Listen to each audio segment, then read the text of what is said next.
Rain patters steady against a second-floor window, turning the streetlights to smeared halos. Nora sits cross-legged on her bed, up past midnight again, laptop balanced on her knees, headphones tangled in her lap. She's been scrolling for 20 minutes through the algorithm's offerings, lo-fi beats, white noise compilations, ASMR whispers that promise to cure insomnia, when a new stream catches her eye.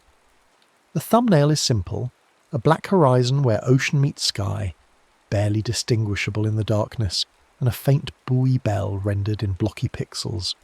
The title reads Ocean Ambience, 12 Hours or Live, in that generic sans serif font that suggests no one cared enough to brand it properly.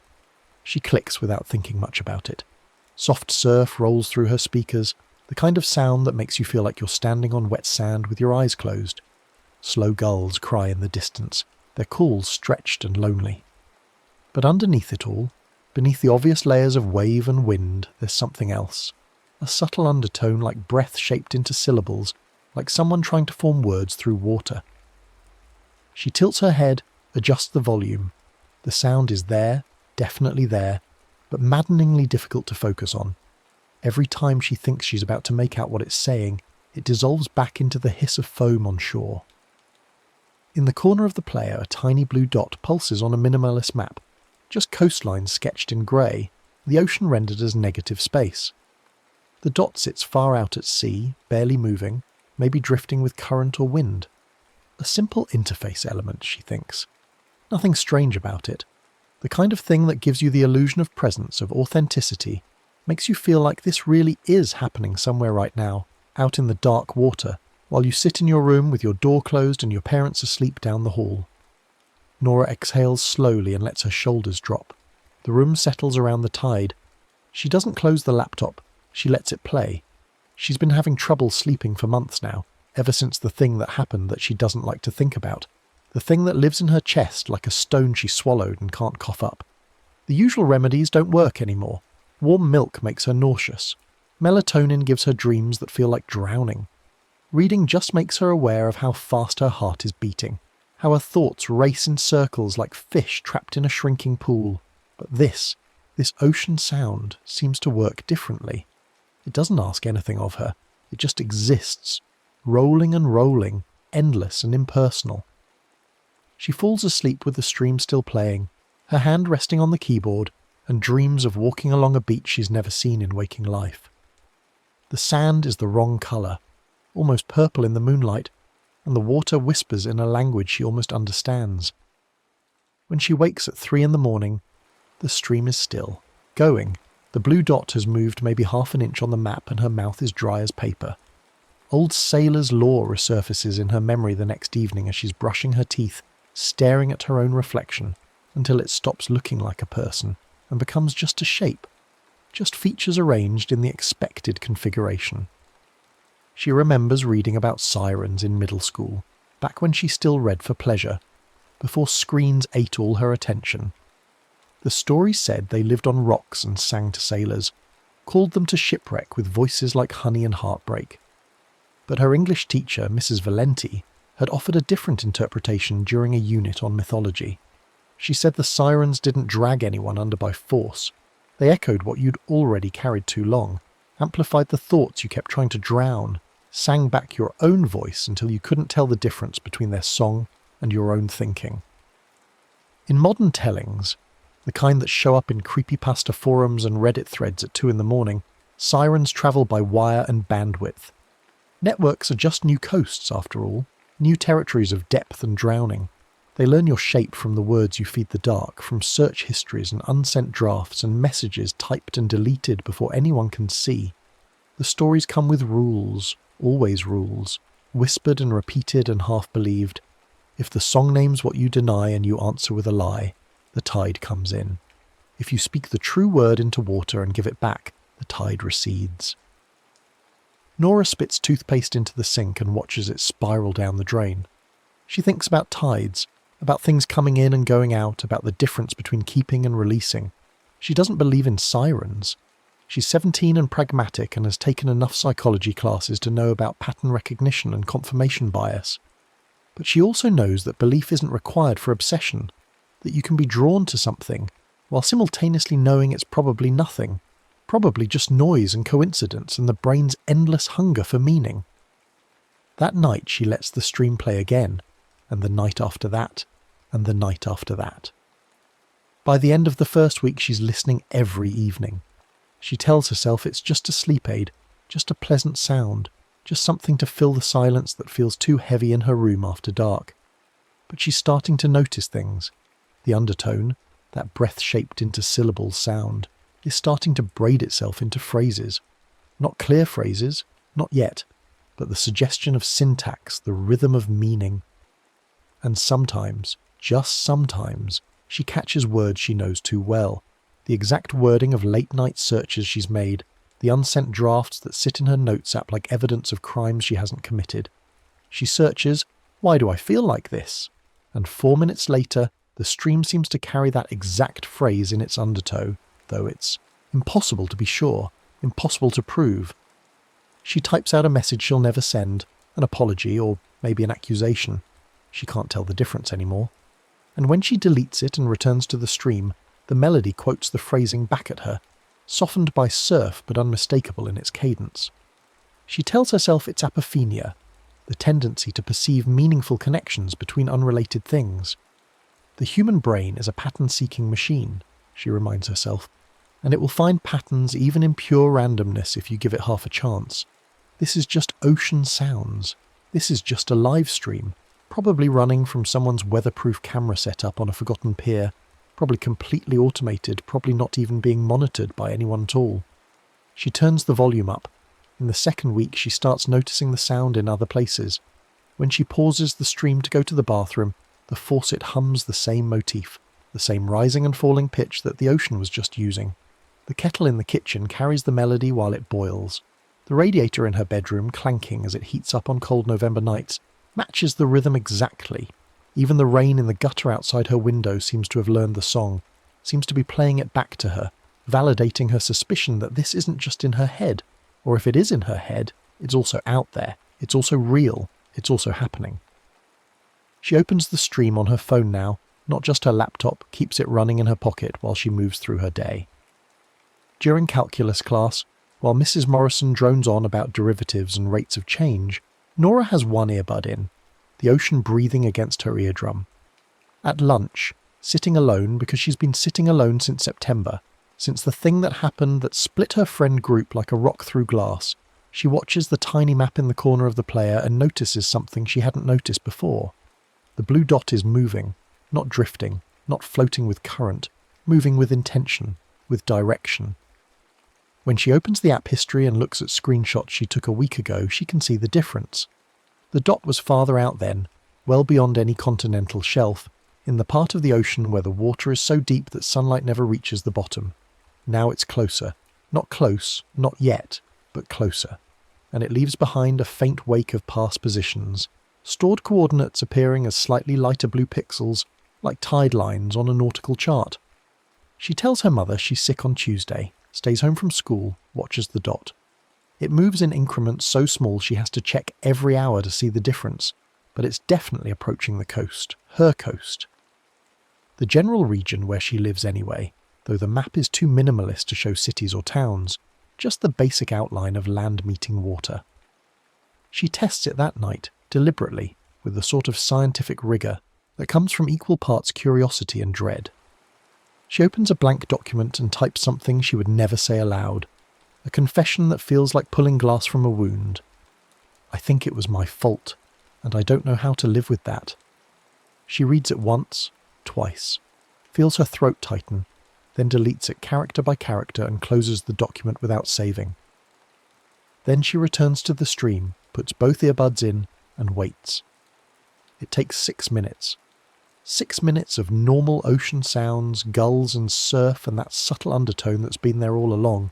And then the melody shifts, reorganises itself around new phonemes, and she hears it clearly, unmistakably, her own words softened and dissolved into the texture of waves. Fault. Don't know how to live. Fault and I don't know. Nora tears the earbuds out and throws them across the room. Her hands are shaking. She closes the laptop, pushes it to the foot of her bed, pulls her knees to her chest and tries to remember how to breathe in a way that doesn't feel like drowning. This isn't possible. This isn't how anything works. Sound doesn't carry thought. Algorithms don't read deleted text. The ocean is just the ocean, and streams are just recordings or live feeds, and there's no mechanism by which what she types on her laptop could be transmitted to some microphone setup on a distant pier and then broadcast back to her with the specific intention of unsettling her, of making her feel seen in the worst possible way. But she knows what she heard. She knows her own words. After an hour of sitting in the dark, breathing, trying to think rationally, she opens the laptop again. The stream is still playing. She never actually closed it, just muted it. The blue dot has moved another pixel closer, and in the chat window she hadn't noticed before, hidden under the video player, there are messages, hundreds of them, thousands maybe, all timestamps showing they were posted in the last few seconds, scrolling by so fast she can barely read them. I keep hearing my own voice. How does it know what I deleted? Someone tell me how to make it stop. The dot is in my bay now. I can hear it in the pipes. 3 nights ago I told it something and now I can take it back. She closes the chat, closes the laptop, unplugs it from the charger and shoves it under her bed. She will not listen again. She will not feed this thing, whatever it is, whatever her mind has made it into. She will sleep without artificial ocean sounds. She will be fine. But when she turns off the lights and lies down and closes her eyes, she can still hear it. Not through speakers or headphones, but through the house itself, through the plumbing and the walls and the window glass. The whole structure has learned the song. The whole building is humming with it. And when she goes to the bathroom to splash water on her face, to try to shock herself back into normal perception, the water coming from the faucet is cold and clear and carries the melody in its pressure and flow, the exact rising and falling pattern that has been building in her ears for 2 weeks now. She doesn't sleep that night, or the next night.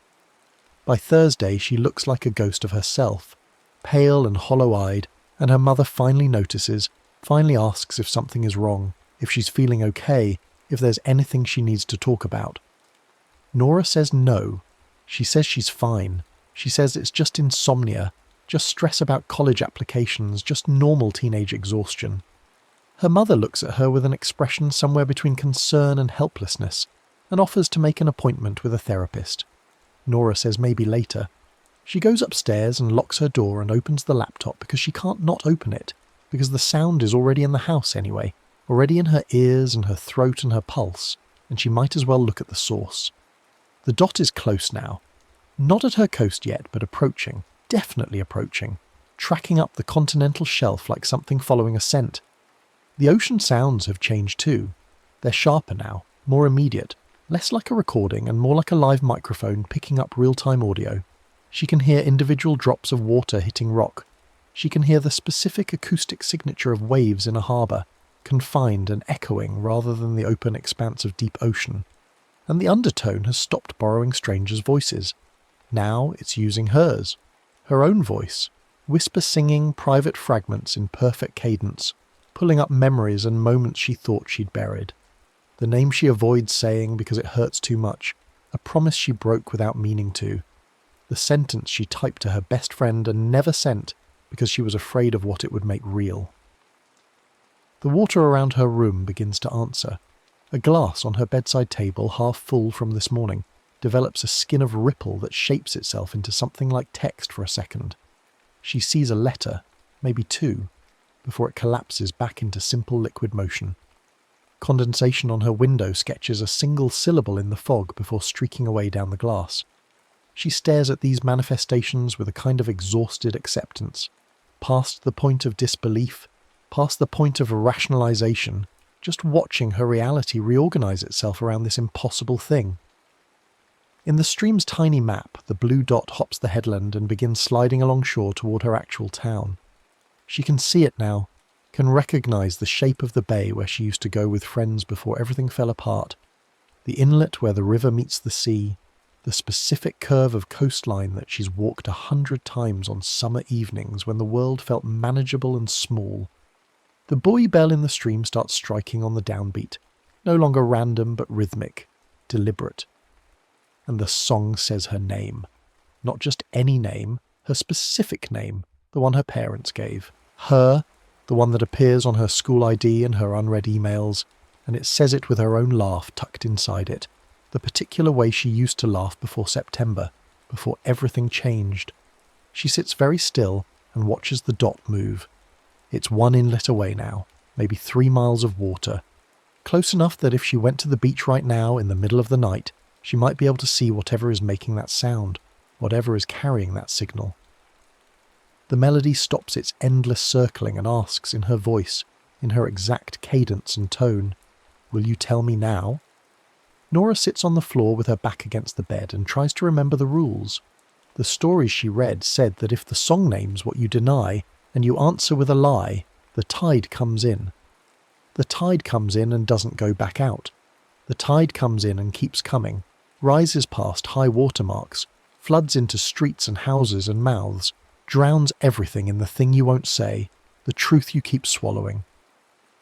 But if you speak the true word into water and give it back, if you take what you've been carrying and return it to the sea, the tide recedes, the song loses its power, the coast becomes just a coast again.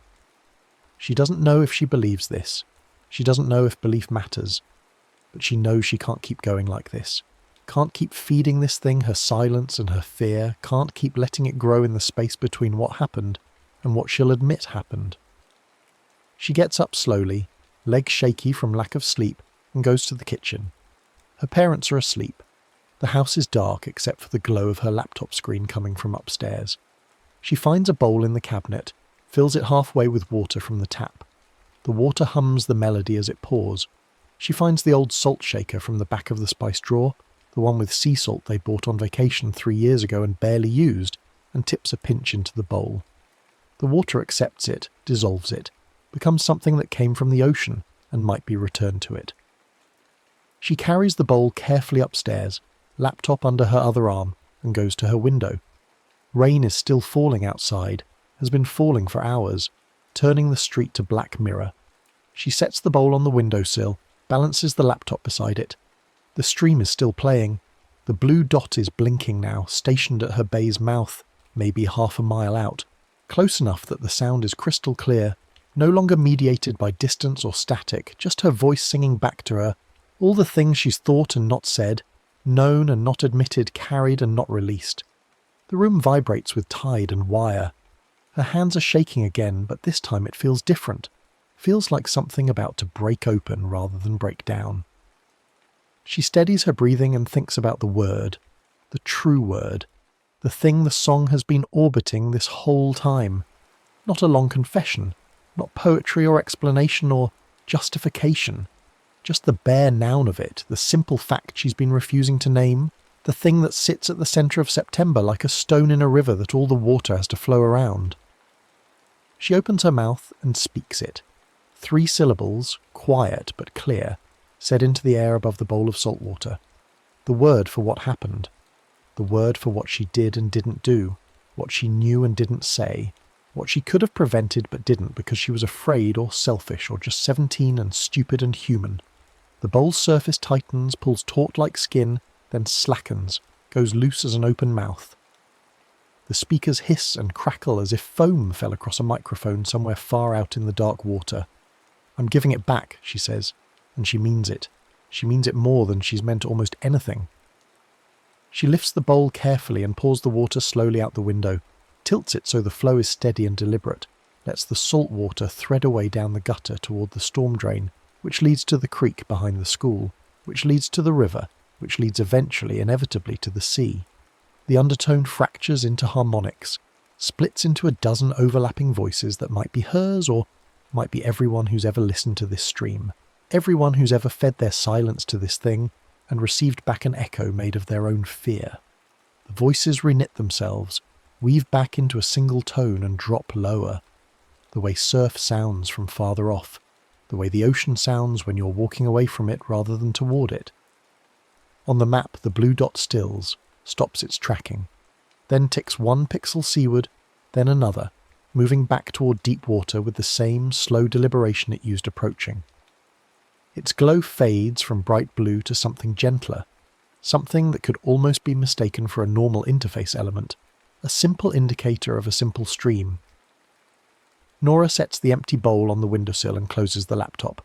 She doesn't unsubscribe yet. She just closes it and sits in the dark and listens to the real rain. The rain that's just rain, just water falling from clouds, because that's what water does when it gets too heavy to stay in the sky. She sleeps. Actually sleeps for the first time in weeks, without dreams of purple sand or whispering water, without waking every hour to check if the sound has changed. When she opens her eyes, it's dawn, grey light pushing through her curtains, and the first thing she does is check the stream. It's just ocean again. Soft surf rolling in and pulling back, slow gulls crying in the distance. The subtle undertone is gone, or maybe it was never there at all. Maybe it was just the way she was listening that made it sound like words. The map shows the buoy far offshore beyond the continental shelf, a fixed position that doesn't change no matter how long she watches. She unsubscribes from the channel, closes the app, carries the emptied bowl downstairs and places it on her desk right where she can see it, a reminder that some things can be given back, some weights can be put down. Days pass, school continues. Her mother stops asking if she's okay because Nora actually looks okay now. Looks like someone who's sleeping again, someone whose thoughts don't circle the same drain over and over. She goes to her classes. She does her homework. She starts responding to texts again, careful texts, tentative texts, testing whether the bridges she burned might have left some stones in the water that could be crossed. On hard nights, when the old thoughts come back with their familiar weight, she still hears the melody. It's in the plumbing when she brushes her teeth, in the shower when the water hits the tiles, in the rain that falls steady outside her window. But now when she hears it, she knows what to do. She fills her cupped hands with water, from the sink, from a glass, even from her own palm when she's nowhere near a faucet, and she names the fear into it. Not the whole story, not every detail, just the core of it, the true word at the centre. And then she pours it out, lets it go, gives it back to wherever water goes when it leaves your hands. The echo unwinds, the melody fades, the house goes ordinary again. Sometimes, late at night when she can't sleep for normal reasons, homework stress, caffeine too close to bedtime, the usual insomnia of being human and 17, she checks the channel, just to see. The blue dot idles in mid-ocean, never crossing the shelf, never approaching anyone's coast. The stream is still live, still running, the little red recording light still glowing. And in the comments, when she scrolls through them, she sees strangers posting coordinates and confessions that dissolve like foam, messages that appear for a moment and then vanish, people giving their truths back to the water in the only way they know how. Nora types nothing. She doesn't add her voice to that choir of the almost drowned. She just listens to the rain without headphones now, lies in her bed in the dark and lets it say only what rain says, which is nothing and everything, which is just the sound of water returning to earth, of tides going in and coming back out, of things being carried and things being released. She falls asleep with her window cracked open, the real ocean a mile away, close enough to hear on quiet nights when the wind comes from the west. The sea keeps its distance now. It doesn't come looking for her.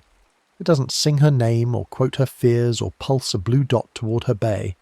It stays where it belongs, in its designated space on maps and in the world, and she stays in hers, and the water between them is just water, salt and cold and deep, keeping nothing that she hasn't chosen to give it. The sea keeps its distance when you stop feeding it the words you meant for yourself.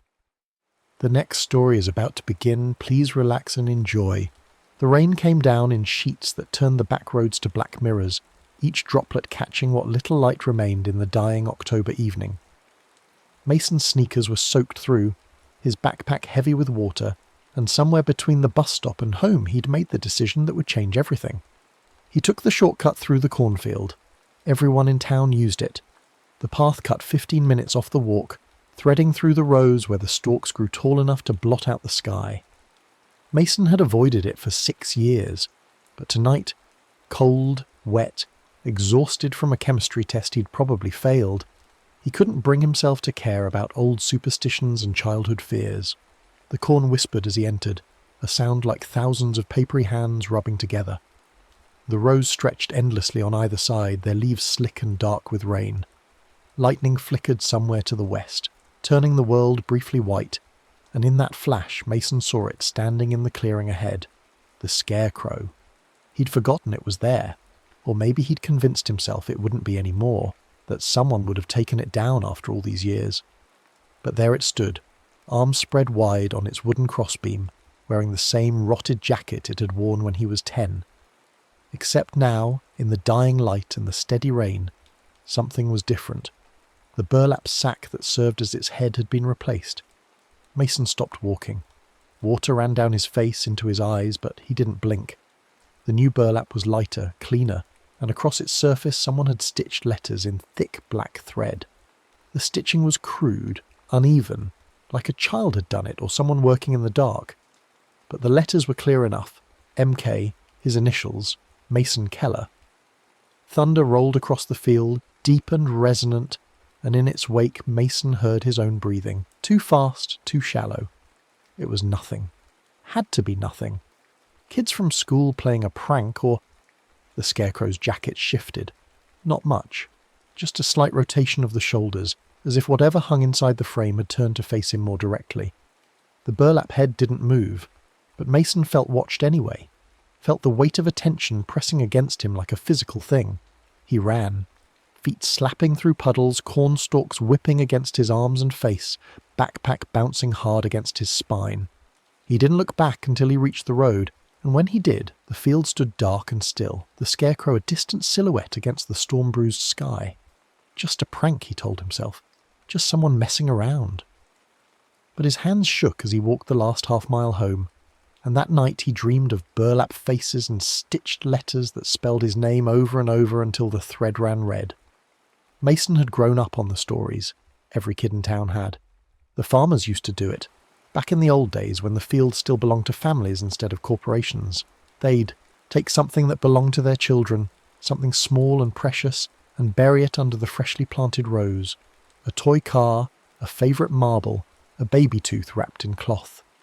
The idea was that the crops would remember them, that even after the children left for college or the city or wherever life took them, some part of them would remain in the soil, growing and changing with each season. The Scarecrow was supposed to be the guardian of those memories. Built from scraps dressed in cast-offs, it stood watch over the buried pieces and kept them safe. That's what Mason's grandfather used to say, back when Mason still visited the farm, back when things were different. But that was just superstition. Folk magic from people who didn't know any better. Mason believed in chemistry and physics, in things that could be measured and proven. He didn't believe in fields that remembered or scarecrows that watched. Except he hadn't been back to the field since he was 10. Not since the summer when everything fell apart, when he'd spent 3 weeks at his grandparents' farm and ended up running home 2 days early, calling his mother to pick him up because he couldn't stand it anymore. The silence. The endless rows of corn. The weight of expectation that settled over him like a heavy coat. Whenever his grandfather looked at him and talked about legacy and the next generation and someone to carry it on. Mason had left and never gone back. Not even for the funeral when his grandfather died 4 years later. He'd told himself it was too far, that he had school, that his mother understood. But the truth sat heavier.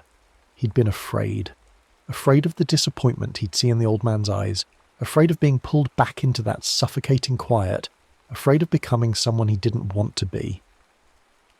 The field was the one place he avoided, always taking the long route, always finding an excuse to go around.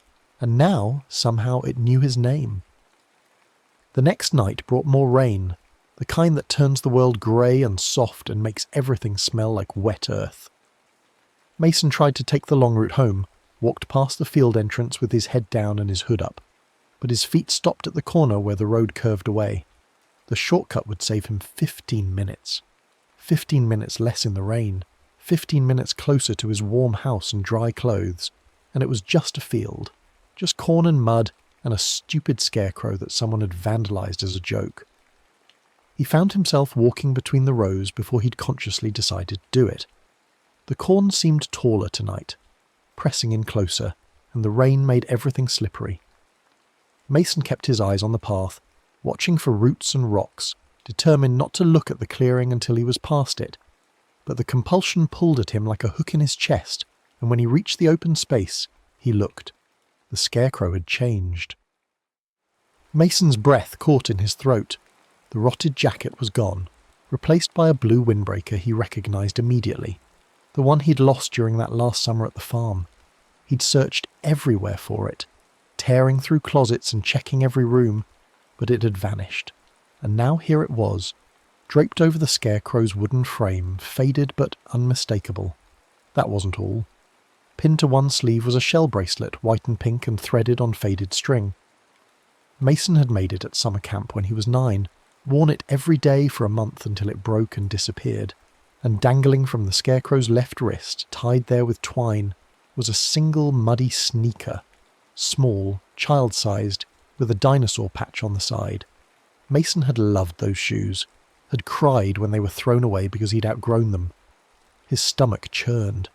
This wasn't a prank, couldn't be a prank. These were things he'd lost years ago, things no one would have kept, things that should have been gone forever. But here they were, arranged on the scarecrow like offerings or accusations, each one a piece of who he used to be. Lightning split the sky, and in its white flash Mason saw what made his blood run cold. Every corn row around the clearing had turned inward. Not dramatically, not cartoonishly, but subtly, unmistakably, the stalks leaning toward the centre like spectators craning their necks to see.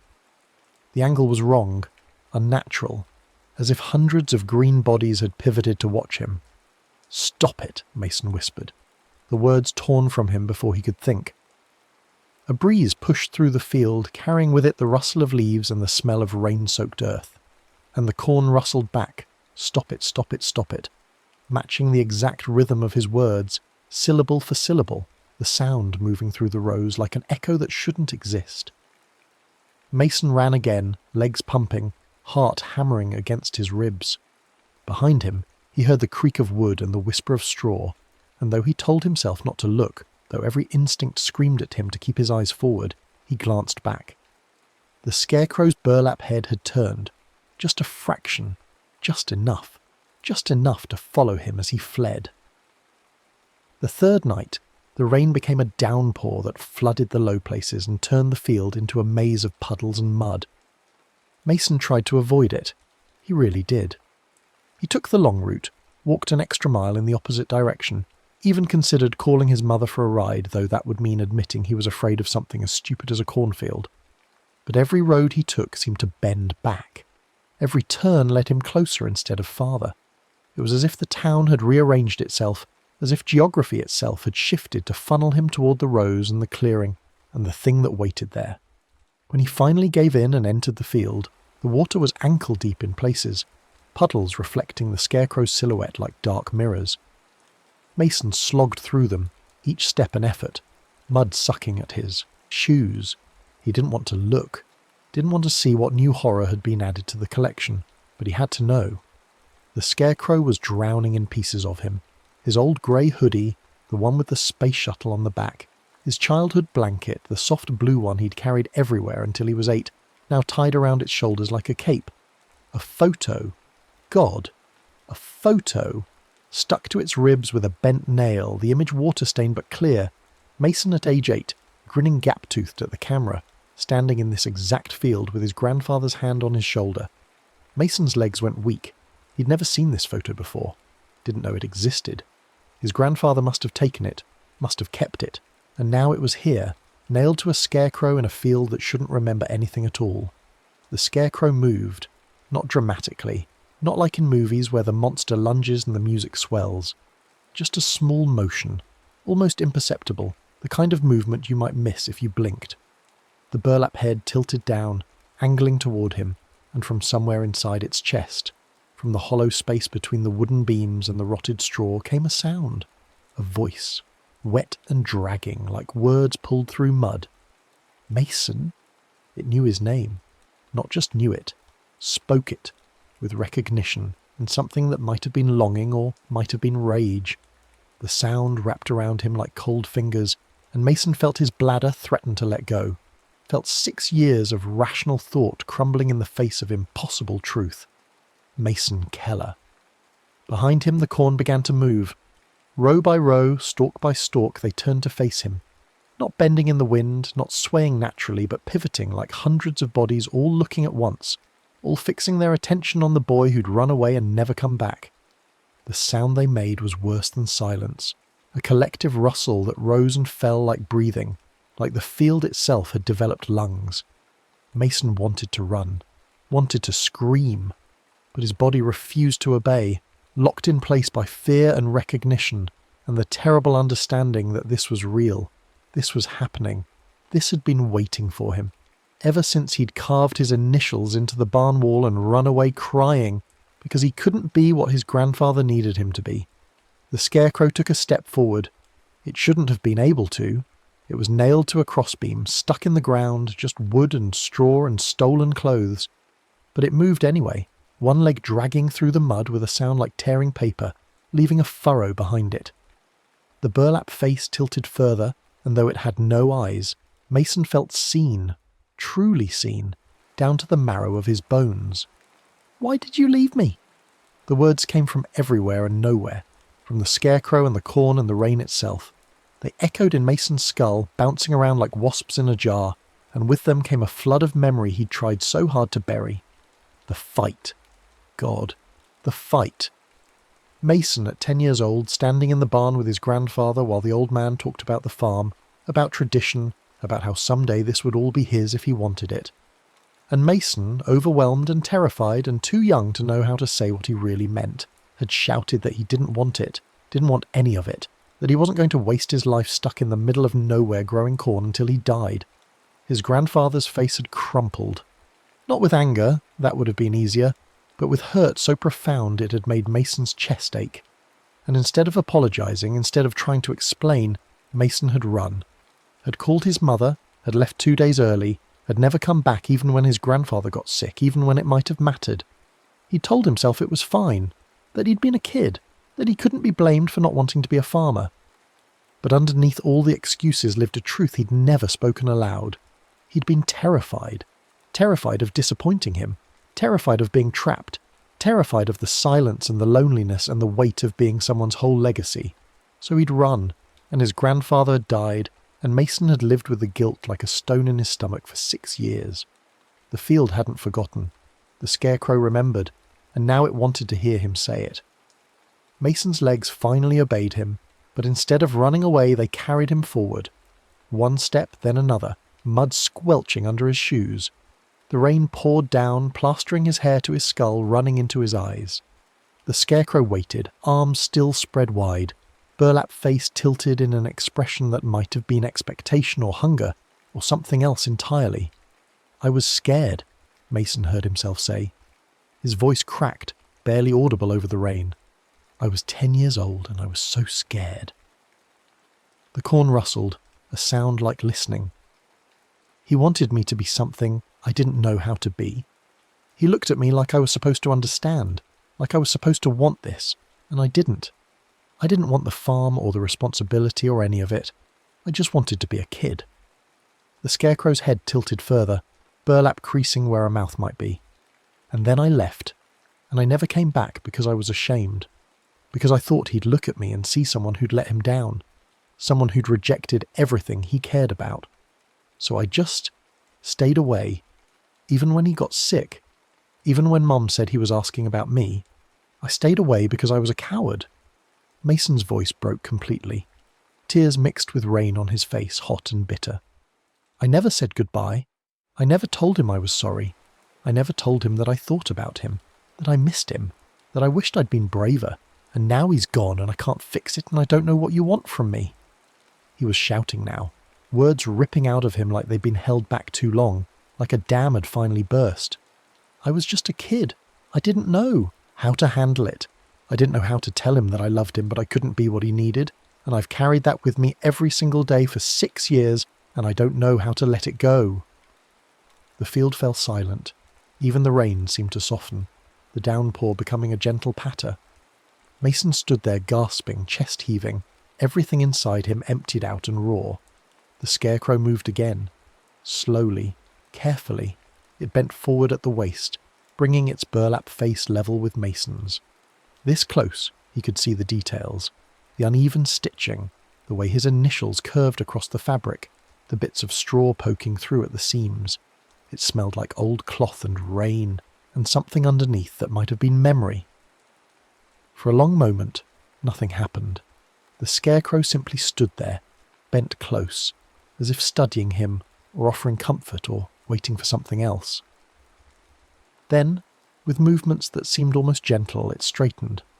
The mismatched clothing, the windbreaker, the blanket, the bracelet, the shoes, began to slip from its frame, not falling exactly, but releasing, as if whatever had held them there had decided to let go.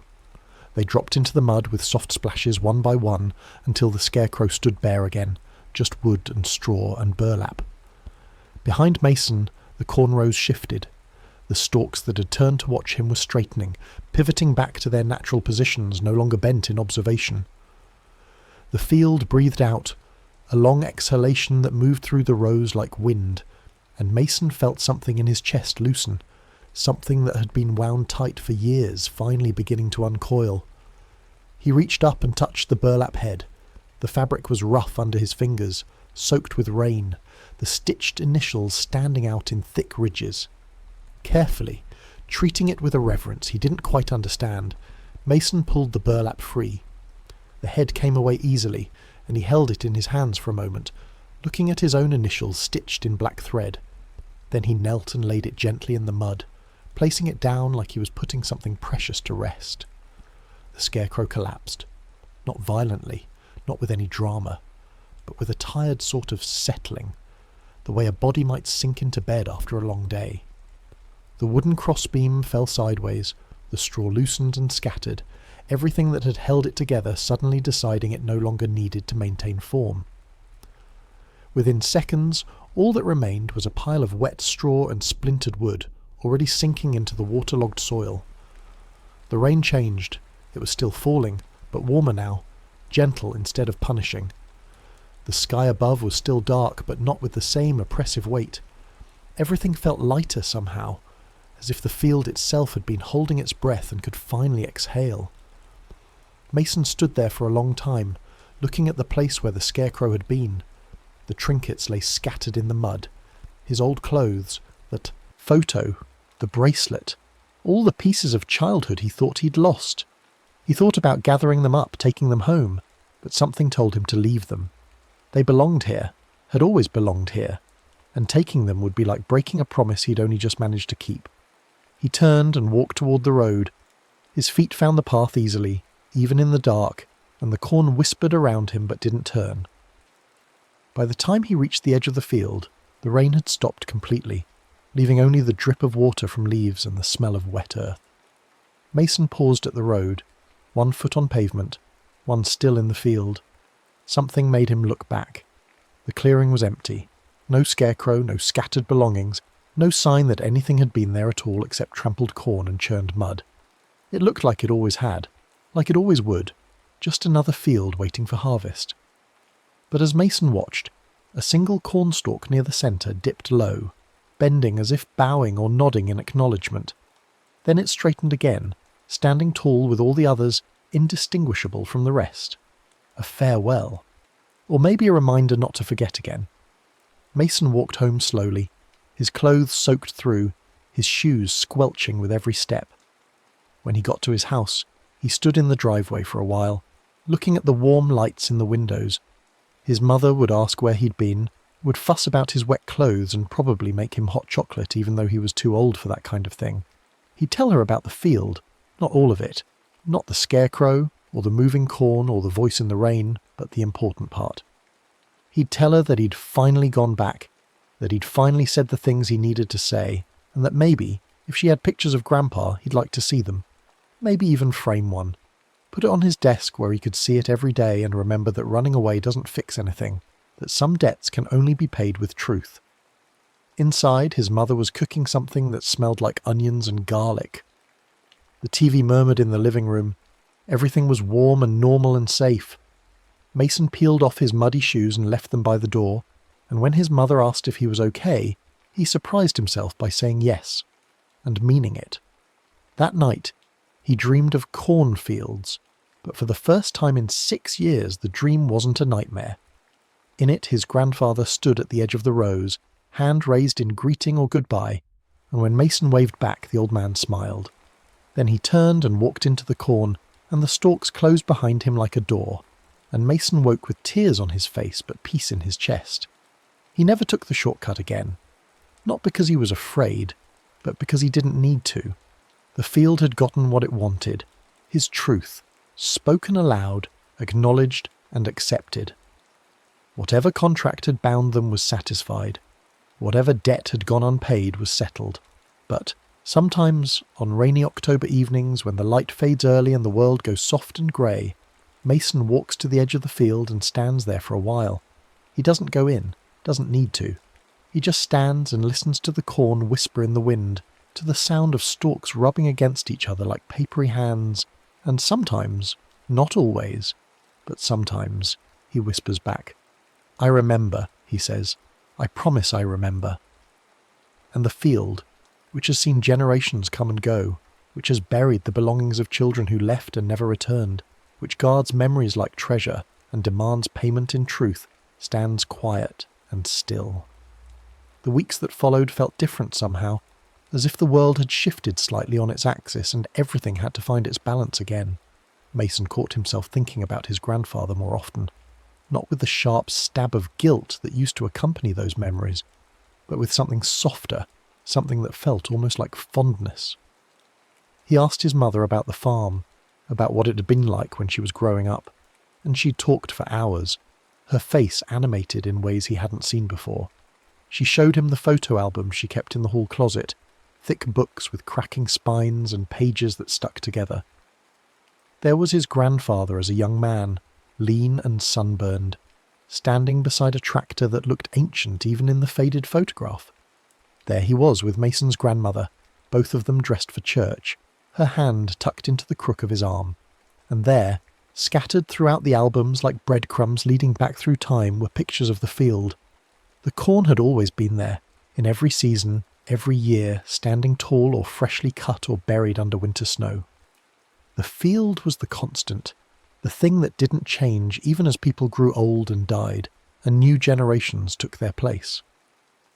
Mason traced his finger over one photograph, a wide shot taken from the roof of the barn, and realised he could see the clearing in the centre, a small empty space where the scarecrow must have stood.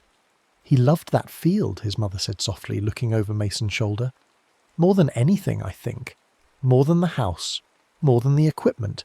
He used to say it was alive in a way that other places weren't, that it remembered things. Mason's hand stilled on the page. "Did you believe him?" She was quiet for a moment, and when she spoke her voice had a strange quality to it, distant and thoughtful. "I don't know. Maybe. There were times when I was young, before I moved away, when I'd go out there and feel like I wasn't alone, like the field was watching me, keeping track." She laughed, but it sounded forced. Probably just a child's imagination. "What did you bury there?" Mason asked suddenly. "In the field. Your parents did it, didn't they? The tradition." His mother's face went still. She reached out and turned the page of the album, not meeting his eyes. "A doll," she said finally. "My favourite one. She had red hair and a blue dress, and I took her everywhere. But when I turned 12, Dad said it was time, that the field needed something to remember me by when I left for college, so we buried her between the rows during planting season. Did you want to leave? More than anything." Her voice was firm, decisive. "I couldn't wait to get out of this town, away from the farm, away from all of it. But—" She paused, fingers resting on a photograph of herself as a teenager, standing in front of the barn with a suitcase at her feet. "But I still think about it sometimes. Wonder if I should have stayed, or at least visited more. Your grandfather never said anything, but I know it hurt him when I moved away. And then when I had you, I thought, maybe you'd be different. Maybe you'd want what I didn't."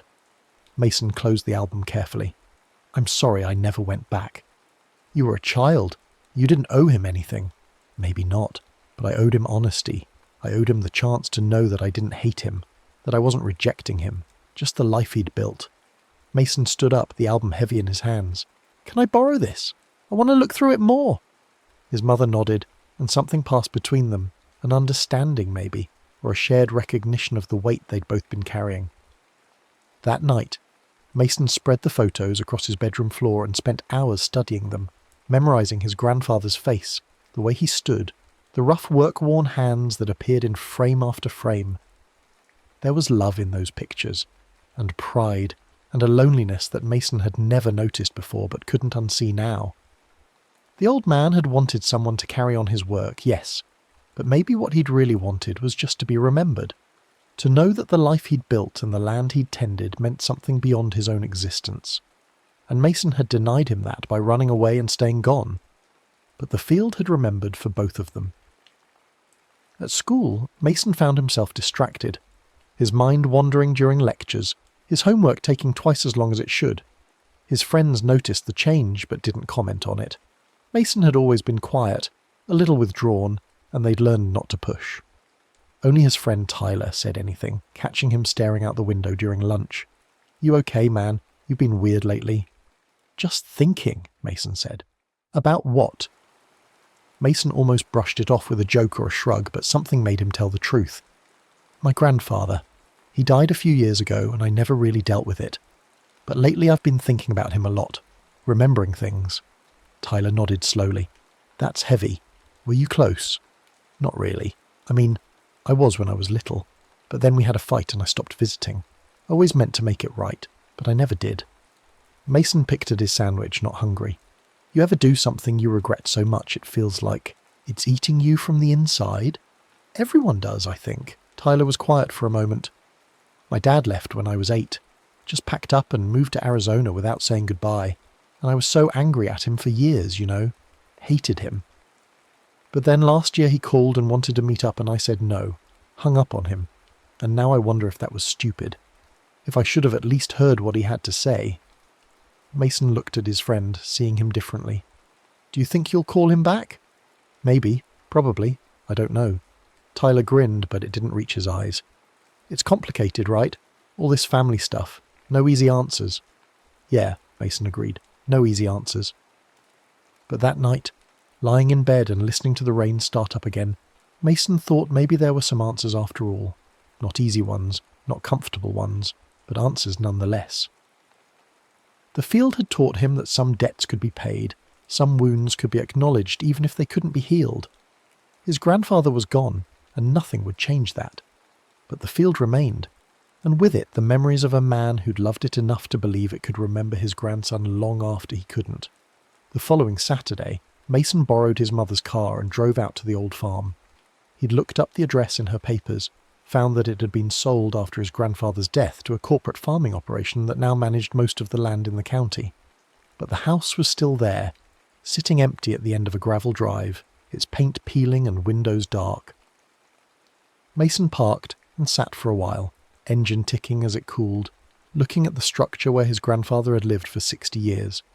The porch sagged slightly, and weeds grew thick around the foundation, but the bones of the place were solid. It had been a good house once, could be again, maybe, if someone cared enough to fix it up. He got out and walked around to the back where the barn still stood red and weathered against the grey sky. The door hung open, creaking in the wind, and Mason stepped inside.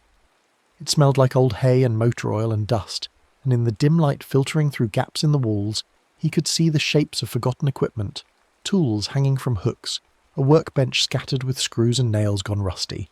There, on the far wall, he found what he was looking for. The initials were carved deep into the wood, crude and childish. MK. He'd done it the last day he was here, angry and hurt and desperate to leave some mark that said he'd existed in this place. Below his initials were dozens of others, carved by hands long dead, each one a testament to a child who'd stood here and declared their presence. His grandfather's initials were there too, high up where a tall man would have carved them as a boy. J.K. Mason reached out and traced the letters with his finger, feeling the rough grain of the wood, the depth of the cuts. His grandfather would have stood here too, once upon a time carving his own mark and maybe thinking the same thoughts Mason had thought, about escape, about freedom, about the burden of inheritance. But he'd stayed, or come back. Mason didn't know his grandfather's full story, didn't know what choices had led him to take over the farm and work it for a lifetime. But he'd done it, and done it with love, and that had to count for something. "I'm sorry I didn't understand," Mason said aloud, his voice echoing strangely in the empty barn. "I'm sorry I couldn't be what you needed. But I'm glad you were my grandfather. I'm glad I knew you, even if it was only for a little while." The barn made no answer, but Mason felt lighter as he walked back to the car. He sat behind the wheel for a moment, looking out at the field that stretched beyond the property line. From here he couldn't see the clearing or the place where the scarecrow had stood, but he knew it was there, waiting, patient as earth and old as memory. Before he left, Mason walked to the edge of the field and knelt down. He dug in his pocket and pulled out something he'd brought with him. A small toy car, red plastic faded to pink, one of the wheels missing. He'd found it in his room while looking through old boxes, recognised it as the one he used to play with during those summer visits, racing it across the porch boards while his grandfather watched and smiled. Mason dug a shallow hole at the base of the first row and placed the car inside. He covered it with dirt, patted it down and stood up. "Something to remember me by," he whispered, "so you don't forget I was here." The corn rustled softly, and whether it was wind or something else, Mason chose to believe it was acknowledgement. The field would keep his offering, would guard it along with all the others buried in its soil. And maybe someday, if he had children of his own, he'd bring them here and tell them the story of a boy who ran away but learned to come back, who learned that memory and love and duty weren't chains but connections, threads that bound you to the people and places that made you who you were. As Mason drove away, the farm growing smaller in his rearview mirror, he thought about all the children who'd left their marks in that field, all the toys and trinkets and precious things buried in the dark earth, kept safe by a place that refused to forget. It was strange and maybe a little frightening, but it was also beautiful in its way. This idea that the land itself could love you, could hold on to pieces of you long after you'd gone. The rain started again as he reached the main road, soft and steady, washing the world clean. Mason turned on the wipers and drove home through the grey afternoon, and for the first time in 6 years he felt like he'd left something behind on purpose instead of running away. The difference mattered. The difference meant everything.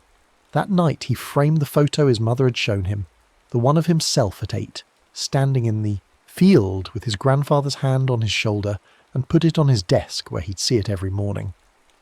In the picture, he was smiling, gap-toothed and sunburned, and his grandfather was looking down at him with an expression Mason recognised now as love, mixed with hope. Hope that this boy would understand, hope that he'd stay, hope that the connection between them would be strong enough to survive time and distance and the inevitable growing up that turned children into strangers.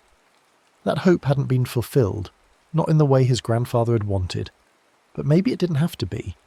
Maybe it was enough that Mason remembered now, that he carried the man with him in memory and regret and hard-won understanding. Maybe that was its own kind of inheritance. The field would remember too. In its way, with its strange patience and stranger knowing, it would keep all of them, Mason and his grandfather and his mother and all the others who'd buried their treasures in its soil.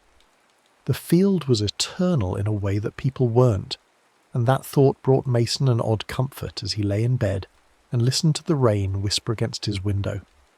Somewhere out there, in the clearing between the rows, the earth held his secrets and his sorrows, held them close and safe, waiting for the day when he might need them again.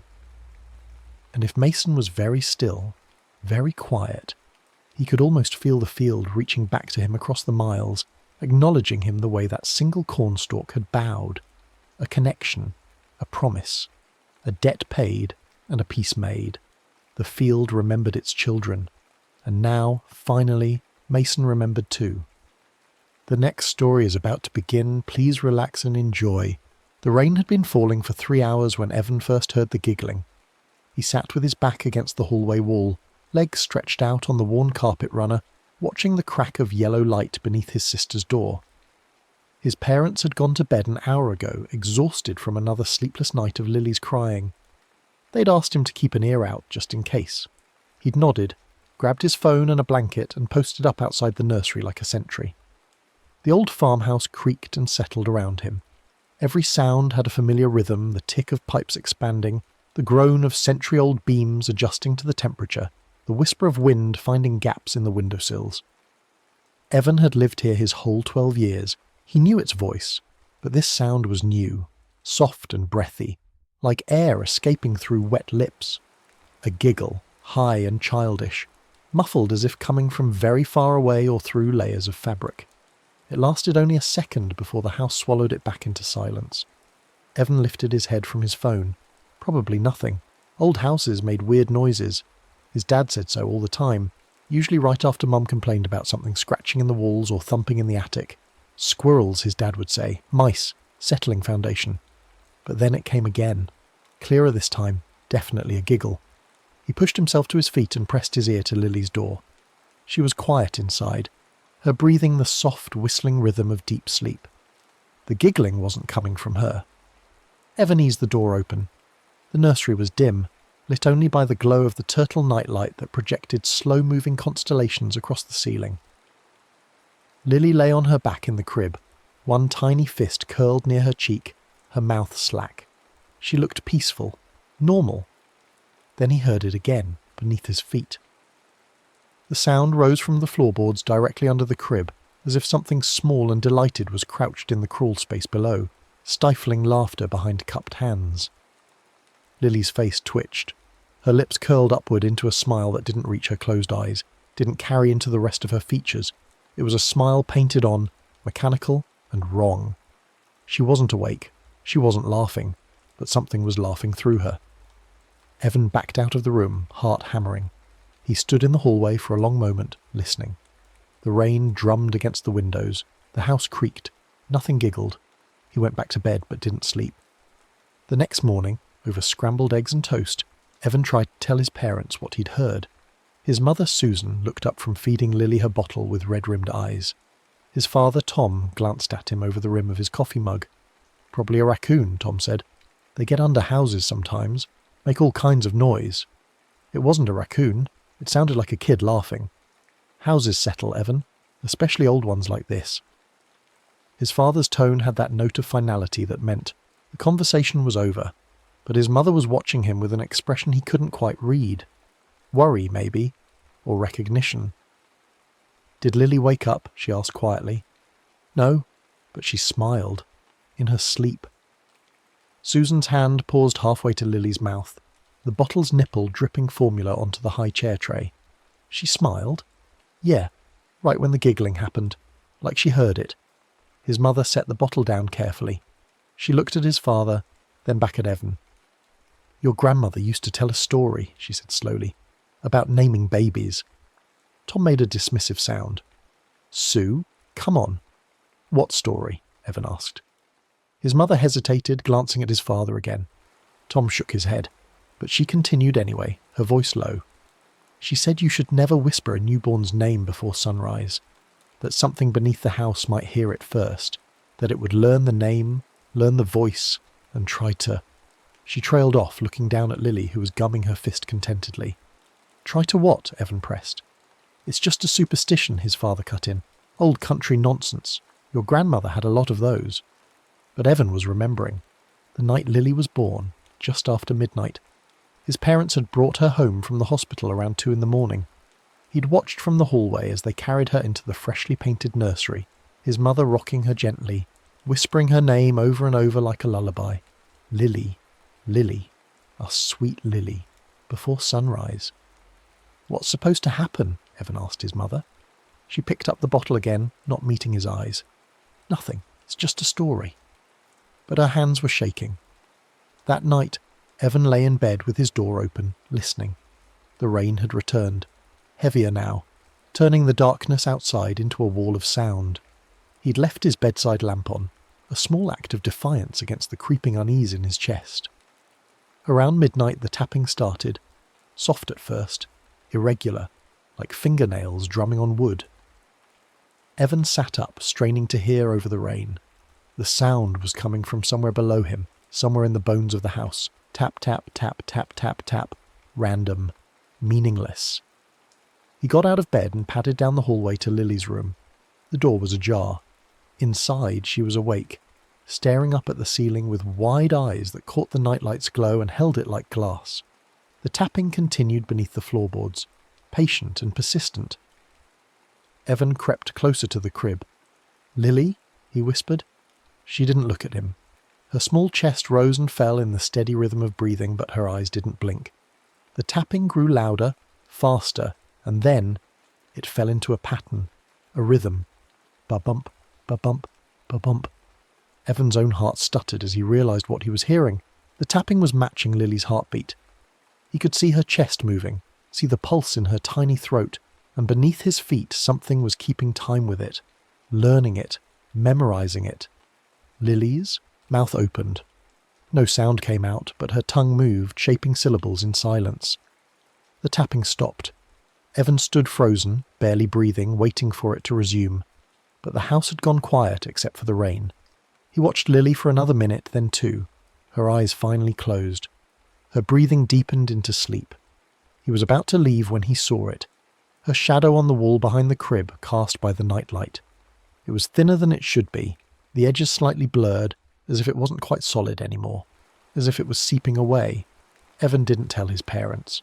He wasn't sure what he'd say, how to explain the feeling coiling in his gut like something cold and alive.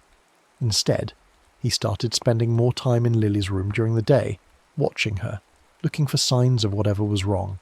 She seemed fine. She babbled and grabbed at toys and spit up on her bib like any 6-month-old, but her shadow kept getting lighter. Not all at once. It was gradual, easy to miss if you weren't looking for it.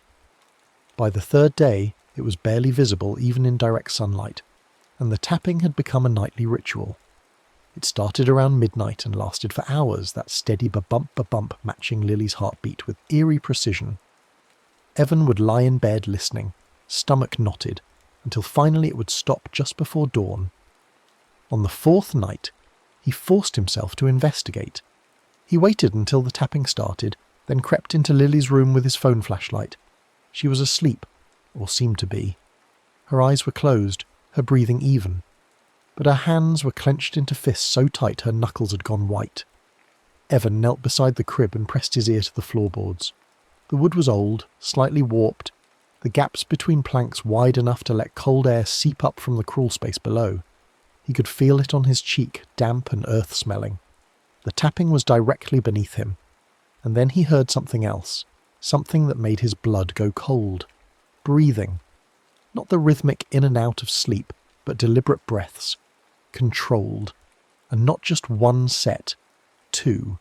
One slightly faster than the other, slightly shallower, as if something was learning how to breathe by listening to Lily do it first. Evan jerked back from the floor. His phone light swept across the room and caught something that made him gasp. Lily's shadow on the wall was moving. Not with her breathing or any movement she was making, but on its own, stretching downward toward the baseboards like it was being pulled, like something beneath the floor had hooked invisible fingers into it and was slowly reeling it in. "No," Evan whispered. "No, no, no." He reached into the crib and scooped Lily up. She was warm and solid in his arms, her weight reassuring. She stirred but didn't wake. He carried her quickly out of the room and down the hall to his parents' bedroom, shouldering through the door without knocking. "Something's wrong with Lily," he said loudly. His mother shot upright, instantly awake with that parent instinct. "What? What happened?" "Her shadow? It's disappearing. Something's taking it." His father groaned and rolled over. "Evan, it's 3 a.m. "Look at her!" Evan held Lily out. "Look at her shadow!" Susan fumbled for the bedside lamp. Yellow light flooded the room, and they all looked at the wall where Lily's shadow should have been cast clearly and darkly.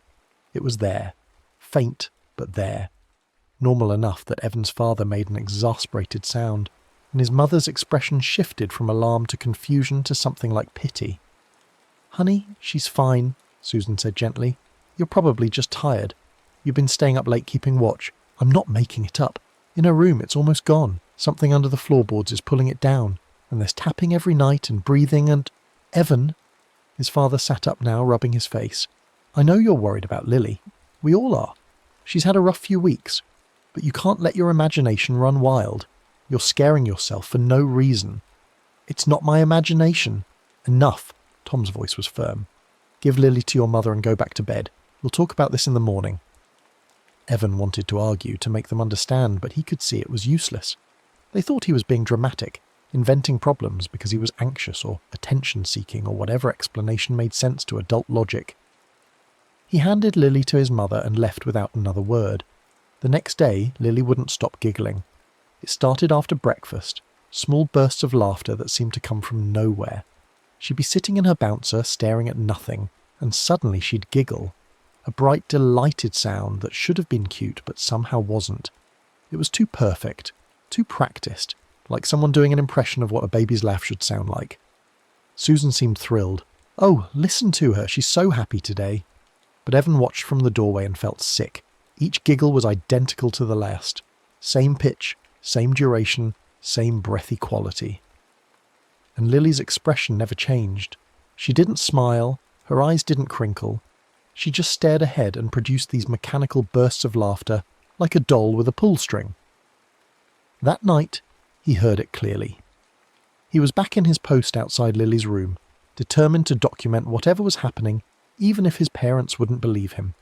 The tapping started right on schedule, and beneath it he could hear that other sound, the breathing, the mimicry, something learning.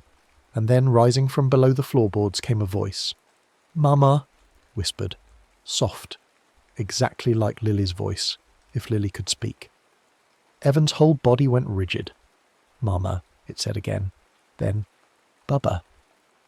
That was what Lily called him, or tried to. She couldn't quite manage brother yet, so it came out as Bubba. His parents thought it was adorable. Hearing it from beneath the floor made Evan's skin crawl. Inside the nursery, Lily giggled.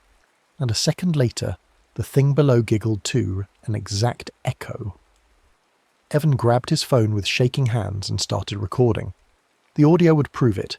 They'd have to believe him then. He held the phone near the crack under the door and waited. The tapping continued, steady and rhythmic. The breathing continued, but the voice had gone silent.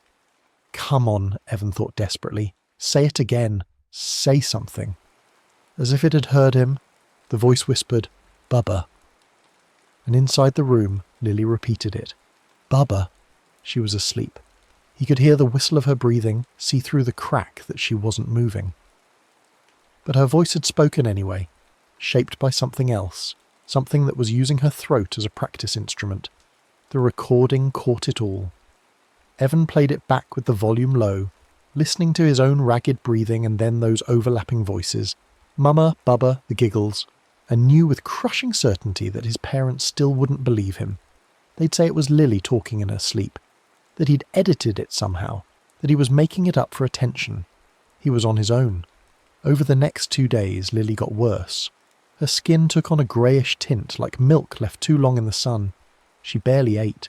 She wouldn't meet anyone's eyes, and her shadow was almost completely gone. Even in direct afternoon sunlight streaming through the windows, it was only the faintest smudge, more like a stain than a shadow. But the voice beneath the floor was getting stronger, clearer. It was stringing words together now, building sentences. "Mama, come here. Bubba, help me. Hungry. Tired. Night-night." All things Lily would say if she could talk, all in her voice. Evan's mother took Lily to the paediatrician. They ran tests, drew blood, checked her for infections and deficiencies, and a dozen other medical explanations for her sudden listlessness. Everything came back normal. Probably just a virus working its way through her system, the doctor said. Keep her hydrated and give it a few days. But Evan knew it wasn't a virus. It was something much worse, something old and patient, something that had been growing beneath their house since the night Lily's name was first spoken, feeding on it, shaping itself in her image. On the 7th night, Evan woke to the sound of scratching. Not tapping, not breathing, scratching. Frantic and hungry, like fingernails clawing at wood from underneath. He ran to Lily's room. She was floating 6 inches above the mattress. No, not floating, being pulled.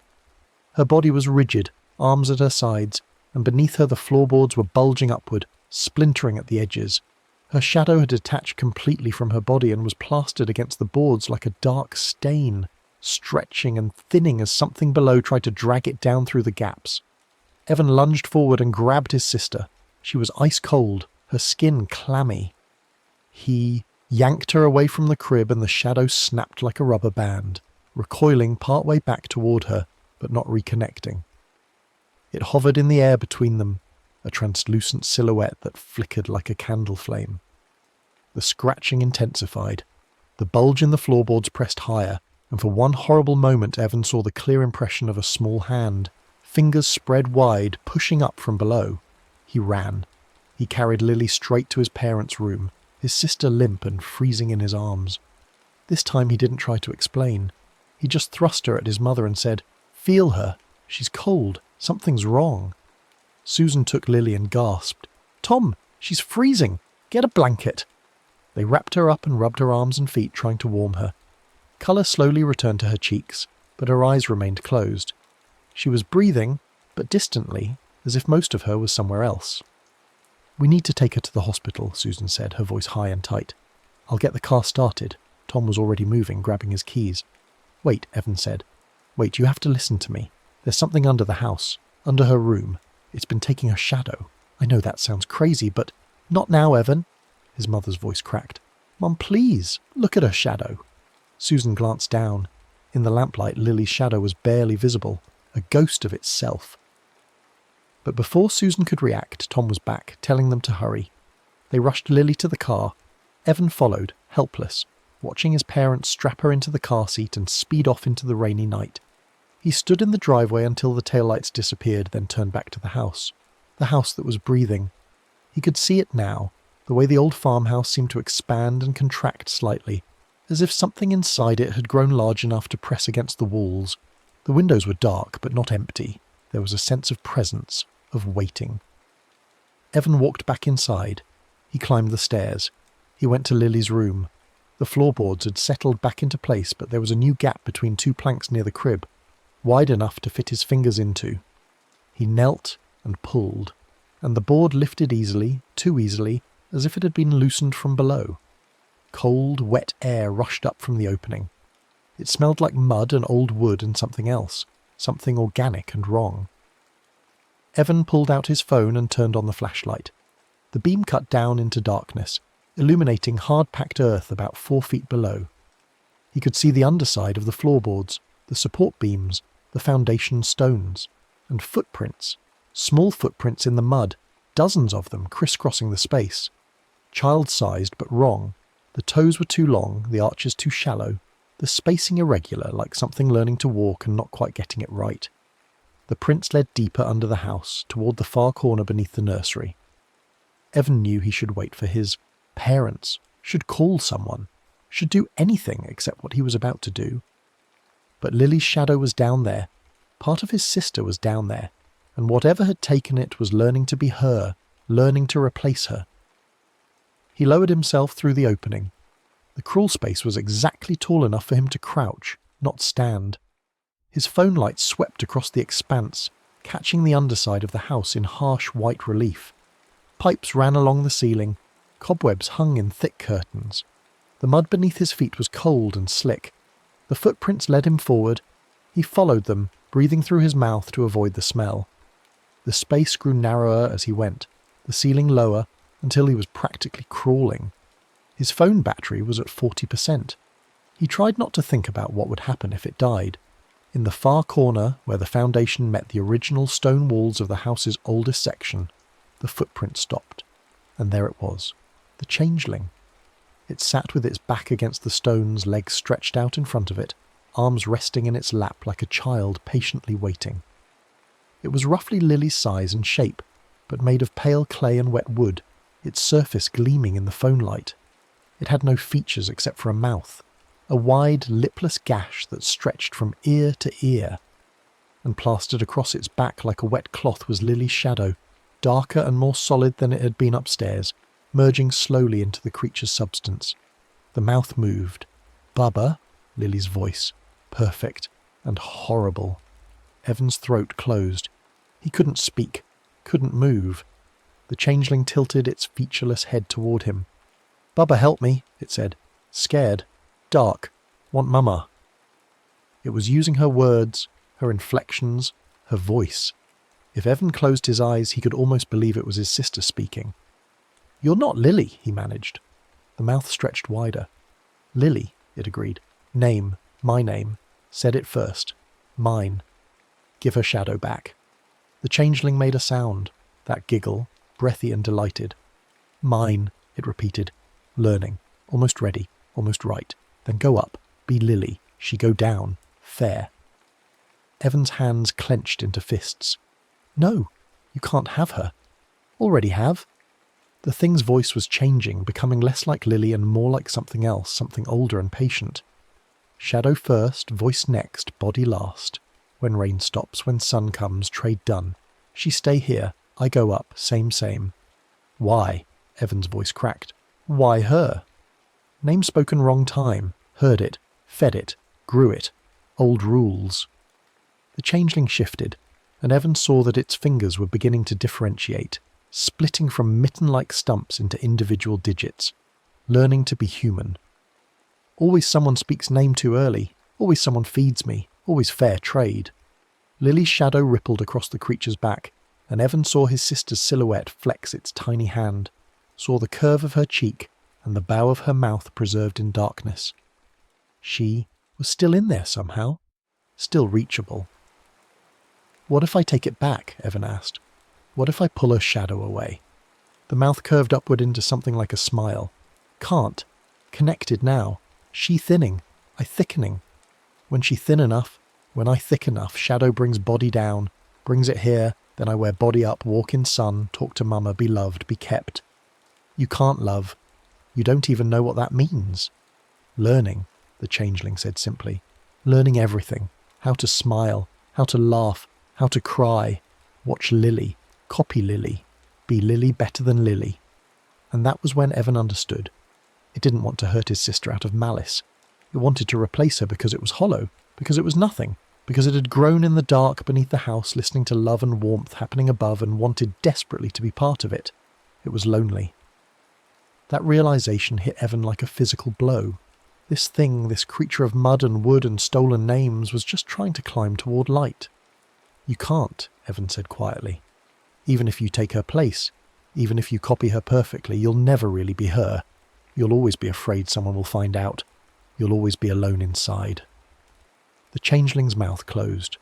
For a moment it sat in silence, and Evan could see Lily's shadow shudder on its back. Afraid, it said finally, and now its voice was uncertain, younger. Don't know afraid. What is afraid? It's what I feel right now. It's knowing I might lose my sister. It's being terrified I'm not strong enough or smart enough to save her. It's feeling like nothing I do matters and everything I love will be taken away. The words came pouring out, things Evan had never said out loud, things he'd barely admitted to himself. I'm afraid all the time. Afraid my parents will realise I'm not worth as much as Lily. Afraid something bad will happen and it'll be my fault. Afraid of being forgotten or useless or wrong. The changeling's head tilted. Afraid, it repeated. Lily feels afraid. Everyone feels afraid. Even if loved, even if kept. Especially then, because you have something to lose. Lily's shadow rippled again, more violently this time. The changeling's form flickered, becoming less solid, as if Evan's words had disrupted whatever magic held it together. Don't understand, it said. Its voice was fragmenting, losing coherence. Love not make safe? No, Evan said. Love makes you vulnerable. It means you can be hurt. But you risk it anyway because being loved is worth being afraid. The creature made a sound. Not a giggle this time, but something like a sob. Its clay-like substance began to crack, moisture seeping from the fissures. Lily's shadow started to peel away from its back, slowly at first, then faster. Can't keep, the changeling whispered. Can't be. Too afraid. Don't want afraid. Then let her go, Evan said. Let her shadow go back to her. The creature slumped forward. Its shape was collapsing, losing definition, melting back into mud and splinters, but its mouth remained, that stretched gash still moving, still speaking in Lily's stolen voice. Tell her, it said. Tell Lily. Tried to be her. Wanted to be loved. Wanted to be kept. I'll tell her, Evan promised. The mouth curved into one last smile, sad this time, and knowing. Then the changeling dissolved completely, its substance collapsing into a puddle of mud and clay that spread across the crawlspace floor. Lily's shadow hung in the air for a moment, a dark silhouette untethered to any body. Then it moved, flowing past Evan like spilled ink, racing back through the crawlspace toward the opening above. Evan followed as fast as he could, scrambling through the narrow space, hauling himself up through the gap in the floorboards. He fell into Lily's nursery gasping, covered in mud, his phone battery down to 15%. The shadow was already gone, back to Lily, wherever she was. He replaced the loose board and stood there in the empty room, listening to the house settle around him. The rain was stopping. The sky outside the window was beginning to lighten with the approach of dawn. The floorboards gave a long, tired sigh, as if something that had been holding its breath for a very long time had finally let go. His phone rang. His mother. "Evan? Honey, everything's fine. Lily's warming up. They're running tests, but the doctor thinks it was just a fever spike. We'll be home in a few hours. Are you okay there by yourself?" Evan looked around the nursery, the crib, the nightlight still projecting its slow constellations, the floorboards solid and quiet beneath his feet. "Yeah," he said, "I'm okay." When his parents brought Lily home that afternoon, she was babbling and reaching for toys and spitting up on her bib like nothing had happened. Her shadow was back, solid and dark, moving perfectly with her body. She looked at Evan and smiled, a real smile this time, one that reached her eyes and crinkled her nose. "Bubba," she said clearly. He picked her up and held her close, breathing in the baby smell of her, feeling her warmth and weight and realness. "I got you," he whispered. "I got you back." That night, it rained again. Evan lay in bed listening, waiting for the tapping to start, for the breathing, for the voice. But the house was quiet. The only sounds were natural ones. Wind, water, the settling of old beams. He was almost asleep when he heard it. Just once. So faint he might have imagined it. A single giggle from beneath the floorboards, breathy and practiced and sad. Then nothing. The rain continued through the night and into the morning, but when it finally stopped, the silence was complete. Whatever had lived beneath the house was gone, or sleeping, or waiting for the next name spoken at the wrong time. Evan got up and went to check on Lily. She was sleeping peacefully, her shadow dark and whole on the wall behind her crib. He stood there watching her. Breathe. Her tiny chest rising and falling in perfect rhythm with herself, and only herself. Outside, the sun was breaking through the clouds. Light streamed through the nursery window, catching the dust motes and turning them gold. Lily stirred. Her eyes opened. She saw Evan and giggled, her own laugh, bright and genuine. He smiled back. Under the nursery floor, in the crawl space where mud was drying to dust, something remembered how to giggle too. But it was only an echo now, only a memory, only the ghost of a voice that had tried to be loved. When the rain came again weeks later, Evan listened. The giggle was still there, faint and far away, a reminder that names have long memories and old houses keep secrets, and something beneath the floorboards would always remember the child it had tried to become. But Lily was safe. Her shadow was her own, and Evan had learned that love required fear, that being afraid meant having something worth protecting, and that sometimes the bravest thing you could do was admit you were terrified. The giggle faded only when the rain stopped, and by then Evan had learned to sleep through it. The next story is about to begin. Please relax and enjoy. Rain threads the lanes like silver wire, turning hedges to dark walls and potholes to mirrors. Noah drives home along the coast road after a late shift, his eyes burning from the warehouse lights still printed on his retinas. He slows for standing water that stretches across both lanes, the kind that hides the depth of things. In each puddle, his headlights paint his car, the hedge, the emptiness, and a giant black dog padding right beside his reflected wheels, yellow eyes level with the glass. He looks to the tarmac. Nothing. No dog, no splash, no ripple. Only in water does it keep pace, paws touching down without disturbing the surface. Noah blinks hard, tells himself it's a quirk of angle, a trick of light on rain. The wipers beat their rhythm. He doesn't look at the puddles again until he pulls into his drive, kills the engine, and catches one last shimmer in the shallow water by the curb. The dog stops when he stops, raises its head, and breathes steam that doesn't fog the surface. Inside, he peels off his jacket and drops his keys in the bowl by the door. The house smells like damp and the pizza he forgot to throw out 3 days ago. He stands in the kitchen with the fridge open, not hungry, just looking at the light. His phone buzzes on the counter. Hospice again. 3rd time today. He watches it vibrate across the laminate until it goes still. The screen shows 2 missed calls underneath, both from this morning. He sets the phone face down and fills a glass with water from the tap, drinks it looking out at the dark garden where rain hammers the overgrown lawn into submission. He knows the story. His grandmother told it in her kitchen while kneading dough, flour on her wrists like pale gloves. Black Shuck, she'd said. The churchyard hound, the lane walker, the old coast's omen.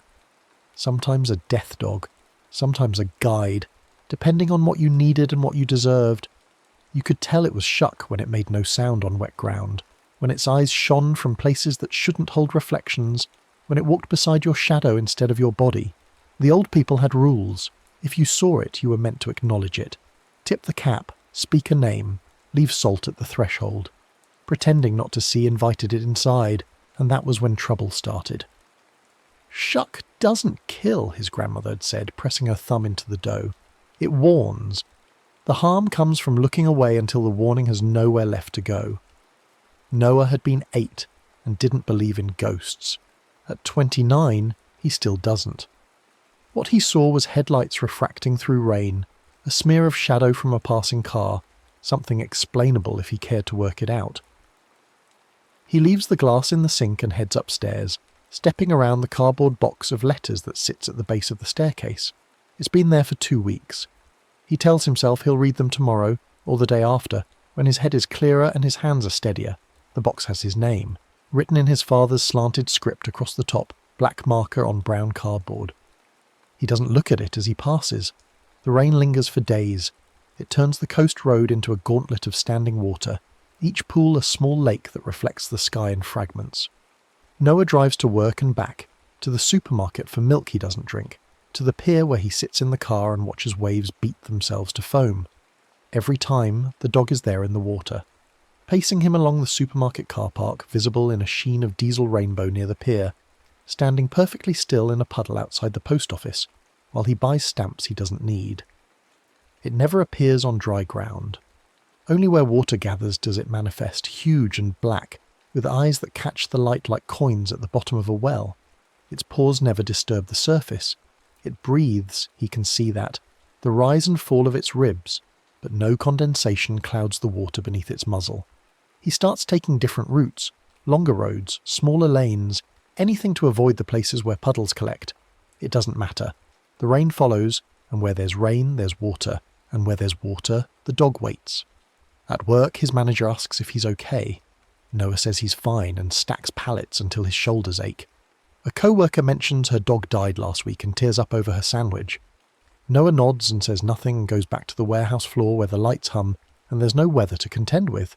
No reflections except the sheen of polished concrete. At night, he wakes to the smell of wet dog threaded through the damp house. It's unmistakable.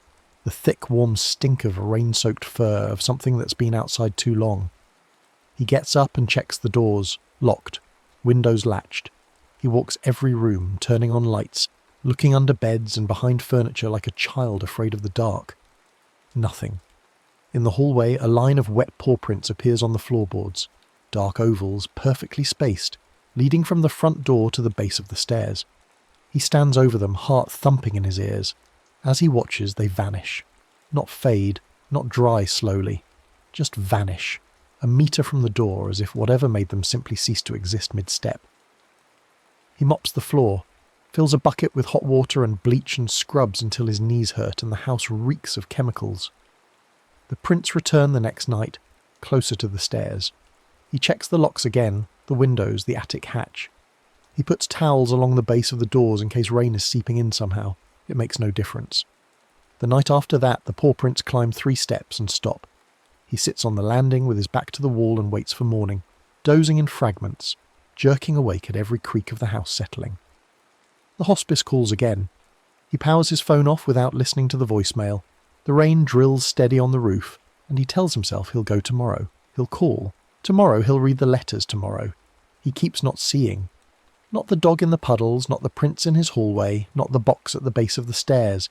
He goes to work, comes home, eats cereal standing at the counter, and falls asleep on the sofa with the television muttering to itself in the corner. That night, the paw prints skip the floor entirely. He wakes at 3 a.m. with the feeling that something is wrong, a pressure in his chest like a hand pressing down. He stumbles to the bedroom and turns down the duvet, dark ovals on his sheets, damp and perfectly shaped, climbing from the foot of the bed to where his ribs would be if he were lying down. He touches one. His fingers come away wet and the print beneath them stays dark. Sleep becomes shallow, lit by lightning behind his eyes that has nothing to do with the storm. When the house goes silent between showers, he hears nails click once on the bedroom floorboards and stop, like a dog taught to heel. He holds his breath. The sound doesn't repeat. He feels the mattress settle at the corner as if something heavy placed its front paws there and waited. When he raises his head, the room is empty, except for the sheets drying darker where the paw prints had been. The air smells of wet earth and something older, something that makes his hindbrain scream to run. He stops sleeping in the bed, takes the sofa instead, wrapped in a spare blanket, keeping the lights on. It doesn't help. He wakes to find the cushion beside his head damp with the outline of a muzzle, as if something had lain down and breathed against his face while he slept. In the bathroom mirror, his eyes are bloodshot, his face grey. He looks like his father did in the last photo, the one from 2 Christmases ago, before the diagnosis, before the slow unravelling. He grips the sink and doesn't let himself think about it. Driven by a mix of fear and fury, he tears through the house in the small hours, every light blazing, front door flung open to the rain. He stands on the step, shaking, fists clenched. "What do you want?" he shouts into the empty lane. The rain answers, steady and indifferent. On the step, a shallow puddle holds his reflection, and the lane behind him. In it, the dog stands at his side, head level with his elbow, breath moving in slow, even plumes that don't ruffle the water. Noah refuses to turn his head, staring only at the reflection. His heart hammers so hard he can feel it in his teeth. "You're not real," he whispers. The puddle dog's ears flick forward. In the reflected lane behind them, something shifts. For a heartbeat, a hospital corridor seems to overlay the hedge. White light, a bed rail, a hand that could be his father's resting on a thin blanket. The image is gone when a raindrop breaks the surface. Noah slams the door, stumbles back, and sits on the stairs with his head in his hands. That night, the paw prints on his bed reach his chest and stop. Cold seeps through the duvet, a weight, like a head laid gently there, heavy and patient. In the dark, he says out loud, "I can't." His voice cracks. The presence keeps still as if waiting for the rest of the sentence. He doesn't give it one. He lies there until dawn turns the window grey and the weight lifts like fog burning off. In the morning, he sits at the kitchen table and stares at nothing. His hands shake when he lifts his coffee. He hasn't eaten in 2 days. The box of letters is still at the base of the stairs, and his phone is still off, and his father is still dying in a place Noah hasn't visited in 6 weeks. He knows these things the way you know the shape of a scar, the way you know the weight of guilt without naming it. He remembers his grandmother's voice, rough and sure. Shuck wants the truth named, the duty accepted, the road walked. It's a guide, not a thief, if you let it be. He doesn't believe in ghosts, but he believes in the wet paw prints, in the smell of rain-soaked fur, in the cold weight on his chest that waits and waits and waits. He believes in his own cowardice, in the calls he hasn't returned, in the letters he hasn't read. He believes that something is trying to tell him what he already knows, and he's been closing his eyes so hard he's going blind. So he bargains with what he can't see. At the kitchen table, he pours salt into a saucer the way his grandmother taught him, years ago before she died in the same hospice his father is dying in now. He sets it by the door. He retrieves the box of letters from the stairs, opens it with shaking hands and places it beside the salt. The letters are thick, written on lined paper torn from a notebook. He doesn't read them yet. He can't. Instead, he speaks to the empty hallway, his voice barely steady. "I'll go. I'll say what I keep not saying, but you walk with me, not into me. Do you understand? Walk with me." The house is silent. Then, from somewhere upstairs, he hears it. A single soft exhale, like a dog settling into sleep. The rain outside eases to a fine veil. Noah stands, pulls on his jacket and steps onto the lane. In every shallow pool, the dog pads beside his reflection, huge and grave, keeping him company in the only place it can appear without crossing over. Noah watches his feet, watches the water, watches the dog moving in sync with his steps. When fear spikes and he looks away, his sleeve grows cold and damp, as if something is brushing against him, trying to cross the boundary between reflection and flesh. When he looks back into the water and acknowledges the hound, "I see you," he says quietly. The cold recedes.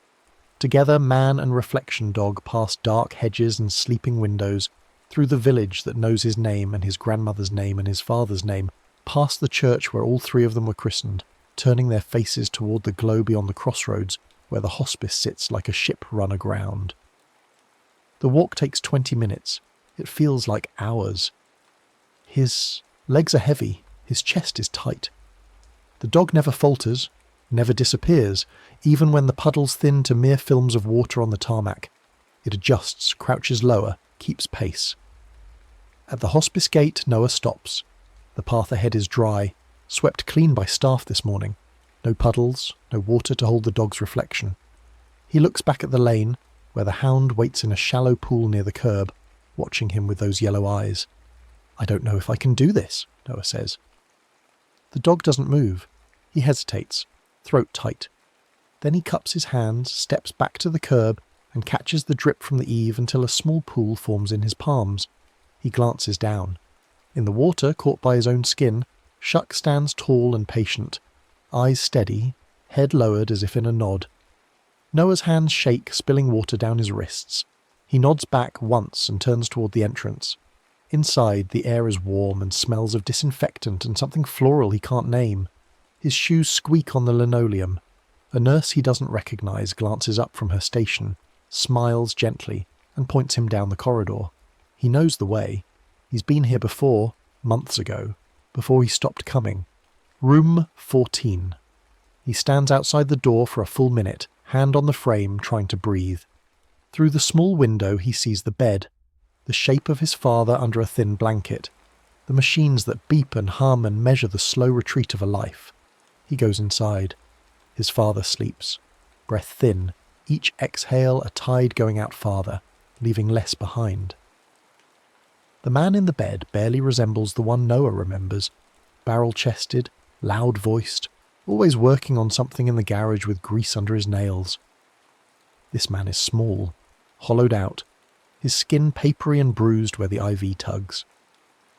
Noah sits in the chair beside the bed, the same chair his mother sat in years ago when it was her in the bed, the same chair he swore he'd never sit in again because sitting meant staying, and staying meant watching someone disappear. He pulls the letters from his pocket. They're damp from the walk, the ink slightly smeared. He unfolds the first one and starts to read. His father's handwriting is worse than he remembers, looping and uncertain, but the words are clear.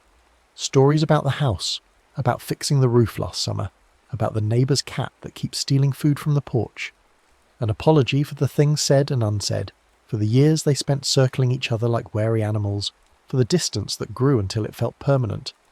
A recipe for the stew his grandmother used to make, written in her slanted hand on a scrap of paper tucked into the envelope.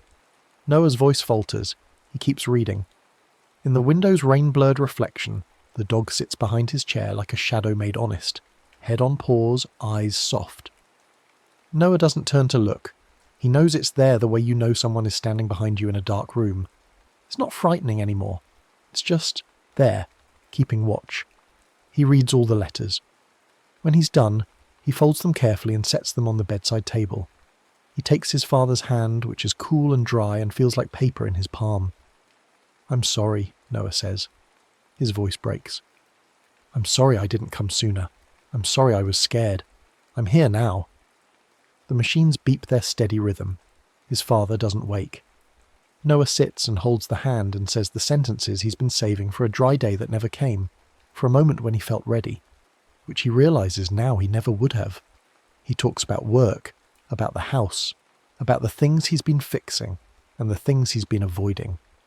He talks until his throat is raw and the sky outside turns from grey to black. His father's breath stops just after midnight, not with a rattle or a gasp, just a quiet exhale that doesn't come back in. The room doesn't grow colder, it grows emptier and somehow lighter, as if something that was pressing down has finally lifted. The machines alarm. A nurse comes in, checks the pulse, marks the time, and puts a hand on Noah's shoulder. He nods. He stays in the chair, holding the hand that's already starting to cool, until the nurse tells him gently that he should go home, get some rest, come back in the morning for the paperwork. He walks home in the thinning storm.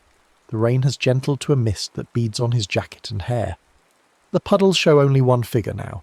At his door, the saucer of salt is dry and smooth, untouched, no paw marks disturbed around it. He lifts the duvet with a braced breath. Clean sheets, no damp, no prints. He sleeps hard, dreamless, until a single soft huff at dawn wakes him long enough to register a warmth at his feet, the weight of a presence departing. He opens his eyes to an empty room. The air smells clean, like rain-washed stone. Days pass. The funeral is small. He reads from the letters and doesn't cry until later, alone in the house, when he finds the recipe card tucked into his wallet and remembers the taste of his grandmother's stew, the sound of her laugh. He starts taking the long way on purpose when it rains, watching the lane pools for company. Sometimes there's nothing. Sometimes faintly, a second set of steps appears in the water. Not always a dog. Once, just the blurred suggestion of a hand walking beside his reflection, as if someone he loved were finally keeping pace. He clears out the house slowly, packs his father's clothes, the tools in the garage, the books that smell like dust and old paper. He keeps the letters, he keeps the recipe. He plants flowers in the garden, something his mother used to do, and they grow, despite his inexperience, bright against the grey of the coast. The rain comes and goes, as it always has, and he learns to watch for it without fear, to see the beauty in the way it turns the world to mirrors.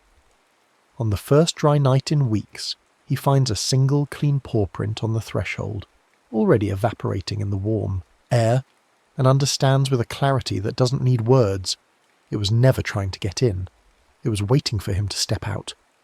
He stands in the doorway, looking at the empty lane, the hedge dark against the stars, the world wet and gleaming. Somewhere in the distance, a dog barks once and falls silent. Noah smiles, small and sad and real, and closes the door. On the first dry night in weeks, he finds a single clean paw print on the threshold, already evaporating in the warm air, and understands with a clarity that doesn't need words. It was never trying to get in. It was waiting for him to step out. He stands in the doorway, looking at the empty lane, the hedge dark against the stars, the world wet and gleaming. Somewhere in the distance, a dog barks once and falls silent. Noah smiles, small and sad and real, and closes the door. The weeks that follow are strange in their ordinariness. He goes to work, stacks pallets, comes home to the empty house that no longer feels quite so empty. He learns to cook the stew from his grandmother's recipe, burns it twice before getting it right, and eats it at the kitchen table while rain patters against the window. The taste brings her back for a moment, her hands dusted with flour, her voice rough with affection, and he lets himself sit with that memory instead of pushing it away. He saves the leftovers in containers his father bought years ago, plastic tubs with mismatched lids that never quite fit right, and finds comfort in the imperfection. At the solicitor's office, he signs papers and listens to explanations about the house, the small amount in savings, the life insurance policy his father never mentioned. Everything comes to him. It's not much, but it's something. Enough to breathe, maybe. Enough to stop working doubles and start sleeping through the night. The solicitor is kind, efficient, and when she shakes his hand and says she's sorry for his loss, he believes her. Outside, the sky threatens rain but holds off, clouds roiling overhead like something restless. He starts noticing things he'd stopped seeing. The way the coast looks in the morning, all silver light and crying gulls. The old woman at the post office who always asks after his father and tears up when he tells her. The co-worker who brings him coffee without asking, sets it on his workstation with a nod that says everything and nothing. Small kindnesses, small threads connecting him to the world he'd been sleepwalking through. He tries to return them, holds doors, smiles at strangers, says thank you and means it. The rain returns, as it always does on the coast, but now when he drives the lanes he finds himself looking for the puddles instead of avoiding them. Most of the time there's nothing, just water reflecting sky and hedgerow and his own car passing by. But sometimes, not often, but enough, he catches a flicker of movement in the corner of his vision, a shape that might be a dog or might be shadow, and he feels something settle in his chest, not fear, something closer to recognition. He doesn't stop the car, doesn't need to, just keeps driving, keeps moving forward, and lets the reflection be what it is.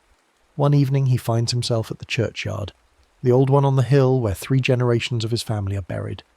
He hasn't been since his mother's funeral, since he was 16 and angry at everything. The gate creaks when he pushes it open. Moss grows thick on the stones, and the older graves lean like bad teeth, their inscriptions worn to suggestions. He finds his grandmother's grave near the back, then his mother's beside it. The stone is simple, her name, her dates, the words, beloved wife and mother, that his father chose and Noah had thought too plain at the time. He crouches down and pulls weeds from the base, clearing away the overgrowth until the letters show clean. I'm sorry I didn't visit, he says to the stone, to the ground, to whatever might be listening. I'm trying to be better. The rain starts while he's kneeling there, a soft drizzle that darkens the stones and beads on the petals of the flowers someone else has left. His father, probably, before he got too sick to drive. Noah stays until he's soaked through, until his knees ache and his fingers are numb. When he finally stands, he sees the puddle at his feet, shallow and dark, and in it the dog sits at attention, watching him with those yellow eyes. Not menacing, just present. A witness. Thank you, Noah says, and means it for everything. The warning, the companionship, the push toward the door he'd been too frightened to open. The dog's tail moves once, a slow sweep through the reflection that doesn't disturb the water. Then it's gone, and there's only rain. He visits the churchyard twice more in the following weeks, brings flowers, pulls weeds, sits on the bench by the wall and watches the light change over the valley. The church warden finds him there once, an elderly man with kind eyes who introduces himself as Peter and says he knew Noah's grandmother, used to see her at the Sunday services. They talk for an hour about nothing important. The weather, the state of the coast road, the way the village has changed and stayed the same. When Peter asks if Noah might consider coming back to church, Noah says maybe, and surprises himself by meaning it. Not for faith exactly, but for the connection, for the feeling of belonging to something older than his own small life. He starts clearing out the garage, something he's been avoiding because it was his father's space, full of tools and half-finished projects and the smell of motor oil. He finds things he didn't know existed. A box of photos from before he was born, his parents young and laughing on a beach somewhere. A journal his father kept for a few months after his mother died, full of grief and confusion and love. A child's drawing, his own, crude and bright, taped to the inside of a toolbox lid. Each discovery is a small excavation. He sits on the concrete floor surrounded by the debris of a life and lets himself cry, really cry, for the first time since his father died. When he's done, his face is swollen and his chest aches, but something has shifted. Something has been let out that needed air. He keeps some things, donates others, throws away what's too broken to save. In the back corner he finds an old dog bed, dusty and flattened, from the terrier they had when he was 7. Patch.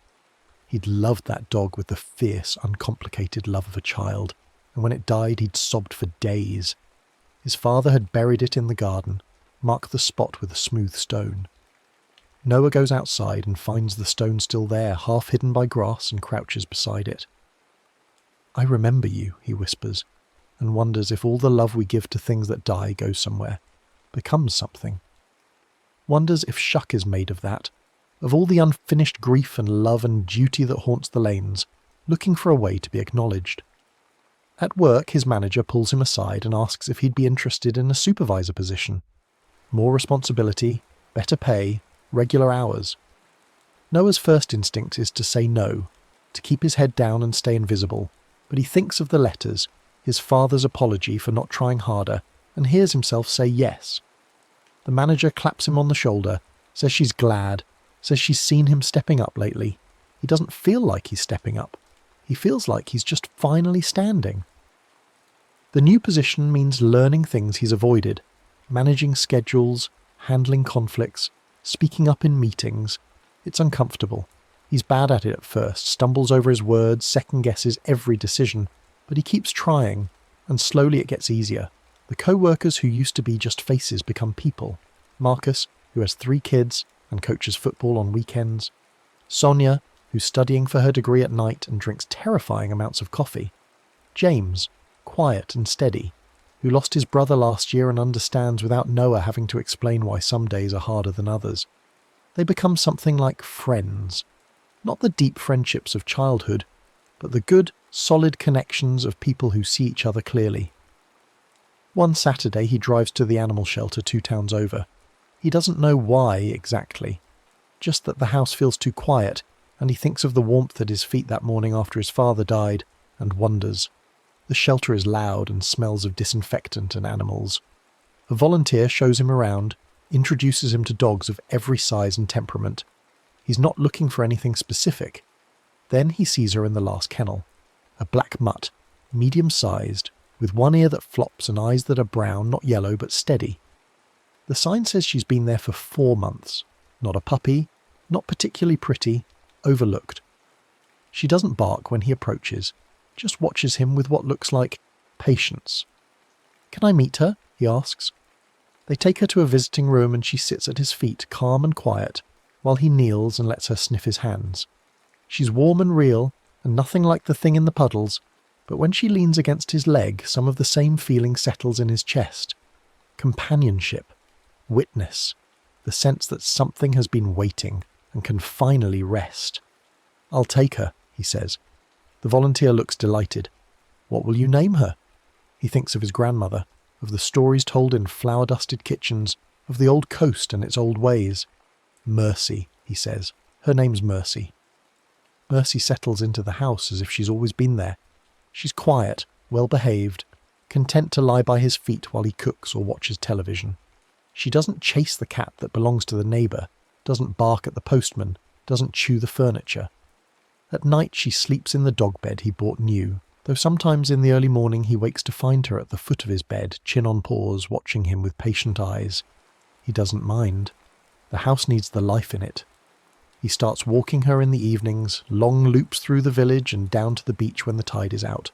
She's good on the lead, doesn't pull, seems content to match his pace. Other dog walkers nod at him now, say hello, comment on the weather. He learns their names, their dogs' names, becomes part of the rhythm of the place he's lived in all his life but never quite inhabited. When it rains, Mercy doesn't mind.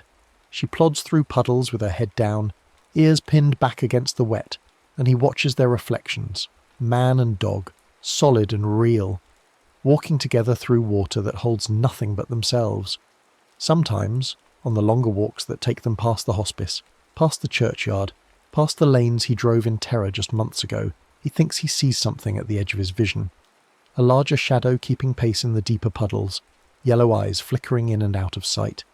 He never turns to look directly, doesn't need to, just keeps walking, keeps moving forward, and trusts that whatever is there is no longer a warning but a confirmation. You did the thing, you walked the road, you're still walking it. The first anniversary of his father's death comes on a day of driving rain. He takes the morning off work and drives to the cemetery with Mercy in the passenger seat, a bunch of cheap flowers from the supermarket on the dashboard. At the grave, which is still raw and grassless, he sets the flowers down and stands with his hands in his pockets. Mercy sits beside him, her shoulder warm against his leg. "I'm doing okay," he tells the stone, the ground, the memory. "I'm trying. I think you'd be proud, maybe, or at least less worried." The rain comes down harder.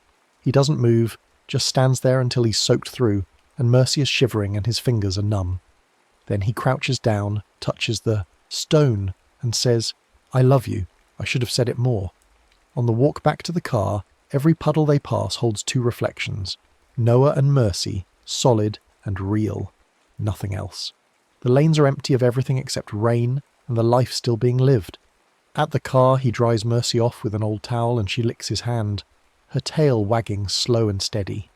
He drives home through the storm, and when he pulls into his drive, the puddle by the curb reflects only his car, only the hedge, only the world as it is.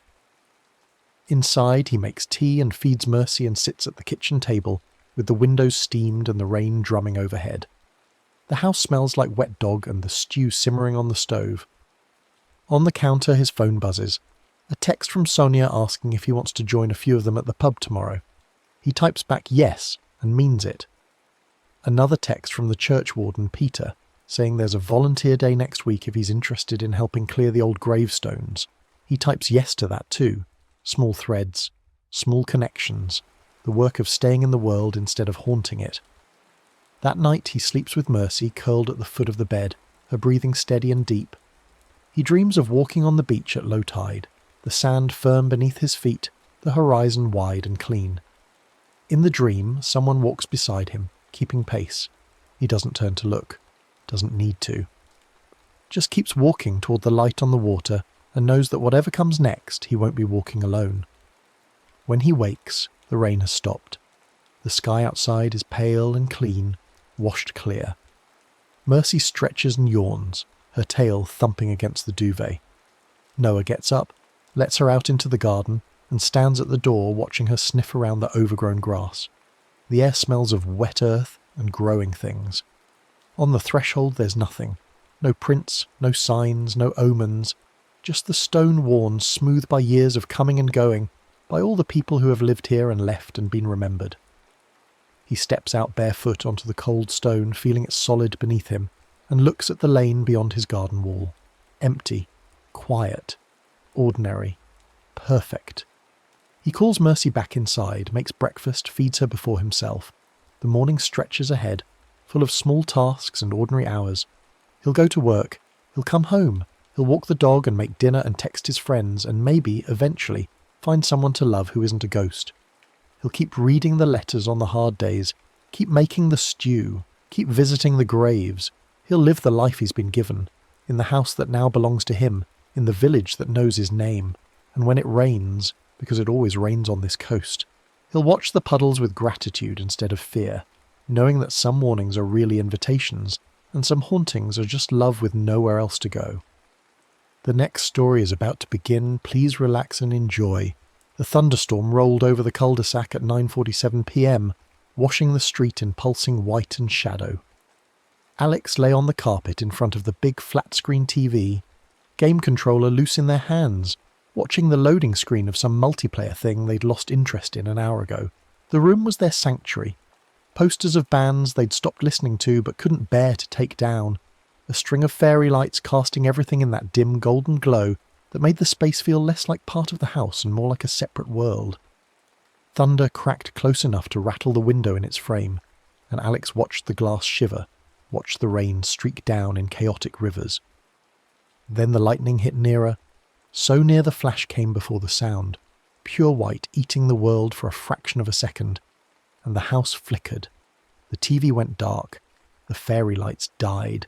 The hum of the refrigerator downstairs cut off mid-note. Everything plunged into a thick humming dark that pressed against Alex's eardrums like water. They stayed still on the carpet, waiting for their eyes to adjust. The storm lit the room in irregular pulses, each flash painting the furniture in stark relief before abandoning it to blackness again. The TV screen became a black mirror, faintly reflecting the room in the ghostlight from the window. Alex could see their own outline in it. Messy hair falling past their shoulders, hunched shoulders, the pale oval of their face, eyes catching what little light there was like an animal's at the roadside. They pushed themselves up on their elbows and stared at the reflection. It stared back. Lightning flashed, and for that instant everything was clear, their own face tired and blank, mouth slightly open. Then darkness again. They blinked. The reflection blinked. Almost on time. Almost. A fraction of a beat late. Just enough for the hairs on the back of Alex's neck to rise like grass before wind. They told themselves it was just their eyes adjusting. Just storm jitters. Just the weird way lightning played with shadows. They forced a crooked smile to prove how silly it was, how paranoid they were being. See? Just a reflection. Just glass. Just them.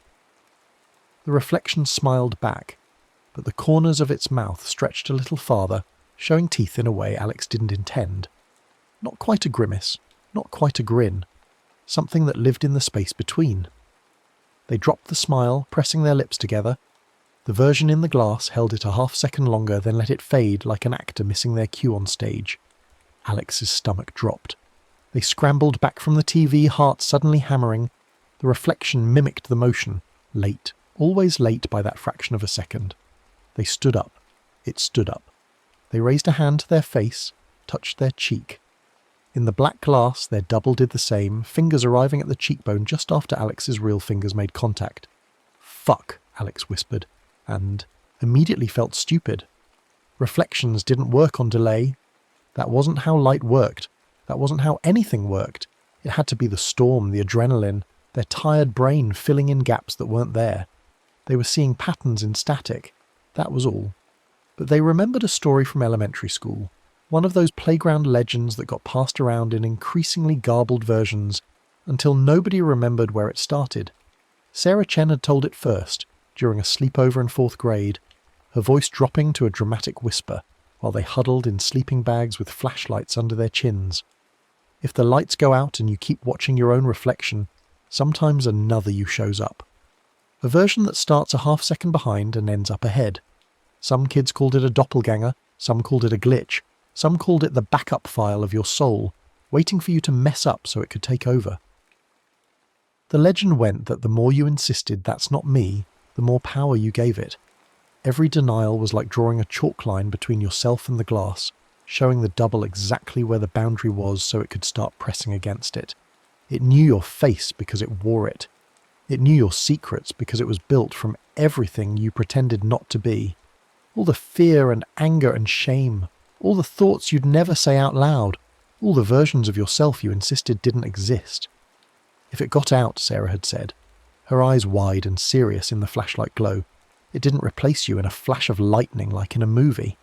It just stood in the room with you, smiling that late smile, following a half step behind everywhere you go, saying all the things you won't say. Eventually people stopped turning toward you when they heard your name. They turned toward it instead. Because it was braver than you, more honest, more real. Alex had thought it was bullshit then. The kind of story designed to make kids afraid of mirrors and thunderstorms, designed to give them something to be scared of that wasn't the real stuff. The divorce talks and the money fights and the way their mum's voice got when she'd had too much wine. But standing in their dark room now, watching their reflection arrive late to every movement, the story felt less like bullshit and more like something their 10-year-old self had understood better than they did now. Downstairs, their parents' voices started up, muffled but unmistakably sharp, that particular tone that meant the storm was just an excuse to argue about something older and deeper. Money, probably. Or whose fault it was that they hadn't paid the electric bill on time. Or whose fault it was that they couldn't afford to pay the electric bill on time. Or whose fault it was that they'd ended up in this house in this neighbourhood with these problems in the first place. The voices rose and fell like tides, and Alex felt the familiar tightness in their chest, the familiar urge to put on headphones and disappear into music or games or anything that wasn't here. But the power was out. Their phone was on their desk somewhere, probably down to 15% battery. The room was dark except for the stuttering lightning, and in the black mirror of the TV screen their reflection waited, slightly too still, eyes slightly too wide. Alex turned away from it, fumbling across the room to their desk. Their shin connected with the corner of their bed frame, and they hissed in pain, hopping on one foot. Behind them, they were sure of it, though they didn't turn to check. Their reflection mimicked the hop a fraction of a second late, a puppet on delayed strings. They found their phone by feel and thumbed it on. The screen blazed painfully bright in the darkness. 9:53 p.m, 12% battery.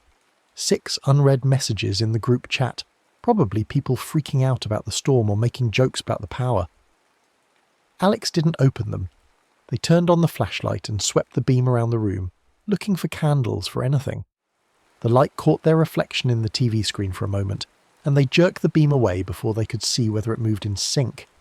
Their little brother Danny was crying downstairs now, woken up by the storm or the yelling or both.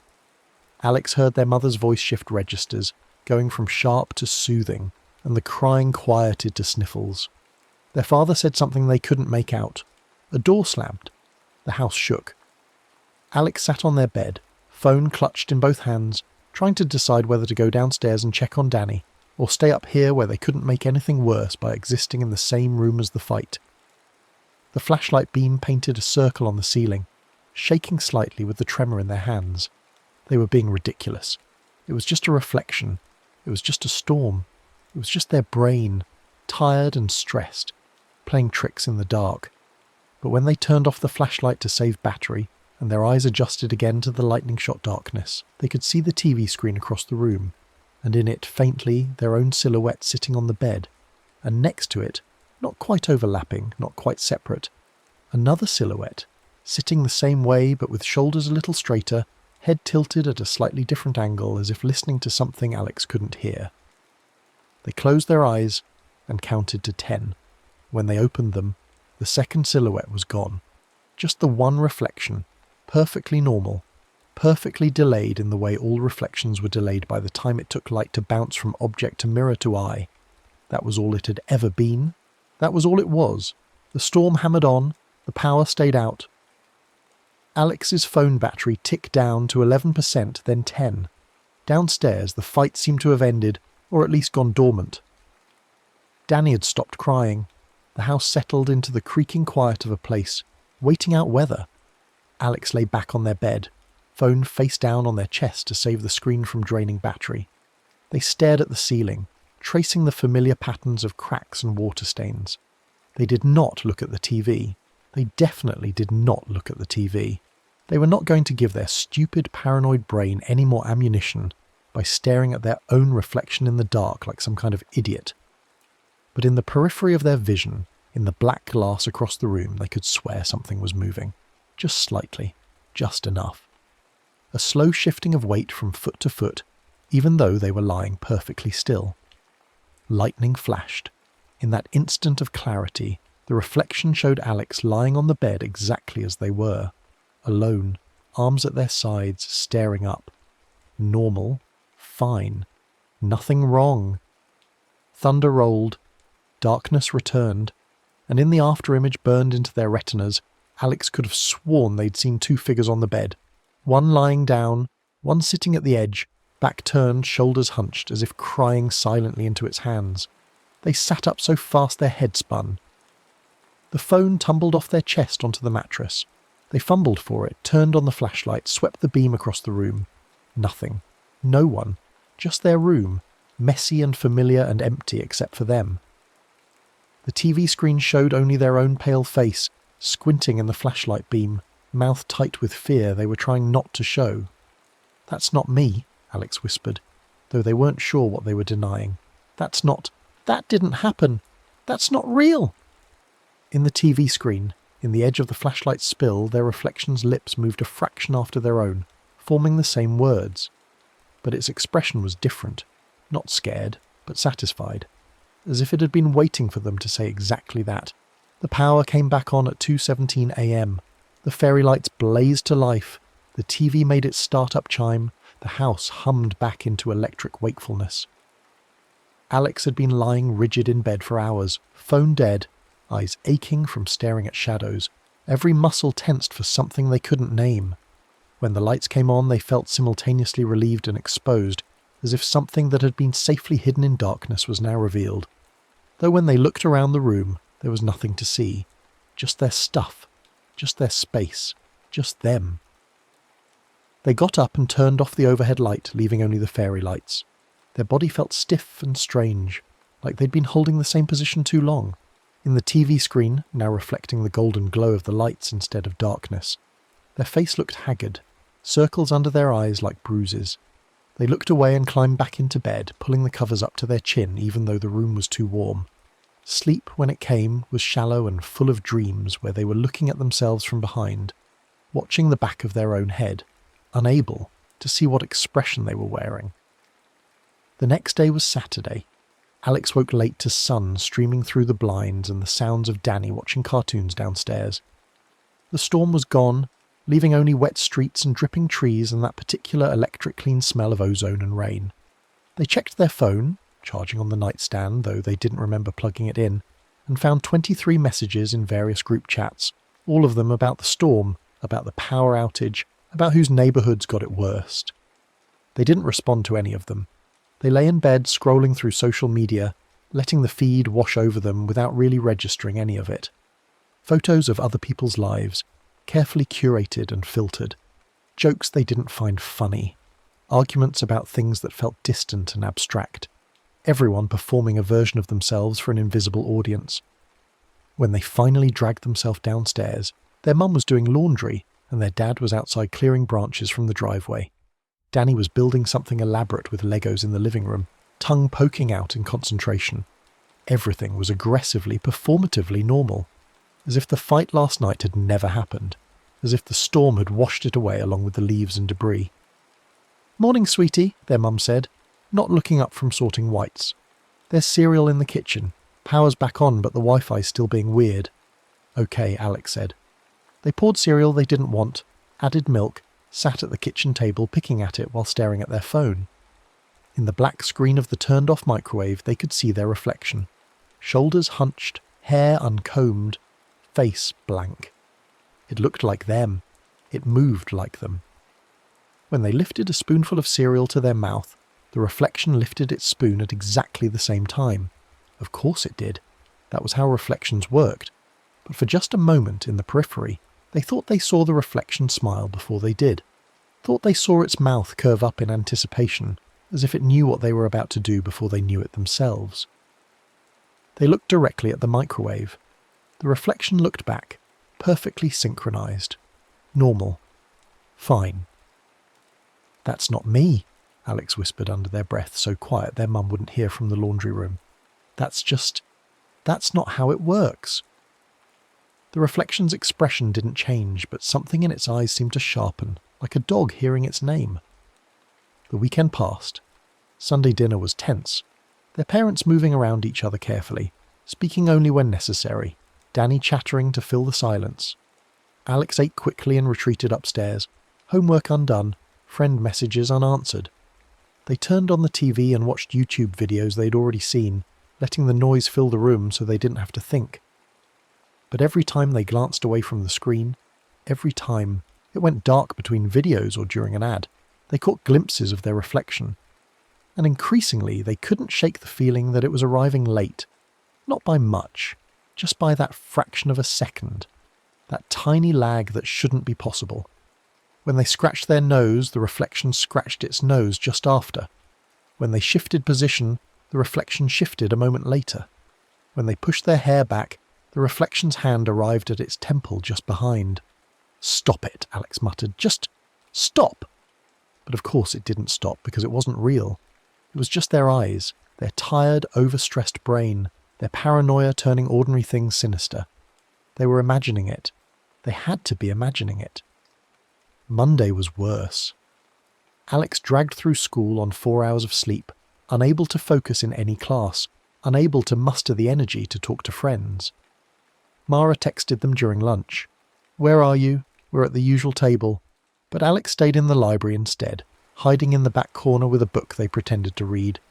They didn't want to explain why they were so tired. Didn't want to hear themselves say out loud that they were afraid of their own reflection. It sounded absurd. It was absurd. But when they went to the bathroom and washed their hands, they avoided looking directly at the mirror. And when they had to look, when curiosity and dread overwhelmed caution, they saw what they expected to see. Themselves, pale and exhausted, dark circles under their eyes, moving in perfect sync with their body. Except when they looked away, just as they were turning toward the door, they caught their reflection in the periphery still standing at the sink, still staring straight ahead, not turning. Just for a fraction of a second. Then it snapped into place, following them, and when they whipped back to check, it was perfectly synchronized again. "That's not me," they breathed. "That is not me." In the mirror, their reflection mouthed the same words, but its expression was different, knowing, almost amused. Tuesday was the math quiz Alex had forgotten to study for. They sat at their desk staring at problems that might as well have been written in another language. Equations that swam and rearranged themselves every time they tried to focus. They wrote down numbers at random, letters at random, anything to fill the blank spaces. When time was called and they had to turn it in, they knew they'd failed, knew they'd have to take it home with a big red F at the top, knew their parents would ask why they weren't trying, knew they'd have to lie or tell a truth they didn't know how to explain. At lunch, Mara found them. "Dude, where have you been? You've been ghosting all weekend." "Just tired," Alex said. It was the truth, but not the truth. "You look like shit. Are you okay?" "I'm fine." The lie tasted like metal. Mara studied them for a long moment, then shrugged. "Okay, well, there's a group of us going to the mall after school if you want to come. Might be good to get out of your head for a bit." "Maybe," Alex said, which meant no, and Mara knew it, but didn't push. That afternoon, walking home, Alex passed a parked car and caught their reflection in the tinted window. They saw themselves walk by, backpack, hoodie, head down. Normal. But then, just at the edge of the reflection's frame, they saw themselves again. A second figure, walking parallel, a few steps behind. When they spun to look, there was nothing there. Just the empty sidewalk, wet with melted frost, dead leaves piled against the curb. They walked faster. Behind them, they could feel it, even though they refused to turn and check. They were sure something was keeping pace. Not their shadow. The sun was wrong for that, hidden behind clouds, but something with their gait, their silhouette, their face. At home, they went straight to their room and closed the door. The TV was off, thank God. They couldn't handle their reflection right now. They sat at their desk and tried to start their homework, but the words on the page wouldn't resolve into meaning. Their mind kept sliding away, kept returning to the car window, the bathroom mirror, the TV screen in the dark. When their mum knocked to ask about dinner, they said they weren't hungry. She pushed. "You need to eat something, honey." But they insisted, and eventually she left them alone. Through the door, they could hear her talking to their dad in that low, urgent tone that meant she was worried. Meant there would be a conversation later about whether they should be concerned, whether this was normal teenage stuff or something else. Alex put on headphones and turned on music loud enough to drown out thought. They lay on their bed and stared at the ceiling, not looking at the turned-off TV, definitely not looking at the turned-off TV. The music was aggressive and meaningless, all distortion and screaming, the kind of thing that usually helped them feel something other than numb. But when they closed their eyes, they saw their own face looking back at them from behind glass, saw their own mouth forming words they'd never said aloud, saw their own eyes, too bright, pupils too wide, staring with an intensity they'd never managed in real life. They opened their eyes.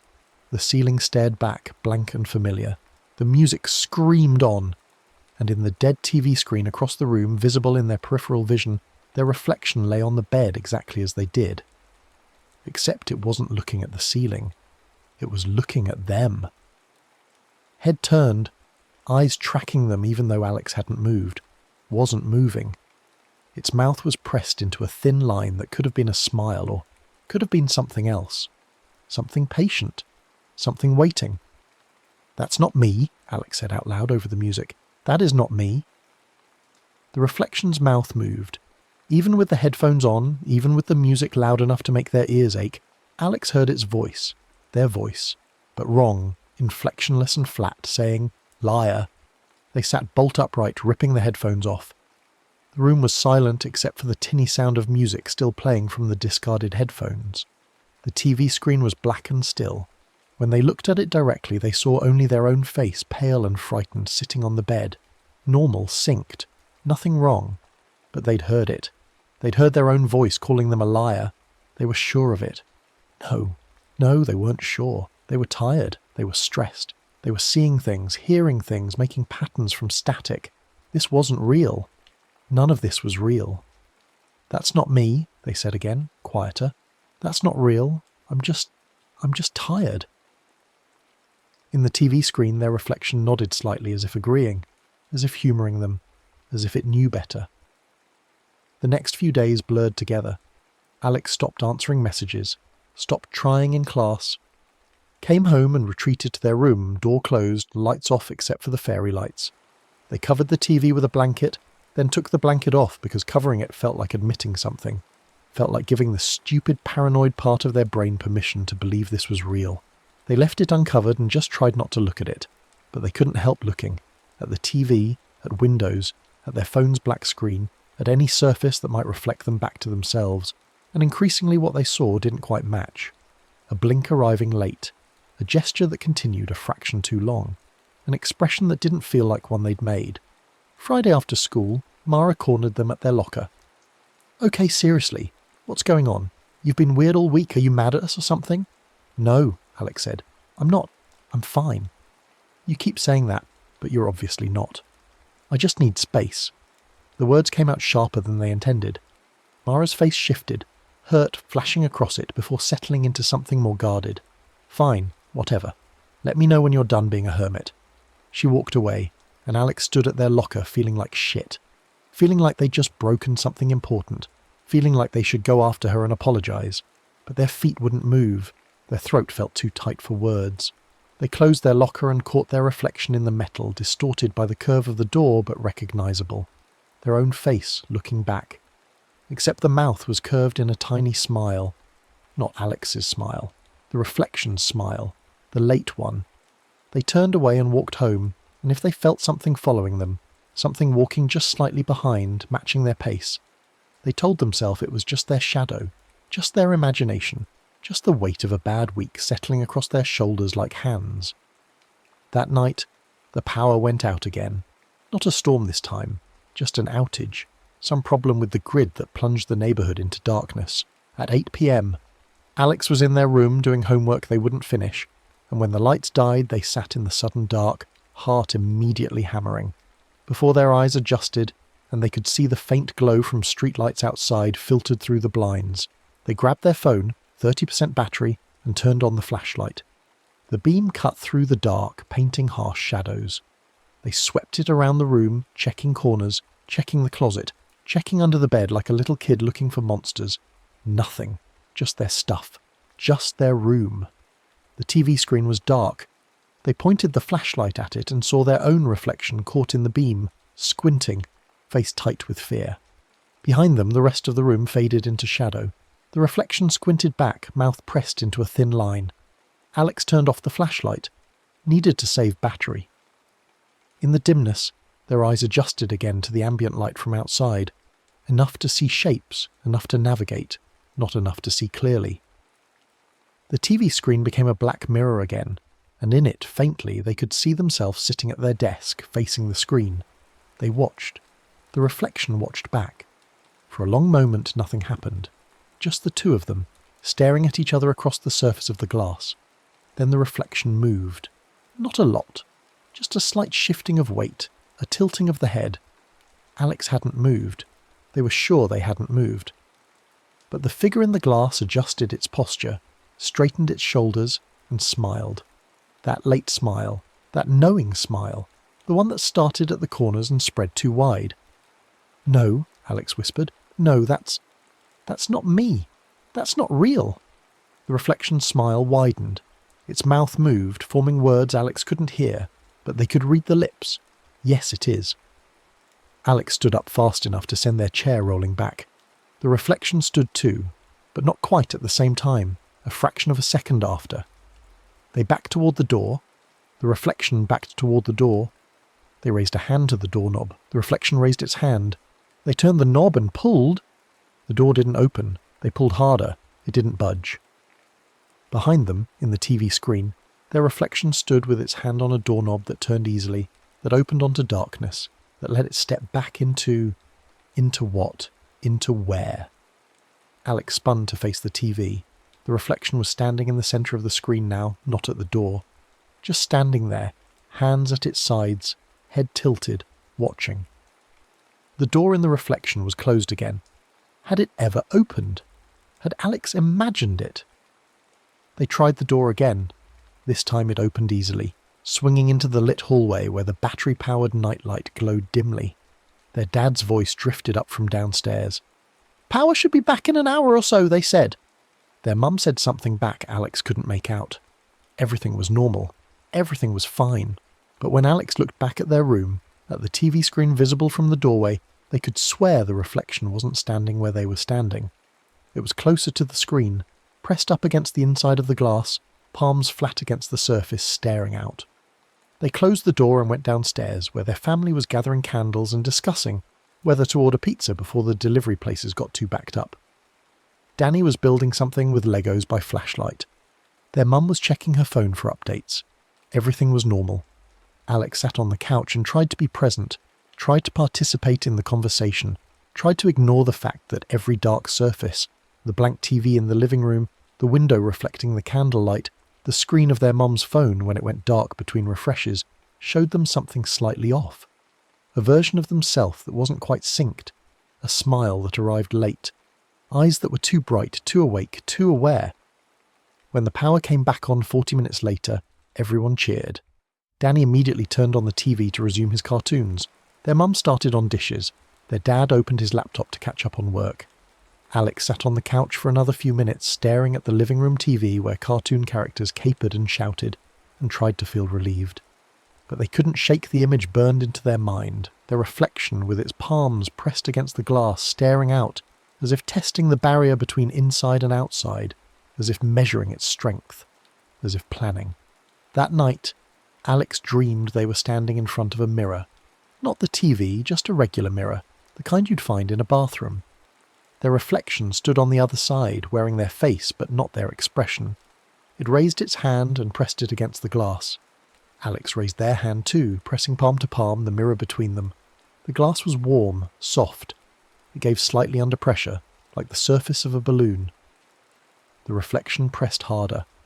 Alex pressed back, trying to keep it in, trying to maintain the barrier, but the glass kept softening, kept stretching. The reflection's fingers started to break through, pushing into Alex's palm, intertwining with their own fingers. "Stop," Alex said. "Stay there. You're not me." The reflection's other hand came up, pressed against the glass. Both hands now pushing through, forearms emerging, elbows. The glass stretched around it like membrane. "I am you," the reflection said, its voice exactly like Alex's voice, coming from Alex's mouth. "I'm every thought you're too afraid to think, every word you won't say, every version of you that you pretend doesn't exist. That's not true." But even in the dream, Alex could feel the lie. The reflection's face pushed through the glass now, emerging like something being born, features distorting and then resolving. "You keep saying, 'That's not me.' But it is, and the more you deny it, the stronger I get. The more I become separate, the more I become real."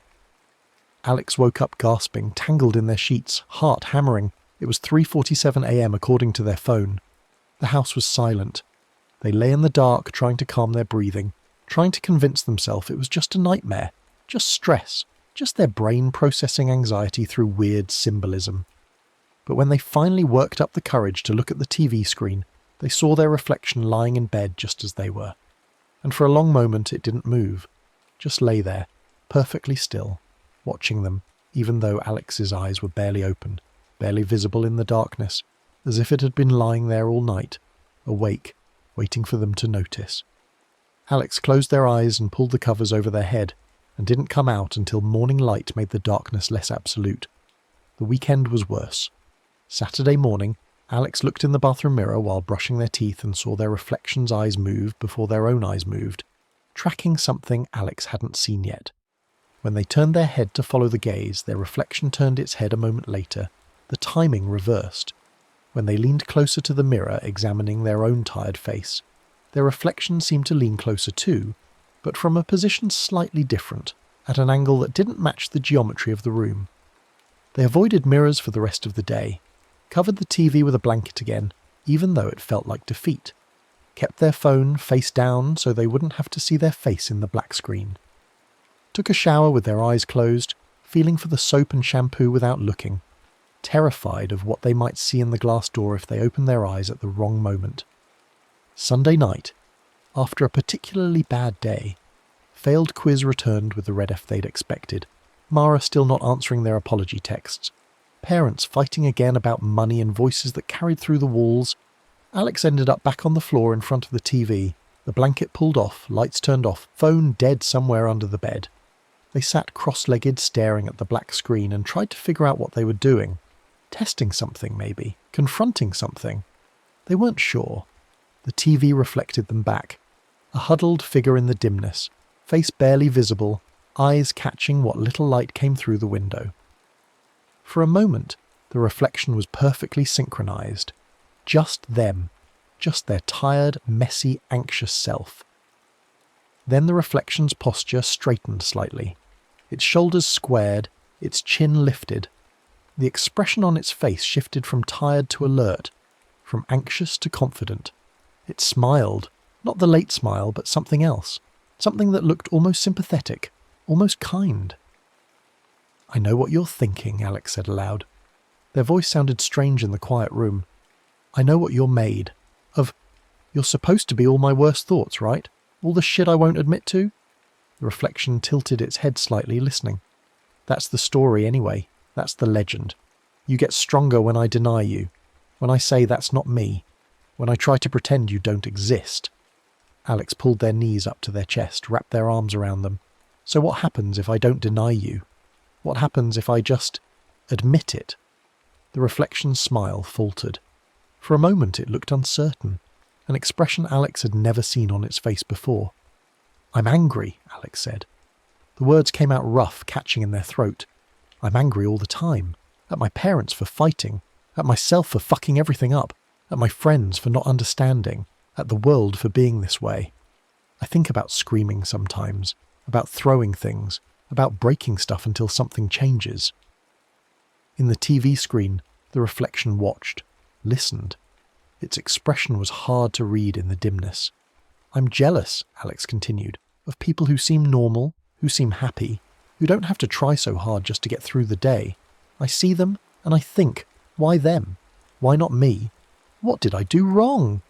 The reflection's outline seemed to blur slightly at the edges, like smoke beginning to dissipate. "I've thought about hurting people. Not seriously, not like planning it or anything, but in my head, in the moment when someone says something shitty or when I can't take it anymore, I think about what I could say back. The cruelest thing, the thing that would destroy them. And part of me wants to say it just to see what would happen." Alex's voice was shaking now, but they kept going. This was the point, wasn't it? This was the test. "I've wished I could disappear. I've thought about what it would be like if I just wasn't here anymore. If nobody had to deal with me. If I didn't have to deal with me. And sometimes that thought is the most comforting thing I have." In the TV screen, the reflection shuddered. Its edges blurred more, bleeding into the darkness around it. But it didn't vanish. It stayed there, watching, as if waiting for something else. Alex took a shaking breath. "But here's the thing. Yeah, I think those things. Yeah, they're me. But they're not all of me. They're just the worst parts, the loudest parts when I'm tired or scared. They're real, but they're not the whole truth." The reflection's mouth moved, forming words. Alex couldn't hear them, but they could read the lips. "That's denial. You're still pushing me away." "No," Alex said. "I'm not denying you exist. I'm just saying you're not in charge. You're not the real me. You're just part of it. The part I have to learn to deal with instead of pretending it's not there." The reflection stared at them for a long moment. Then it smiled. That late smile. The one that showed too many teeth. Its hands came up, pressed against the inside of the screen. The TV's surface bulged inward, slightly, like a soap bubble pushed from behind. Alex's breath caught. "You think it's that easy?" The reflection's voice was faint, distorted, like something heard through water. But unmistakably Alex's voice.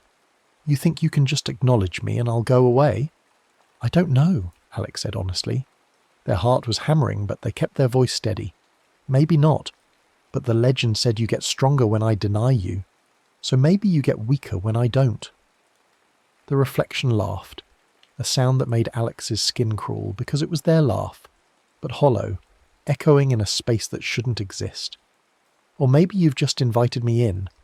Maybe by admitting I'm you, you've given me permission to be here, to be real." The pressure on the screen increased. The bulge grew more pronounced, the glass bending impossibly without breaking. Alex could see the outline of fingers pressing through, the suggestion of palms, knuckles white with effort. Their first instinct was to run, to flee downstairs to where their parents were, to anywhere that had other people and light and normalcy. But they'd been running all week, running from mirrors, from reflections, from dark screens, running from the parts of themselves they didn't want to see, and it hadn't helped. If anything, it had made things worse. "Fine," Alex said, forcing themselves to stay seated to keep watching. "You want to be real? Let's talk about it. Let's talk about every shitty thing I've ever thought." The reflection paused, fingers still pressed against the screen but no longer pushing. "What?" "You heard me. You're made of my worst thoughts, right? My deepest fears? All the things I'm ashamed of?" Alex's voice was getting louder, emotion bleeding through despite their efforts to stay calm. "Then let's go through them. Let's see how scary they really are when I actually look at them." The reflection drew back slightly, uncertainty flickering across its features. Alex pressed on. "I thought about hurting Mara earlier this week. When she asked if I was okay and I said I was fine, I thought about telling her the truth in the cruelest way possible. About saying, yeah, I'm fine, I'm just realizing that none of you actually care. You're just asking because it's what you're supposed to do. I wanted to make her feel as shitty as I felt, In the screen, the reflection was watching with an unreadable expression. But I didn't say it, because thinking something and doing something are different things. Because I know the difference between a bad impulse and an actual decision. Because I actually do care about her, even when I'm angry and hurt and want to lash out. That's convenient, the reflection said. Very noble of you, but you still thought it. You still felt it. That anger is real. Yeah, it is. I just said that. I'm not denying the anger is real, but I'm also not letting it control me. There's a difference. The reflection's smile twisted. What about the other stuff? What about when you wished your dad would just leave? When your parents were fighting and you thought, I wish he would just go and never come back. You felt guilty about that one. I know you did. Because what if it came true? What if thinking it was enough to make it happen? Alex flinched. That one hit deeper. A memory from 3 months ago. A particularly bad fight. A thought that had flashed through their mind so vividly it felt like a wish. Like a curse they'd spoken into existence. Their dad had left for 2 days after that fight. Had come back, but for those 2 days Alex had been convinced it was their fault. That thinking it had made it real. That's magical thinking, Alex said. But their voice wavered. That's not how the world works. Isn't it? The reflection leaned closer to the screen, and Alex could see their own features in sharp detail now, despite the dimness. Every worry line, every dark circle, every hint of the person they were afraid they were becoming. You think your thoughts don't matter? You think what goes on in your head doesn't shape who you are? Of course it matters, but it doesn't define me. I'm not just my thoughts. I'm what I choose to do with them. Such wisdom. The reflection's voice dripped with mockery. Tell me, what about the night last year when you stood in the bathroom with that bottle of pills from the medicine cabinet? When you counted them out, when you looked at yourself in the mirror and thought about what would happen if you took all of them? You didn't do it, obviously, but you thought about it. For a long time, you sat there and you planned it out. Alex's throat closed. They couldn't speak for a moment. Couldn't breathe. That night, they'd tried so hard to forget that night, to pretend it had never happened. Had told themselves it wasn't serious, wasn't real, was just a bad moment that didn't count because they hadn't actually done anything. I was in a bad place, Alex finally managed. It was the worst I'd ever felt, but I didn't do it. Because you were too scared. Not because you didn't want to. No. Alex shook their head, tears burning behind their eyes. Because I realised I didn't actually want to die. I wanted the pain to stop. Those are different things. And I found other ways to deal with it. I talked to someone, I got help. You told the school counsellor you were stressed about grades. You didn't tell anyone the truth. I told them enough. I told them what I could. And it helped. I'm still here. I'm still trying. The reflection was silent for a moment, studying them. Its hands were no longer pressed against the screen, just resting there, fingers splayed. When it spoke again, its voice was quieter, less mocking. What about the stuff you haven't told anyone? What about the thoughts you have about hurting yourself now? Not seriously, not planning it, but just the intrusive thoughts. The ones that pop up when you're standing near a street or holding something sharp or looking down from somewhere high. Just a flash of what if. Just your brain showing you the worst possibility. Everyone has those, Alex said, but their voice was uncertain. Do they? Are you sure? Or is that just what you tell yourself so you don't have to think about what it means that you have them? Alex wiped their eyes with the back of their hand, frustrated by the tears. I don't know. Maybe everyone doesn't. Maybe I'm fucked up. Maybe there is something wrong with me. But having the thoughts doesn't mean I want to act on them. Intrusive thoughts are they're just static. They're just noise. Noise that sounds a lot like your own voice. Yeah, because it is my voice. It's my brain. But my brain also tells me I forgot to lock the door when I know I locked it. Or that everyone hates me when I know they don't. Or that the plane's going to crash when planes are statistically the safest way to travel. My brain is wrong about stuff all the time, just because I think something doesn't make it true. The reflection tilted its head, considering. What about the things that are true? The things you know are accurate but don't want to admit? Like how much you resent Danny sometimes. Alex's jaw tightened. I don't. Yes, you do. You resent him because he's younger. Because things are easier for him. Because your parents don't fight as much when he's around. Because he gets to be a kid and you had to grow up faster. Because when you were his age, things were different and you didn't get to be as carefree as he is now. That's not his fault. No, it's not. But you still feel it. You still look at him and think, must be nice. You still get annoyed when your parents ask you to help with him, to watch him, to be the responsible one. You still think, why do I have to be the mature one? Why can't I just be taken care of? Because I'm older. Because that's how it works. Because you don't have a choice. Because if you weren't mature, if you weren't responsible, everything would fall apart. Your parents are barely holding it together. Danny's too young to understand. So you have to be okay. You have to be fine. You have to keep it together, because if you don't, who will? The tears were falling freely now, and Alex didn't bother to wipe them away. The reflection was right. All of it was true. All of it was thoughts they'd had and tried to bury. Tried to pretend didn't exist because acknowledging them made them feel like a terrible person. What kind of older sibling resented a little kid who hadn't done anything wrong? What kind of person got angry at their parents for struggling? What kind of teenager couldn't handle normal stress without falling apart? I'm so tired, Alex whispered. I'm tired of pretending I'm okay. I'm tired of holding everything in. I'm tired of being the one who has to keep it together. The reflection's expression softened. For a moment it looked almost sad. Sad in a way that felt genuine, not mocking. I know, it said. That's why I'm here. I'm all the things you can't say, all the feelings you can't express, all the versions of you that you have to keep locked away. So what do you want? What happens now? That depends on you. The reflection's hands pressed against the screen again, but gently this time, not pushing. You can keep fighting me. Keep insisting I'm not you, that I'm something separate, something foreign. Keep the boundary between us solid. Or what? Or you can let me out. Let me speak for you. Let me say all the things you're too afraid to say.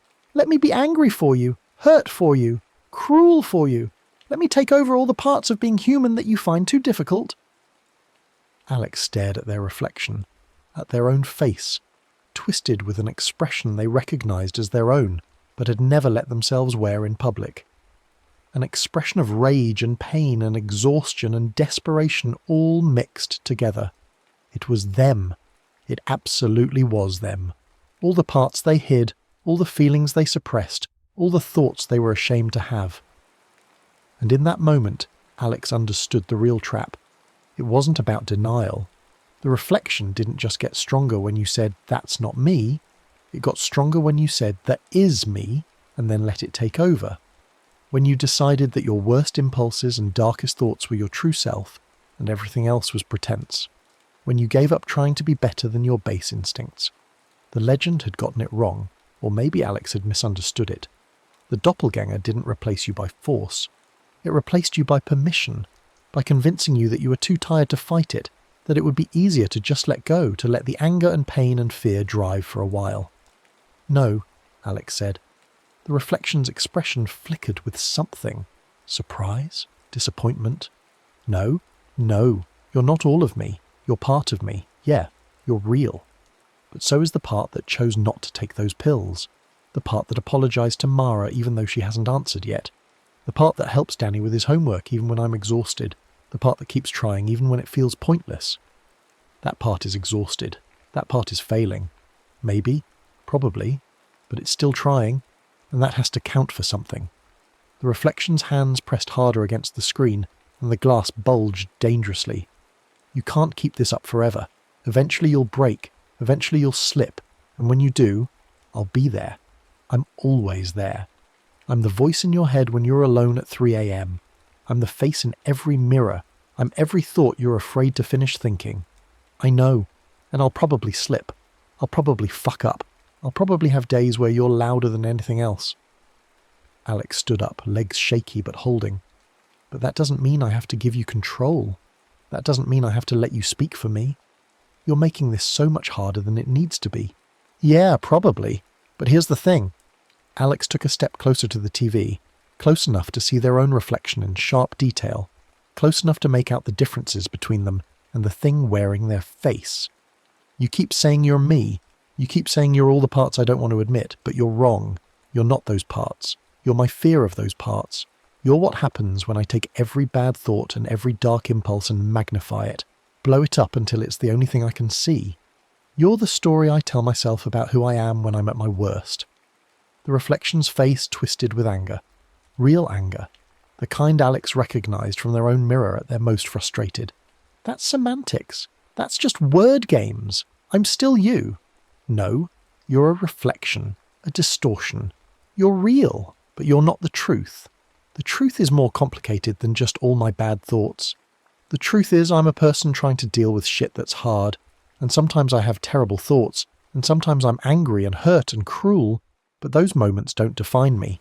They're part of the picture, but they're not the whole thing. The reflection screamed, a sound that came from the TV speakers and shouldn't have been possible, a sound that made Alex flinch and step back. The screen surface rippled like water. The room's lights flickered even though the power was on, even though there was no reason for them to flicker. Thunder rolled outside, distant but getting closer. You don't get to dismiss me! The reflection's voice was louder now, filling the room, reverberating. You don't get to categorize me as just fear or just distortion and make me go away. I'm every thought you've ever been ashamed of, every impulse you've suppressed, every version of you that you've killed before it could be born. I'm real!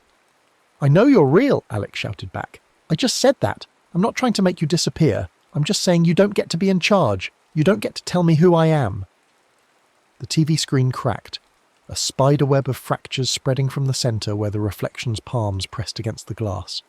Through the cracks, darkness seemed to seep, thicker than shadow, wrong in a way that made Alex's skin crawl.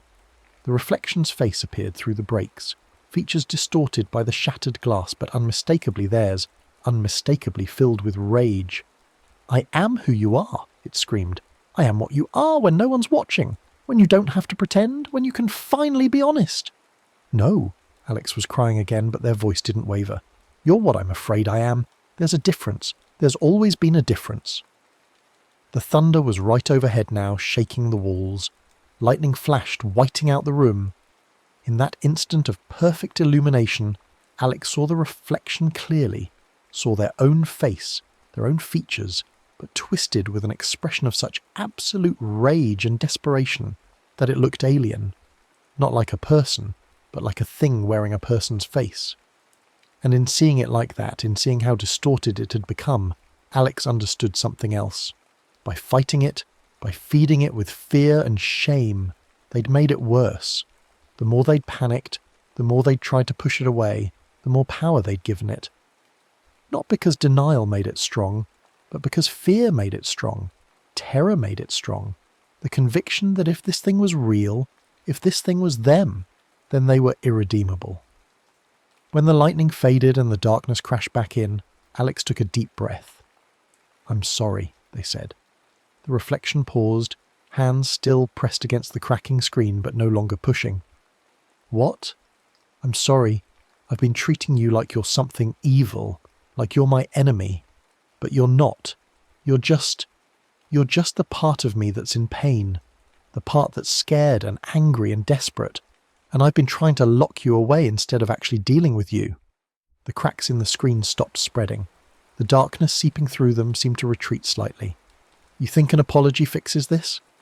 The reflection's voice was quieter now, uncertain. No, but it's a start.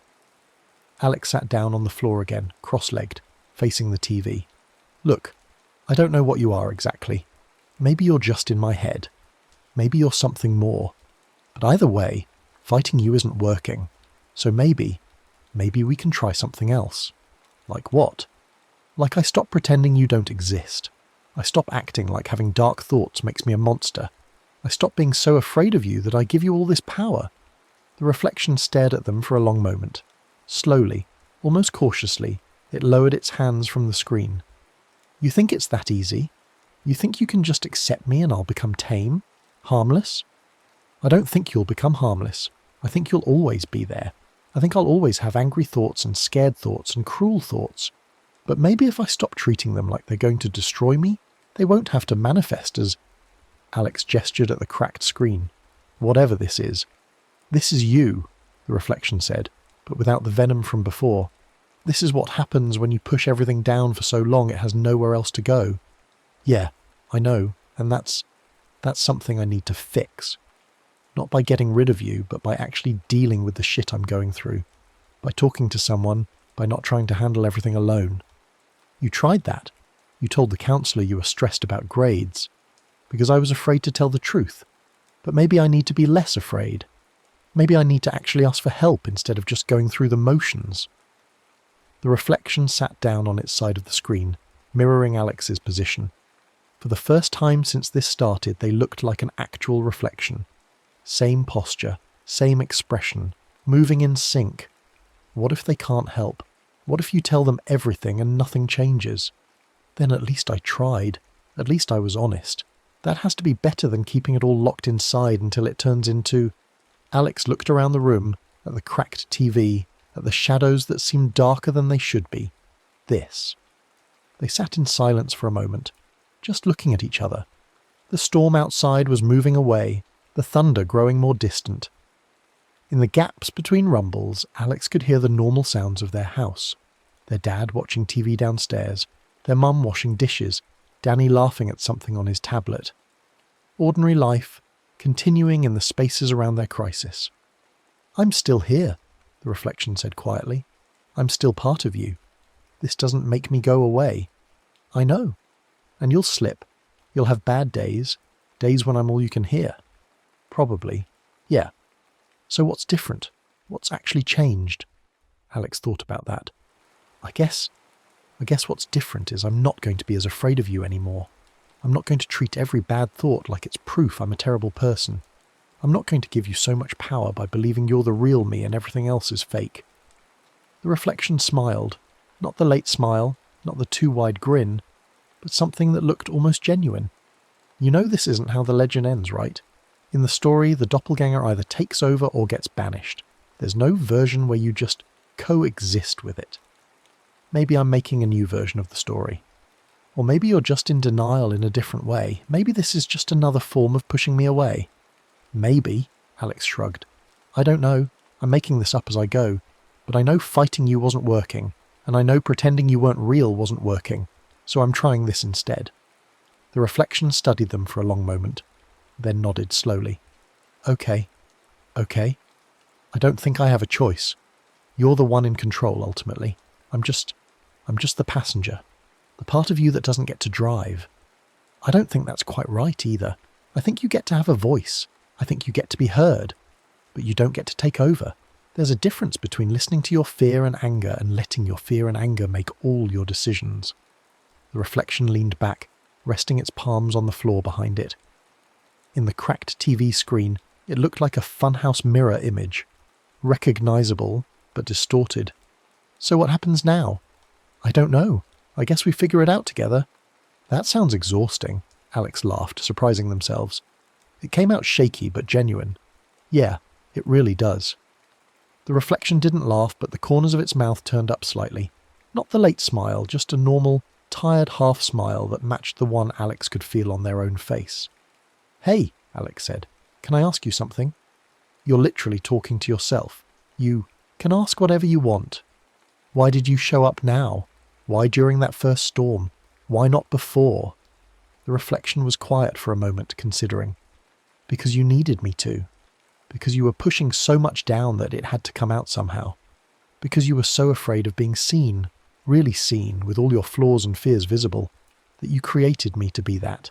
To be the thing you're afraid people will see if they look close enough. That's... Alex's throat tightened. That's probably true. I know. I'm made of things you know but don't want to admit.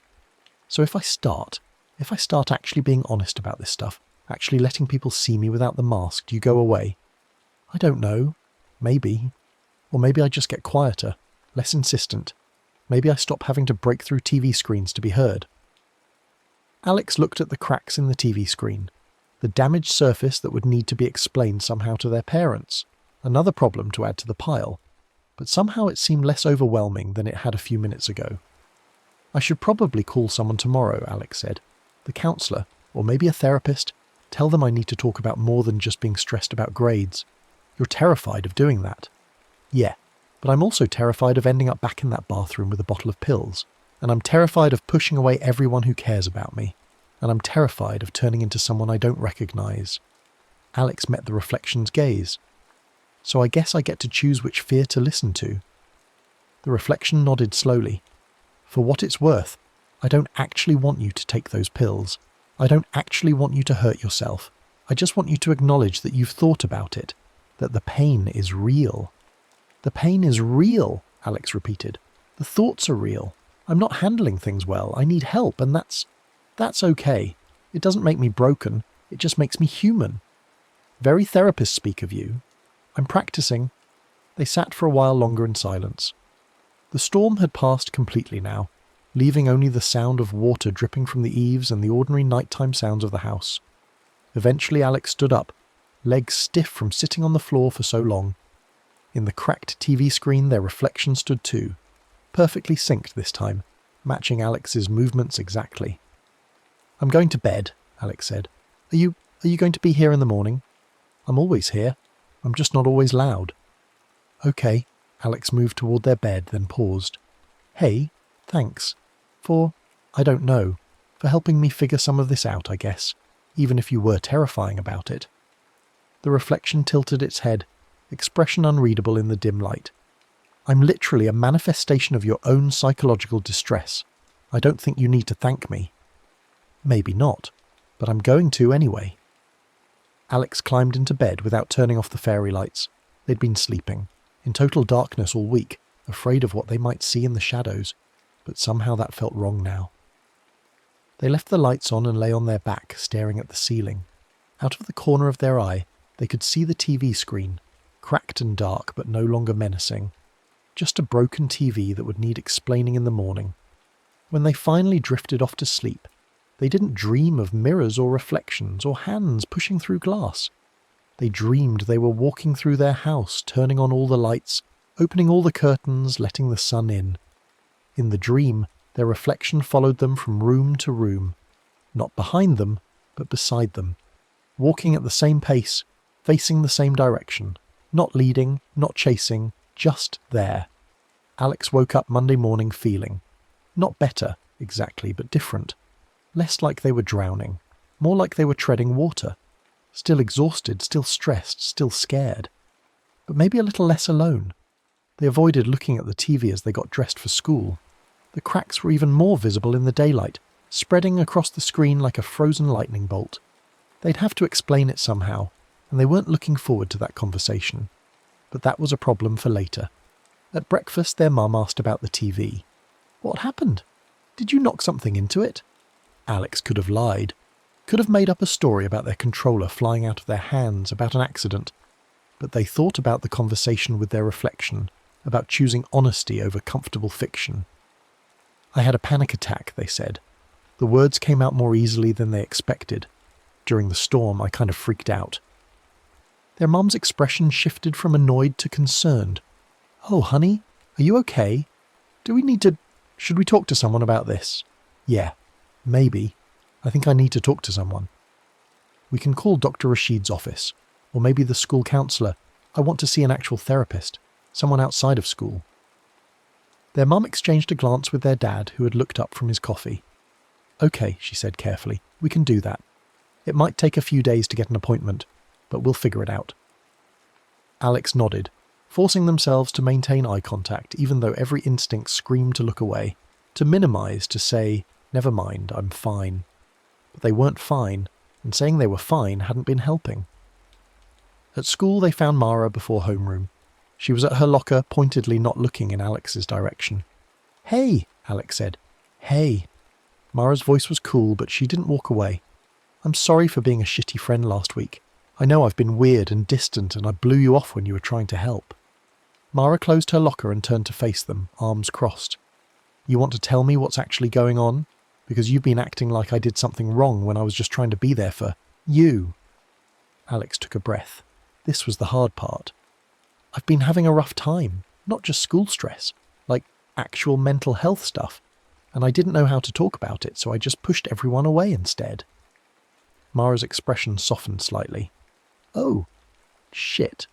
Alex, you could have told me that. I know, I was scared you'd think I was being dramatic or attention-seeking or something. I wouldn't think that. I'm your friend, dumbass. That's literally the opposite of how friendship works. Yeah, I know, I'm sorry. They stood in the hallway for a moment, the flow of students moving around them. Finally, Mara sighed and dropped her arms. Okay, apology accepted. But seriously, you have to actually talk to me when stuff is going on. I can't help if you ice me out. I'll try. I'm also going to try to see a therapist, so, working on it. Good. Mara bumped her shoulder against Alex's. Come sit with us at lunch. We've missed you. Yeah, okay. The day wasn't magically better. Alex still struggled to focus in class, still felt the familiar weight of anxiety pressing down on their chest.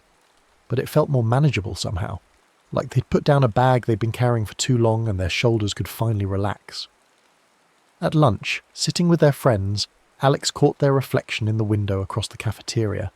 Just for a second, a glimpse of their own face overlaid with the parking lot beyond, and for that second they saw it. The slight delay, the expression that didn't quite match, the reflection looking back at them with eyes a little too aware. But it wasn't pressing against the glass, wasn't trying to break through, just there, watching, waiting. Alex looked away and turned back to the conversation, to Mara's story about something funny that had happened in her art class. And when they laughed, it felt real. Not forced, not performed, just an actual response to something actually amusing. The weeks that followed weren't easy. The first therapist appointment was awkward and uncomfortable, and Alex spent most of it carefully editing what they said, trying to present a version of their problems that seemed serious enough to justify being there, but not so serious that they'd be seen as too broken. The second appointment was better. By the third, they'd started actually talking about the dark thoughts, the intrusive images, the night with the pills. Dr. Chen, their therapist, had nodded and taken notes and said things like, "That's a very common experience," and "Those sound like intrusive thoughts, which are a symptom of anxiety, not a reflection of who you are." And somehow, hearing a professional say that made it feel less terrifying, less like proof they were a monster, more like just a thing that happened to brains under stress. They still saw the reflection, still caught glimpses in dark screens and turned off monitors and windows at night. The delay was still there sometimes, that fraction of a second lag that shouldn't be possible, but it was quieter now, less aggressive. When they saw it, they acknowledged it. Hey, there you are, and then moved on. Didn't stare, didn't engage, didn't feed it with fear. Sometimes, late at night when the anxiety was bad and the dark thoughts were loud, they'd sit in front of their computer's blank screen and talk to the reflection. Not out loud. They weren't that far gone, but in their head. Okay, I hear you. Yes, that's a scary thought. Yes, I'm afraid of that. But I'm still here, and I'm still trying. And the reflection would look back at them, wearing their face, and eventually nod and fade back into just being a normal reflection again. Just light and glass and the physics of surfaces. Nothing more sinister than that. The cracked TV never got fully replaced. Their parents couldn't afford a new one right now, and the broken one still technically worked for Danny's video games, even if the picture was distorted around the cracks. But Alex covered it with a blanket at night anyway. Not because they were afraid of what they'd see in it, but because they'd started to associate the TV with those awful dark hours, and they didn't need that reminder staring at them while they tried to sleep. One night in early spring, another storm rolled through, bigger than the first one, loud enough to shake the windows and knock out power again. Alex sat on their bed with a flashlight, listening to the thunder, waiting to see if the fear would come roaring back, waiting to see their reflection come unstuck from time again, pressing against the glass. But when they looked at their phone's dark screen, they saw only themselves, tired, a little scared of the storm but not panicking, just a person sitting in the dark, waiting for the power to come back on. They smiled, tentative, testing, and their reflection smiled back at exactly the same moment. No delay, no distortion, just a regular reflection doing what reflections do. "You still there?" Alex whispered to the darkness. The reflection in the phone screen didn't change, but in their head they heard, or felt, or imagined, it didn't really matter which, a quiet voice that sounded exactly like their own. Always. "But I'm quieter now. You're listening to other things more." "Is that how it works?" "I don't know. You're the one in charge." Alex thought about that. "I guess I am." The storm raged on outside, but they weren't afraid of it anymore. Not because the fear was gone, they could still feel it, still hear the anxious voice cataloguing everything that could go wrong, but because it was just one voice among many now, not the only one, not the loudest one. When the power came back on an hour later, Alex turned off the flashlight and lay back in bed. The fairy lights cast their soft glow across the room, painting everything in gold. In the broken TV screen, they could see their reflection lying in the same position, peaceful and still. They closed their eyes and drifted towards sleep. And if their reflection stayed awake a little longer, watching with eyes that were maybe a fraction too bright, maybe too aware, well, that was okay. It was part of them after all. The part that stayed vigilant when the rest of them rested. The part that held all the fear and anger and pain so the rest of them could function. Not an enemy, not a monster. Just the shadow cast by the light of trying to be okay. In the morning, there would be school and friends and therapy and all the ordinary struggles of being a teenager trying to figure out who they were and who they wanted to become. There would be bad days and good days and days where they couldn't tell the difference. There would be moments when the dark thoughts came screaming back, when the reflection in the mirror would look a little too knowing, a little too hungry. But there would also be moments of genuine laughter and connection and peace. Moments when they felt like themselves, not a perfect self, not the self they pretended to be, but the messy, complicated self that was actually real. And maybe that was enough. Maybe that was all anyone could really ask for. The next time a thunderstorm rolled through and knocked out the power, 3 weeks later, during a late spring deluge that turned the streets into rivers, Alex lit candles and sat downstairs with their family. Danny was nervous about the thunder, so they played card games by candlelight and told stories. Their dad did funny voices. Their mum made hot chocolate on the gas stove. It was almost nice in a way, almost like they were a family that did things together instead of a collection of people who happened to live in the same house. When Alex eventually went upstairs to their room, they stood in the doorway for a moment, looking at the TV with its spiderweb of cracks. The screen was dark, reflecting the dim glow of their candle. They could see themselves in it, shadowy and indistinct, features blurred by the flickering light. They waited, watching. The reflection watched back. Neither of them moved out of sync. Neither of them smiled at the wrong time. It was just Alex and their reflection, existing in the same moment, perfectly aligned. "Hey," Alex said softly, "we good?" The reflection didn't answer, couldn't answer, because it was just a reflection, just light bouncing off glass. But Alex felt a sense of quiet agreement anyway, a loosening of tension they'd been carrying for months. They set the candle on their dresser and climbed into bed. Tomorrow they had therapy, and they'd been planning to talk about the doppelganger, about what it had meant, about whether it had been real or just a manifestation of their anxiety spiralling out of control. They still weren't sure themselves. Maybe it didn't matter. Maybe the point wasn't whether it had been objectively real, but what they'd learned from believing it was. The storm hammered against the windows. Lightning flashed, turning the room stark white for an instant. In that flash, Alex saw their reflection in the cracked TV clearly, saw their own face, calm and still, watching them without malice or hunger, just watching, just being there. When the darkness returned, they weren't afraid of what might be moving in it. Summer came. The TV got replaced eventually. Their dad found a good deal at a yard sale, and they hauled the broken one to the curb for bulk trash pickup. Alex helped carry it down the stairs, and as they set it on the curb, they looked one last time at the cracked screen. In the daylight, it reflected nothing but sky and clouds and the street behind them, just a broken piece of electronics waiting to be taken away. "You okay?" their dad asked, noticing them staring. "Yeah, it's weird, you know. That TV was in my room for years. Time for an upgrade anyway. New TV, new start." Alex smiled. Something like that. They stood there for a moment longer looking at the broken screen, and just for a second, just in the way the light hit the cracks, they thought they saw a face looking back, their own face, smiling that late smile, the one that arrived just a fraction too slow. But when they blinked, it was gone.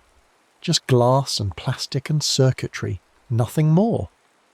They turned and walked back into the house, their father beside them, talking about maybe ordering pizza for dinner since their mum was working late. Normal life, regular problems, the kind of stuff that used to seem unbearable but now just seemed like life, the way it was. Not perfect, not easy, but manageable. That night, Alex couldn't sleep. Not from anxiety, they'd gotten better at managing that, though it still flared up sometimes. Just from the heat and the unfamiliar blankness of where the TV used to be. The new one wouldn't be set up until tomorrow. The space on their wall looked wrong without anything there. They got up and went to the bathroom for water. The house was dark and quiet, everyone else asleep. They flicked on the light and blinked against the brightness, running water into a cup from the tap. As they drank, they caught their reflection in the mirror. Just them. Hair messy from their pillow, t-shirt wrinkled, face creased with sleep. They looked tired, but not haunted. Stressed, but not broken. They looked like what they were. A teenager in the middle of the night getting water, existing. They smiled at themselves experimentally. The reflection smiled back, perfectly synced. They stuck out their tongue. The reflection did the same, at exactly the same moment. Still there, they whispered. In the mirror, their reflection's expression shifted, just slightly, just for a fraction of a second. The smile widened a little too much. The eyes brightened with that familiar, too aware quality. Then it was gone, snapping back to normal, and Alex couldn't be sure they'd seen it at all. But they felt it, that presence, that shadow self, the repository of everything they tried not to be, still there, still part of them, just quieter now, just less insistent. "Okay," Alex said to their reflection. "Okay, we're good." They turned off the light and went back to their room, leaving the reflection behind in the darkness. Or not leaving it behind, maybe carrying it with them, the way everyone carried their shadows, the way everyone carried the parts of themselves they didn't like, the thoughts they were ashamed of, the impulses they had to actively choose not to follow. Being human was weird like that. You weren't just one thing, one consistent self. You were all yourselves at once, the good ones and the bad ones, the brave ones and the scared ones, the kind ones and the cruel ones. The trick wasn't to pretend the bad ones didn't exist. The trick was to acknowledge they existed and then choose which ones got to drive. School started again in the fall. Junior year, which everyone said was the hardest, the one that mattered most for college. Alex felt the familiar anxiety start to build as summer wound down, the fear of not being good enough, smart enough, together enough, the fear of being seen for what they really were and found wanting. But when those thoughts came now, they had a framework for understanding them. These were just the fear talking, just the shadow self trying to protect them by assuming the worst. It didn't mean the fears were true, it didn't mean they had to listen. They still saw Dr. Chen every other week, still took the medication they'd been prescribed, low-dose anxiety meds that took the edge off without making them feel foggy, still had bad days where everything felt impossible and they wanted to crawl into bed and disappear. But they also had better days, days where they laughed with their friends and did okay on tests and felt like maybe they could handle this. Maybe they could actually grow up to be a functional adult. On one of those bad days in late October, Alex came home from school feeling like they'd been scraped raw. A fight with Mara over something stupid. A failed quiz in chemistry. Their parents barely speaking at dinner. That cold silence that was somehow worse than yelling. Everything felt like it was falling apart, like they were falling apart, like the careful stability they'd built was just a facade about to crumble. They went upstairs and sat on their floor in front of the new TV, a bigger, nicer screen that showed everything in sharp, high definition. They turned it off and stared at their reflection in the black glass. "I'm not doing well," they said out loud. Their voice sounded small in the quiet room. I'm really not okay right now." The reflection stared back, features sharp in the LED backlit darkness of the screen. For a moment it was just them. Just Alex looking exhausted and defeated slouched on the floor. Then, slowly, the reflection's posture changed. Its shoulders straightened, its chin lifted. Its expression shifted from defeated to determined, from exhausted to alert. The late smile started to form at the corners of its mouth, promising, what? To take over. To speak the cruel truths Alex was holding back. To be the version of them that didn't care about consequences. "No," Alex said firmly. "No, I see you. I know you're there. But you don't get to take over just because I'm having a bad day." The reflection's smile faltered. "I'm allowed to not be okay. I'm allowed to have bad days. That doesn't mean I have to let you drive." Alex took a breath, feeling their chest loosen slightly. "I'm not okay right now, but I will be. I've been here before. I know how to get through this." The reflection's posture slowly relaxed, settling back into matching Alex's. The almost smile faded. For a moment they just looked at each other. Two versions of the same person, both tired, both struggling, but one of them choosing to keep struggling instead of giving up. "Thanks for trying to help, I guess," Alex said, surprising themselves with the words. "I know you think you're protecting me by offering to take over, but I've got this." The reflection didn't respond. Couldn't respond. But something in its expression seemed to soften, to accept. Or maybe Alex was just projecting, just seeing what they needed to see. It didn't really matter. They stood up, legs stiff from sitting on the hard floor. Tomorrow they'd apologise to Mara. Tomorrow they'd ask their chemistry teacher for help. Tomorrow they'd talk to Dr. Chen about whether the medication needed adjusting. Tomorrow they'd keep trying. Tonight they'd just get through. They'd eat dinner even though they weren't hungry. They'd do homework even though they could barely focus. They'd take a shower and brush their teeth and go to bed at a reasonable hour. Small things, normal things. The kind of things that kept a life moving forward, even when it felt like it wasn't going anywhere. As they got ready for bed, they passed the mirror in their room, a small one on the closet door. They paused and looked at themselves. Really looked. Not checking their appearance, not scrutinizing flaws, just looking. Seeing themselves. They looked tired. They looked stressed. They looked like someone who was struggling, but they also looked like someone who was still here, still fighting, still trying. And maybe that was enough for tonight. In the mirror, their reflection looked back with the same tired determination. Perfectly synced, perfectly matched. No delay, no distortion, just them. Well, mostly. Just for a fraction of a second, just in the corner of their vision, they thought they saw the reflection's eyes brighten, saw its mouth curve into that familiar too-wide smile. But when they looked directly, it was gone. Just a regular reflection, showing them exactly what was there. Alex turned off the light and climbed into bed. The room settled into familiar darkness, broken only by the streetlight glow filtering through the blinds. In the black screen of the TV, they could see the vague outline of their room, their bed, themselves lying in it. All of it shadowy and indistinct, shapes without detail. If there was something else in that reflection, some second silhouette, some watching presence, it was too dark to tell. And for once, Alex didn't feel the need to turn on a light to check. They knew it was there. They knew it always would be. But it wasn't in charge. They were. Sleep came slowly but eventually, and with it dreams that were just dreams, anxiety-tinged and weird, but not nightmares, not visions of their shadow self trying to break through glass. Just the normal processing of a stressed-out teenage brain trying to make sense of chemistry equations and friend drama and family tension. When they woke in the morning, sunlight was streaming through the blinds, turning everything gold. The TV screen showed only the reflection of their room in daylight, clear and mundane and completely normal. They got up and got ready for school, and if they avoided looking directly at reflective surfaces, it was just out of the habit now, not fear. The years passed, high school ended, college started, a fresh beginning in a new place where nobody knew the version of Alex who'd had panic attacks in front of broken TV screens, who'd fought with their own reflection in the dark. They could be anyone here. They could reinvent themselves. But they didn't, really. They were just themselves.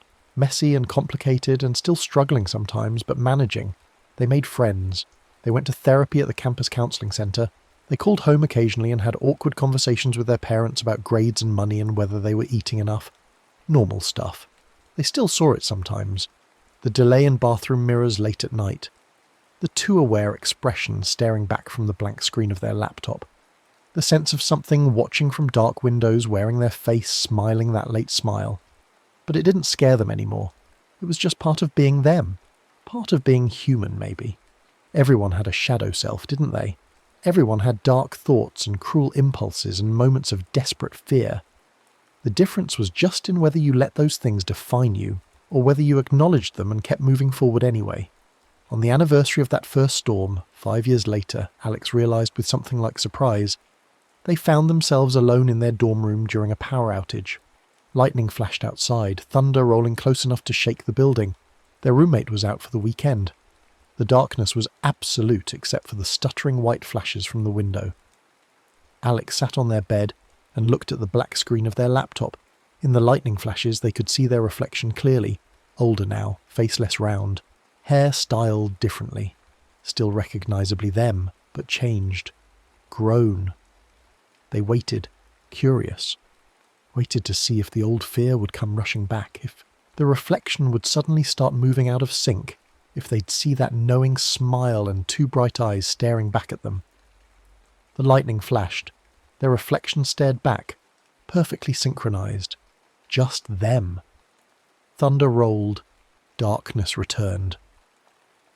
In the after-image, Alex thought, maybe, they saw a second figure sitting on the edge of the bed, back turned, shoulders hunched. The same image from that first night, 5 years ago. The version of themselves crying silently into its hands. But when the next flash came, there was only one figure on the bed. Just Alex sitting upright, calm, watching the storm without fear. "You still there?" they asked the darkness. No answer came.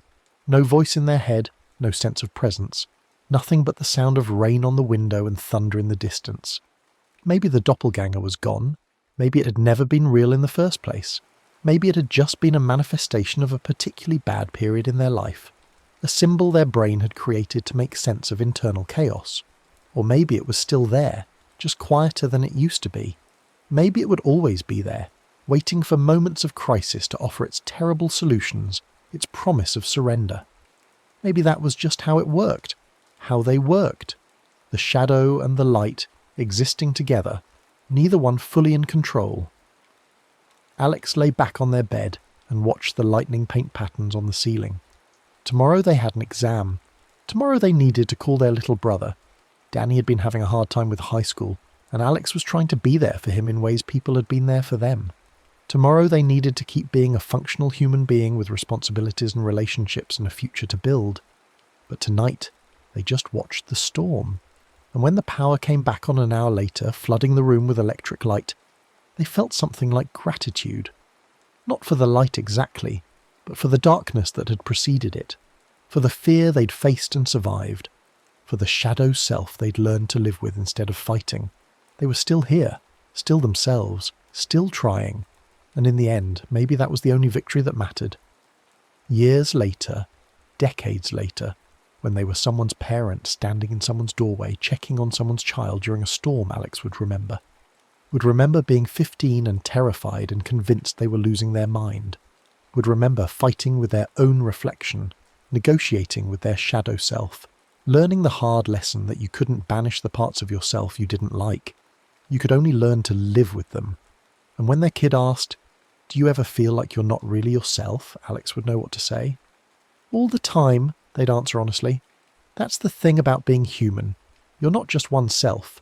You're all yourselves, the good ones and the scary ones and the sad ones and the angry ones. And they're all real, all the time. How do you deal with that?" Alex would think about cracked TV screens and late smiles and hands pressing against glass. Would think about the voice that sounded like their own voice saying terrible true things.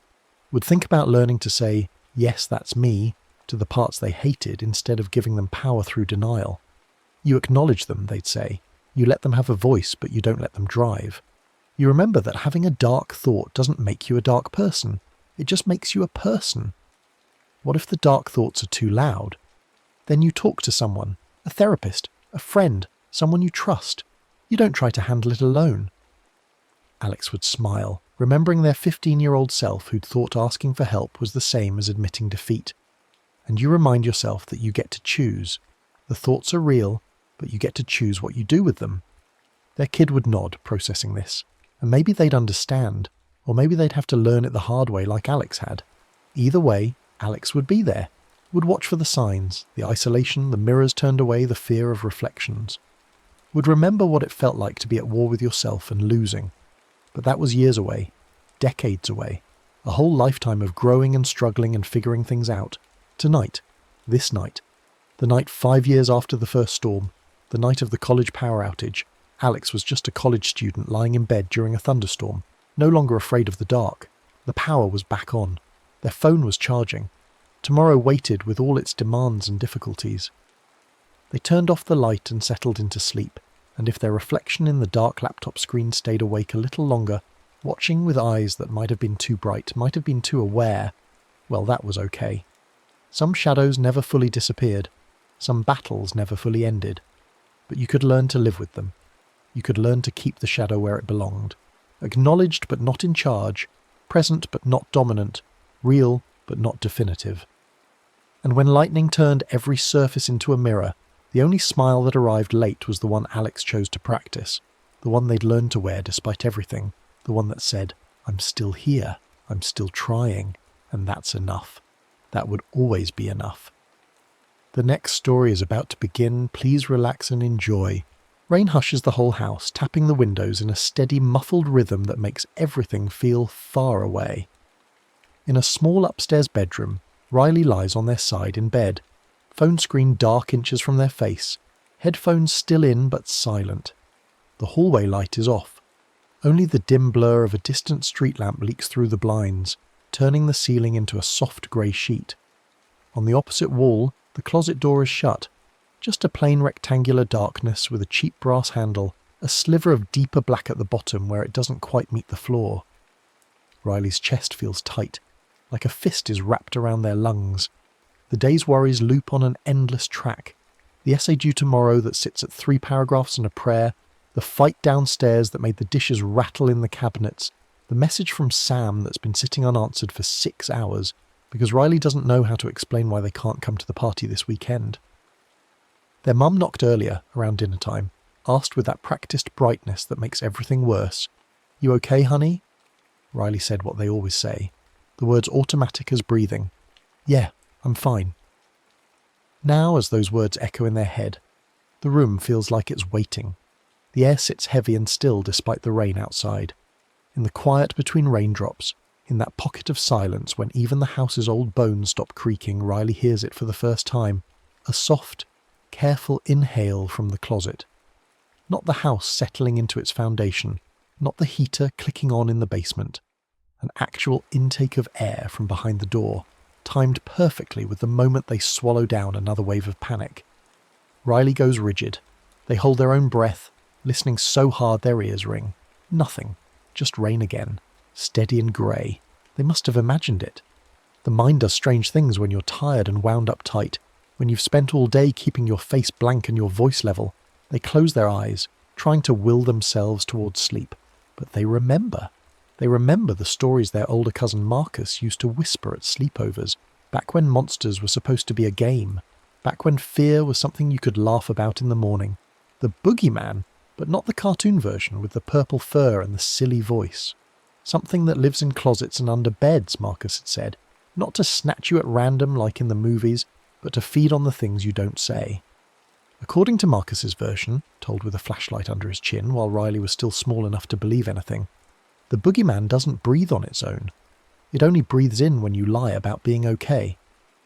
Every time a kid says, "I'm fine," when they're not, every time they choke back, "I'm scared," or "I'm sad," or "I want to leave," the creature takes a little sip of that unspoken fear. Each stolen breath becomes a length of shadow, a long, thin arm reaching from the dark. The more you lie, the farther it stretches. When its hand finally touches the bed, Marcus had whispered, it doesn't drag you away screaming. It just settles over your heart and keeps it company in the dark until the two of you can't tell whose fear is whose anymore. Riley used to scoff at that story, used to punch Marcus in the arm and call him a jerk for trying to scare them. Monsters weren't real. Fear was just chemicals in your brain. Their science teacher said so. But now, staring at the closet door in the almost dark, feeling that pressure in their chest that never quite goes away anymore, the memory settles like a stone in their stomach. They tell themselves it was nothing, just the house, just their imagination.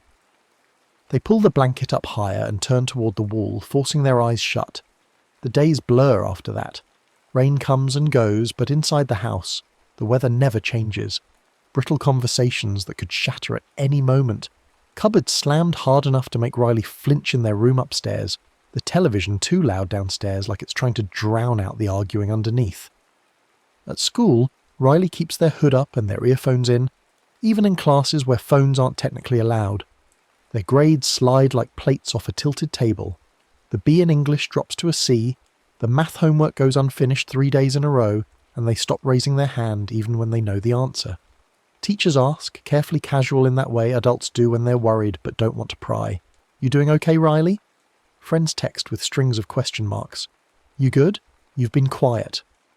Their mum, voice edged with worry and impatience in equal measure, repeats variations of the same question over breakfast, over dinner, during the commercial breaks. "Are you all right? Is something going on? You can talk to me, you know." Riley answers all of them the same way, the script coming out automatically like saying "bless you" after a sneeze. "Yeah, I'm fine. I'm good, just tired. Nothing's wrong, I'm just busy." Everything's okay, really. The words cost nothing to say. They slip out smooth and easy, asking nothing of anyone, requiring no follow-up, no explanations, no messy spilling of the tangled knot inside their chest that they don't have words for anyway. Except that it does cost something. Each night the closet inhales. At first Riley thinks they're imagining it, that they've psyched themselves out with an old story, and now they're hearing things that aren't there. But they start to notice the pattern, start to track it with the part of their brain that's always cataloguing threats. The breath only comes after they lie about being okay, sometimes lying in bed scrolling mindlessly through social media feeds full of people whose lives look effortlessly perfect. They whisper "I'm okay" to the empty room just to test it, to prove to themselves that they're being ridiculous. The closet answers with a soft, sound like air being pulled through teeth, that particular sibilant hiss that makes their scalp prickle. The shadows on the wall begin to change. Riley notices it gradually, the way you notice the seasons turning. The lump of clothes on the chair, the edge of the desk, the frame of the door, they all stretch in that direction toward the closet, as if pulled by some gravity that shouldn't exist. Under the door, that seam of darkness thickens, bulging slightly like something pressing against the gap from the other side. One night, when lightning flashes outside and turns the world briefly white, Riley sees it clearly. On the carpet between bed and closet lies a shadow shape that doesn't match anything in the room, long and jointed like an arm stretched out with fingers splayed wide, reaching. When they flip the lamp on with shaking hands, flooding the room with harsh yellow light, it's gone. Just carpet and dust and the normal shadows of furniture. When the lamp goes off again, when Riley forces themselves to turn it off because they can't sleep with the light on, and they're so tired they feel sick with it, the shadow is closer by the span of a hand. The more Riley avoids the truth, the farther the shadow hand crawls. It becomes a measure of their silence, a physical marker of all the things they're not saying. On the day they get their phone taken away, after telling Mrs. Peterson, the guidance counsellor, that everything's fine at home, that they're just stressed about schoolwork when really they're terrified by the way their parents' voices sound like breaking glass, they lie awake that night feeling their heartbeat in their throat like something trying to escape. The room is dark except for the wet glow from the window where rain streams down in silver rivulets. Their mum knocks once, soft and tentative in that way that makes Riley feel worse than yelling would. "We're going to talk tomorrow, okay? Really talk. No more of this silent treatment." Riley stares at the wall, at the poster of a band they don't even listen to anymore, and mutters, "I'm fine." The words taste like cardboard in their mouth, dry and flavourless. The closet takes a long, greedy breath, deeper than before. This time the sound doesn't stop at one inhale. Riley hears a series of slow breaths, each one matched to their quickening pulse like the closet is learning their rhythm. From behind the door comes a faint rustling, like clothes being pushed aside on hangers, or something unfolding itself after a long crouch in a too small space. The crack under the door widens in their perception, or maybe it actually does widen, the darkness thickening and spilling a little onto the carpet like liquid shadow. Lightning flickers again, turning the room into a photograph for one heartbeat. Riley sees it fully, a shadow arm reaching from the base of the closet across the floor, thin but impossibly long, the elbow bent at an angle that makes their stomach turn. The fingers are stretched, almost touching the underside of the bed frame. It's not attached to any visible body, just vanishing back into the dark of the closet like it's growing from the nothing there. The light dies. The after-image stays burned in their vision, a dark streak across their sight. Then something taps the mattress board beneath their ribs from below. Not loud, not aggressive, just 3 soft knocks, measured and patient, as if checking how much distance is left across. Riley's breath turns shallow and high in their chest, trapped somewhere around their collarbones. As they lie there, paralysed, blanket clutched to their chin, they realise with creeping horror that each panicked inhale seems to echo from the closet a half-second later, like the space behind the door is copying their breathing, learning it, syncing with it. In the half-sleep of near panic, in that state where they're not sure if they're awake or dreaming, Riley feels a weight on the edge of the bed, a subtle dip near their legs, as if someone sat down lightly, carefully, trying not to wake them. A cool pressure brushes their ankle, fingers or something like fingers, and it feels like touching ice water. They yank their feet up, curling into a tight ball, and whisper again without thinking, "I'm fine, I'm fine, I'm fine." The closet breathes in even deeper, like a satisfied sigh, like drinking something sweet after a long thirst. Riley doesn't sleep that night. They watch the ceiling turn from black to grey as dawn creeps in, and when their alarm goes off they feel hollowed out, a shell of a person going through motions. At school, they move like a ghost, transparent and insubstantial. When Sam corners them at lunch and asks directly, "What's going on with you? You've been weird for weeks," Riley opens their mouth to tell the truth. To say I'm drowning, and I don't know how to ask for help, and I think there's something in my closet that's feeding on my fear, and I know how crazy that sounds, but I hear it breathing. Instead, they say, "I'm just tired, didn't sleep well." That night, the shadow hand reaches all the way to the bedpost. Eventually, the fear of doing nothing outweighs the fear of doing something. It happens on a rain-soaked evening after a day of feeling like they're moving underwater, like there's a pane of glass between them and the rest of the world. Riley stands in their doorway after climbing the stairs, after telling their parents they're going to bed early, and looks straight at the closet. The shadow hand lies only inches from the bed now, fingertips brushing the dust ruffle that hangs from the frame. They remember Marcus's addendum to the story, the part that came later, when Riley was older and Marcus was heading off to college. They'd been talking about real things for once, about Marcus's depression diagnosis and therapy and medication, and Marcus had said, almost joking but not quite, "You remember that boogeyman story? There was another part I never told you. If you ever get sick of feeding him, open your closet when you're not okay and see what happens." Riley waits until the house settles into its late-night quiet. Television off downstairs, dishes done, their mum's faint footsteps fading into her room at the end of the hall. The rain is lighter now, more whisper than roar, a soft static against the windows. Heart pounding so hard they feel it in their temples, in their wrists, in their stomach. Riley sits on the edge of the bed facing the closet and says very clearly, "I am not fine." The closet does not breathe in. The air in the room goes completely still, that particular quality of stillness before a storm breaks. After a beat that stretches like taffy, it exhales, a slow, dusty breath that smells like old shoes and something sour underneath, like the inside of a long-closed box, like air that hasn't moved in years. The shadow hand on the floor twitches, fingers flexing once as if surprised, as if it didn't expect this. Before they can think themselves out of it, before the fear can freeze them in place, Riley gets up and crosses the room. The carpet feels strange under their feet, too soft or too hard, their legs shaky. They wrap their hand around the closet knob. The metal is cold and slightly damp, like it's been sitting in a refrigerator. From the other side, a faint pressure pushes back, as if something is leaning against the door from inside. Under their fingertips, the wood feels like it has a pulse, a slow throb that matches their own racing heart. "I'm not okay," Riley says again, louder this time, voice cracking on the last word. They list it out, the words tumbling over each other in their hurry to escape. "I'm scared all the time. I hate being in this house when they yell at each other. I don't want to go to school.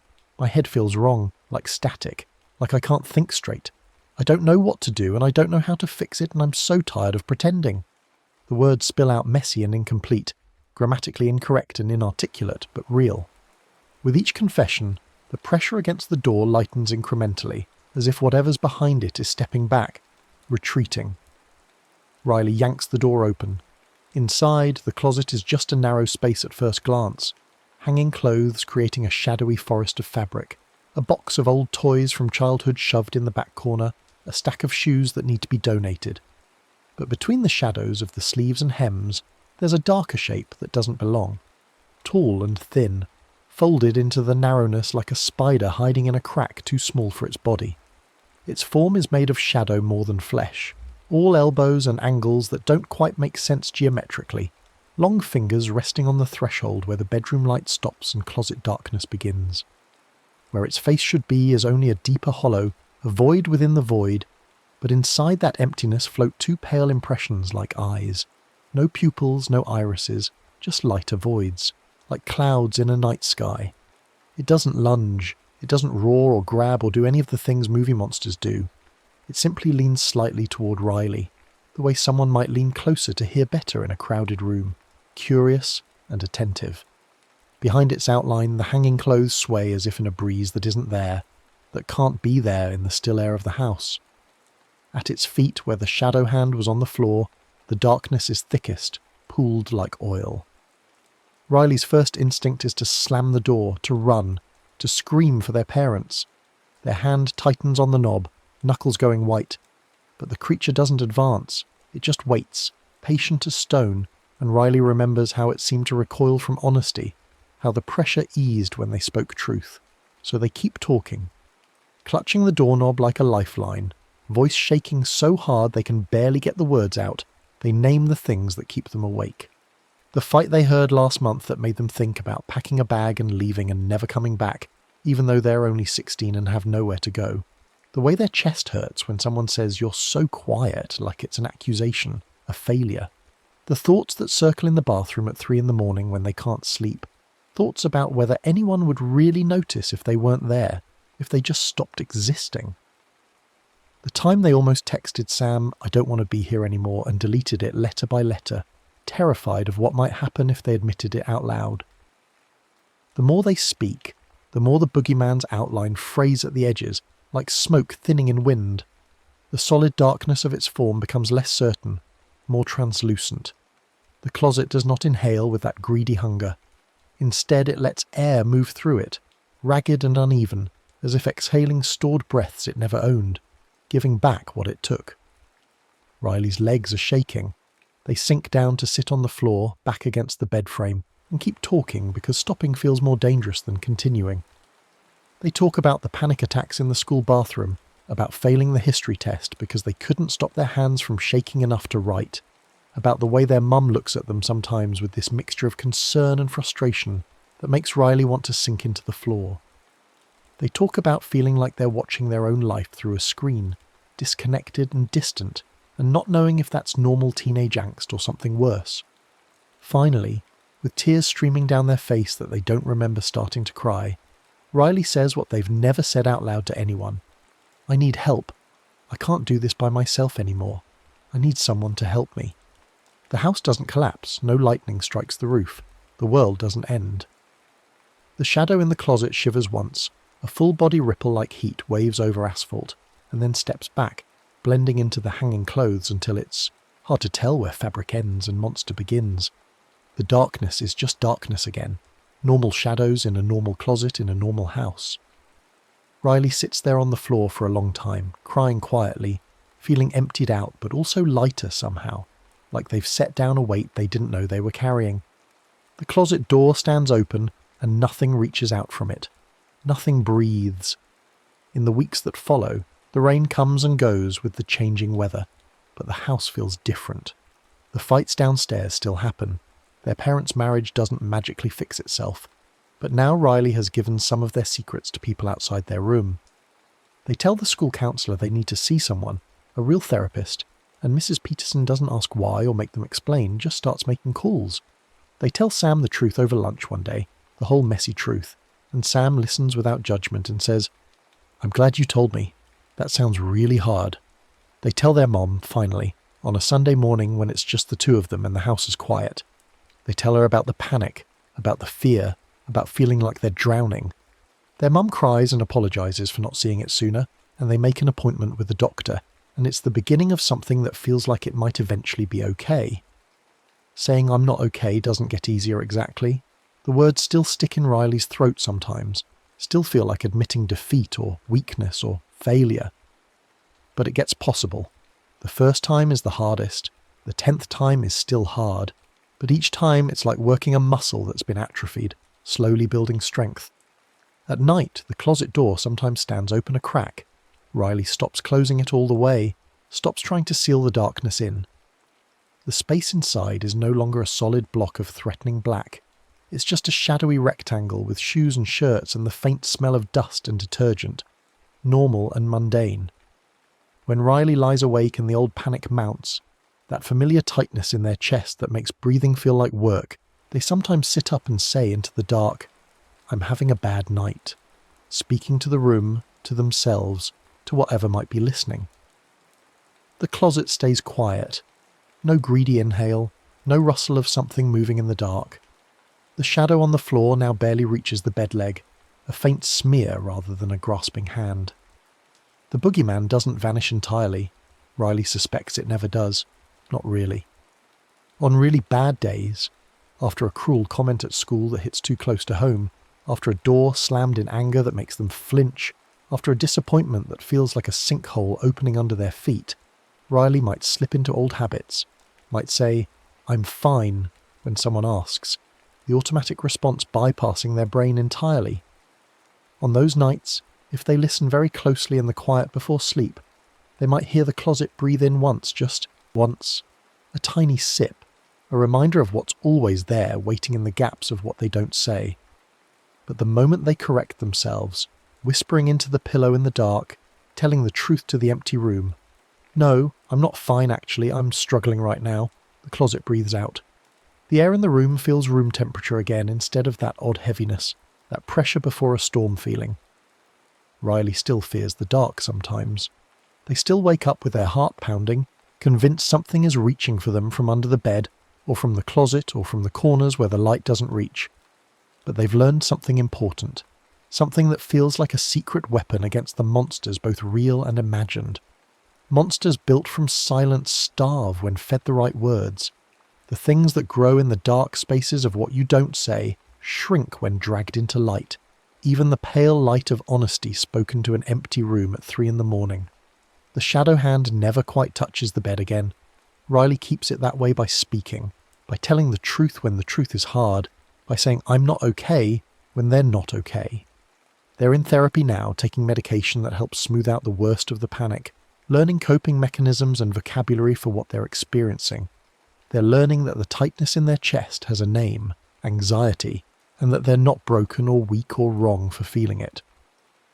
On the rainiest nights when the house holds its breath and the sound of water on the windows makes everything feel far away and close at the same time, Riley keeps the closet door slightly open.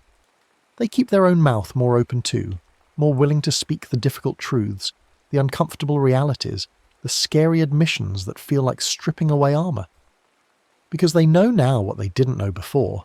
The only lungs the boogeyman can't borrow are the ones that keep telling the truth, even when the truth tastes like ashes, even when speaking it makes you shake, even when it would be so much easier to lie.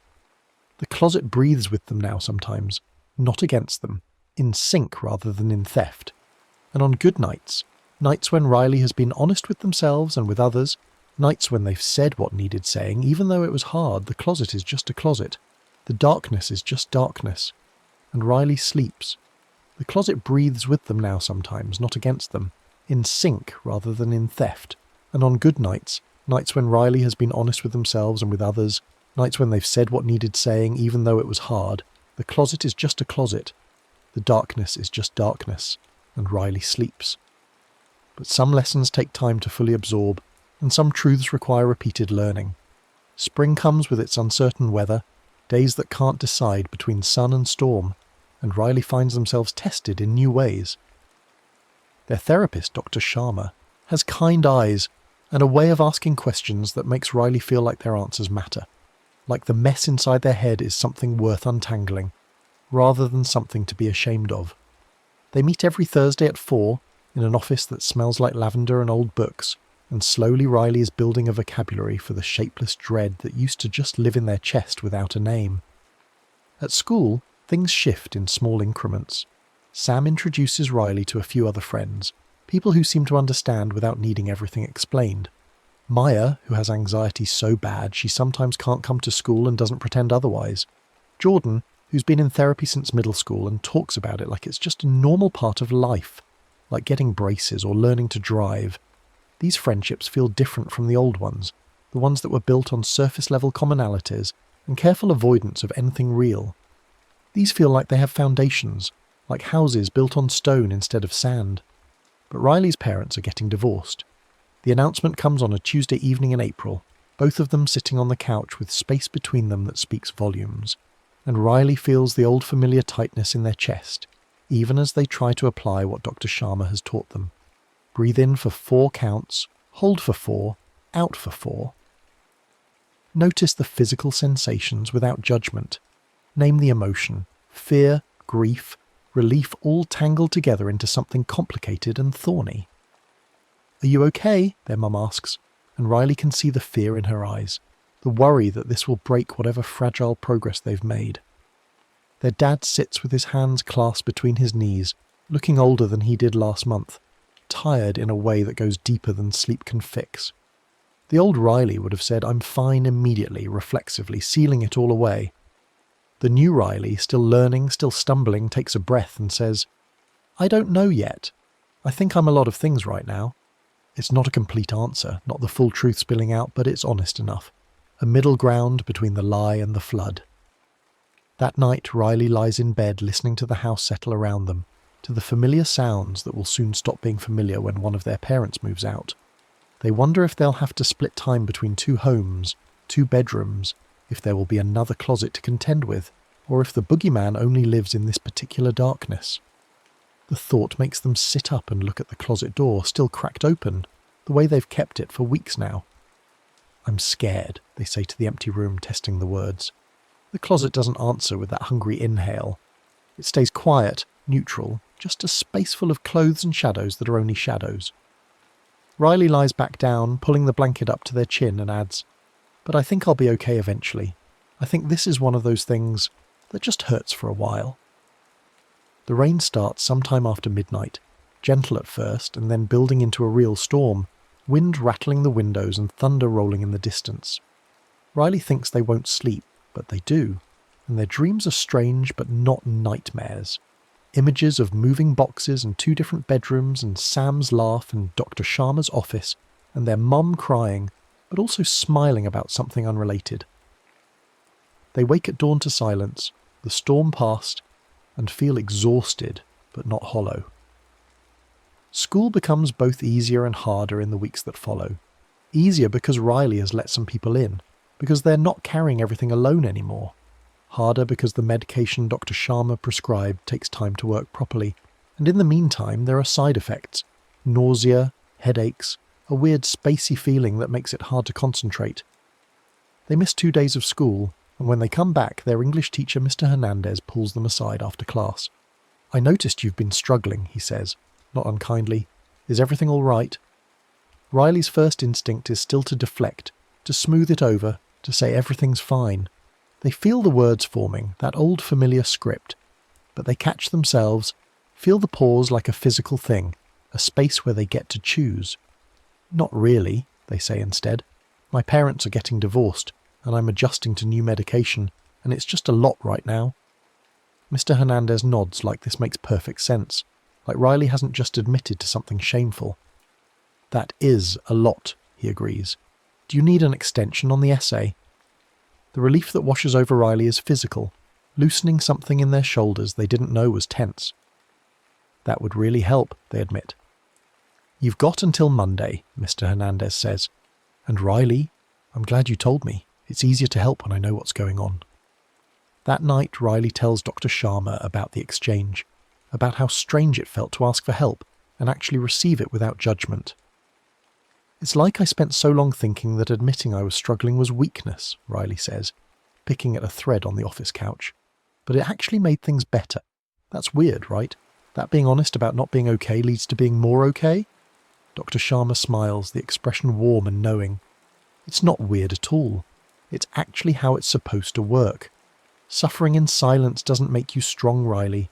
It just makes you silent and suffering. Speaking up, asking for help, being honest about your struggles, that takes real courage." Riley nods, trying to absorb this, trying to internalize it. They think about the boogeyman, about that shadow hand that used to reach across their bedroom floor, fed by all the times they said they were fine when they weren't. They haven't told Dr. Sharma about that, about the breathing from the closet and the sensation of being watched and the night they opened the door to face it. It seems too strange, too much like something from a ghost story rather than real life. But maybe, Riley thinks, it doesn't matter if it was real or imagined. The lesson is the same either way. Their mum moves out in May into a small apartment across town with a second bedroom that Riley helps paint a soft blue colour. It's strange and sad, packing up parts of the house, dividing things that used to be shared. But there's also something clean about it, something honest. The fighting stops because they're not in the same space anymore, and the tension that used to fill the house like smoke finally begins to clear. Riley's new room at their mum's apartment is smaller, with a closet that's barely more than a shallow indent in the wall. The first night they sleep there, they lie awake half expecting to hear that familiar breathing, that sound that used to terrify them. But there's nothing, just the unfamiliar sounds of a new building, new neighbours, the hum of a different heating system. They wonder if they left the boogeyman behind in the old house, or if it was never about the physical space at all. At their dad's house. It feels strange to call it that, like it's not home anymore but just his place. Riley keeps their old room. The closet is the same, the door still kept slightly open out of habit. Their dad asks about it one evening when he comes to say goodnight, a routine they've fallen back into despite Riley being too old for tucking in. "Why do you keep it open like that?" he asks, nodding toward the closet. Riley considers lying, considers saying something about air circulation or it's just a habit. But they've been practicing honesty, even when it's uncomfortable. "It's going to sound weird," they start, "but closing it all the way used to make me anxious, like the dark in there was too solid or something. Keeping it open helps." Their dad is quiet for a moment, standing in the doorway backlit by the hall light. Then he says, "I used to be afraid of closets too when I was your age. Convinced there was something in there watching me. I'd pile things against the door at night." Riley sits up, genuinely surprised. "Really?" "Really. Took me years to figure out I wasn't actually afraid of the closet. I was afraid of other things. My parents fighting, pressure at school, not knowing who I was supposed to be. The closet was just where I put all that fear because it was easier than dealing with the real stuff."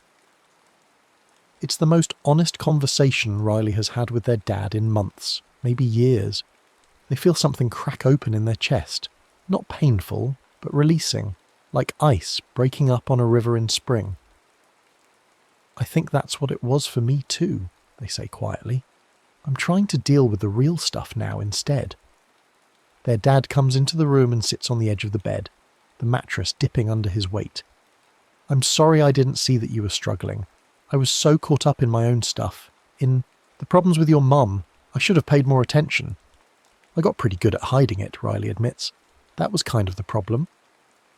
They sit there in the dimness for a while, not saying anything, and it's not awkward. It's just quiet, the comfortable kind, the kind where you don't have to fill every silence with words. When their dad finally says goodnight and leaves, closing the door most of the way but not all the way, a compromise Riley appreciates. They feel lighter somehow. Summer arrives with its long days and unstructured time, and Riley starts a job at a local bookstore that Maya recommended. It's quiet work, shelving books, and helping customers find things, and Riley discovers they actually like it. There's something soothing about the organisation of it, the clear categories and alphabetical order, the way every book has a specific place it belongs. They make friends with one of their co-workers, an older woman named Patricia, who works the register and always has a thermos of coffee that she shares during slow periods. Patricia has a way of talking that reminds Riley of Dr. Sharma, direct but kind, asking real questions and seeming to care about the answers. One afternoon, when the store is empty except for one customer browsing the mystery section, Patricia asks, "You doing okay? You seem like you've got a lot on your mind." Riley almost says "I'm fine" automatically, the words right there ready to deploy. But they stop, take a breath and say instead, "I'm dealing with some stuff. My parents are divorced now and I'm splitting time between houses and it's an adjustment." Patricia nods, pouring coffee into a second cup and sliding it across the counter to Riley. "That's rough. I remember when my parents split, felt like the ground wasn't quite solid anymore, you know? Like I couldn't trust things to stay stable." "Exactly," Riley says, relieved to be understood. And the thing is, it's actually better than when they were together fighting all the time, but it's still hard. Things can be both better and hard at the same time, Patricia agrees. That's one of those truths adults don't tell kids enough. Life isn't usually simple. Most things are complicated. Riley thinks about this later, restocking the self-help section and coming across book after book promising simple solutions to complicated problems. 5 easy steps to happiness. 10 ways to eliminate anxiety. The secret to a perfect life. They think about the boogeyman, about how the solution to that particular monster wasn't simple at all. It wasn't about getting rid of the fear or making everything okay. It was about being honest about the fear, about naming it and speaking it, and not feeding it with lies about being fine. That night at their dad's house, Riley does something they haven't done since the night they confronted the closet. They stand in front of it and say, out loud, "I'm actually doing okay. Not perfect, but okay. Better than I was." It feels important to acknowledge this, to speak the truth even when the truth is good, even when there's no crisis requiring honesty. The closet predictably doesn't answer. It's just a closet, full of clothes that need to be sorted through, and shoes that don't fit anymore, and a box of old toys they should probably donate. But Riley feels something settle inside them anyway. Some part of themselves that needed to hear the words even if nothing else did. School starts again in September with Riley entering their junior year, and they're nervous but not drowning. They have their medication adjusted in August, find a dosage that works better with fewer side effects. They have their therapist and their friends and their parents who are trying, in their separate ways, to be better than they were. They have coping mechanisms and breathing exercises and phone numbers they can call when things get bad. Things still get bad sometimes. There's a panic attack in the bathroom during third period on the second week of school, triggered by nothing Riley can identify and everything at once. There's a night at their mum's apartment when the loneliness feels so heavy they can barely breathe, when they lie on their bed in the dark and feel like they're back where they started. There's a college application essay that asks them to write about overcoming adversity, and Riley stares at the blank document for an hour because how do you explain the boogeyman? How do you write about learning to be honest when the stakes are a scholarship and you're supposed to make yourself sound impressive rather than broken? But Riley has learned something about the bad times. They end. Not immediately, not easily, but they do end. The panic attack subsides. The loneliness eases when they call Sam and just talk about nothing important until the weight lifts. The essay eventually gets written, not about the boogeyman, but about learning to ask for help, and it's honest enough to feel true without spilling everything. On Halloween, Riley and their friends go to a horror movie marathon at the old theatre downtown. They watch teenagers get chased by masked killers and demons and things that go bump in the night, and Riley feels oddly detached from it. The movie monsters are loud and obvious, all teeth and claws and jump scares. They're nothing like the real one Riley faced, the one that breathed in silence and fed on unspoken truths. Walking home later with Sam and Maya, passing houses decorated with fake cobwebs and plastic skeletons, Maya asks, "What's the scariest thing you can imagine?" Sam immediately launches into a description of some deep-sea creature they read about, all teeth and bioluminescence and prehistoric horror. Maya talks about the existential dread of climate change and watching the world slowly end. When they turn to Riley, expecting an answer, Riley thinks about it seriously. "I think the scariest thing," they say slowly, "is not being able to tell anyone. You're scared. Being trapped inside your own head with all your fears and not having the words or the courage to ask for help. That's scarier than any monster." There's a pause, and then Maya says quietly, "Yeah, that is pretty scary." Sam just nods, and they keep walking through the autumn night with its smell of wood smoke and dying leaves, and Riley feels grateful for friends who understand, who don't make them explain everything, who just accept the truth when it's offered. The nightmares still come sometimes, though less frequently than before. Riley dreams of shadow hands reaching from under the bed, of closets that breathe, of being chased by something they can't quite see. But when they wake up gasping, heart racing in the dark, they've learned to ground themselves. 5 things they can see, even in the darkness. The alarm clock, the crack of light under the door, the shape of the desk, the window, the closet door still slightly open. 4 things they can touch. The blanket, the pillow, the mattress beneath them, their own arms wrapped around their chest. 3 things they can hear.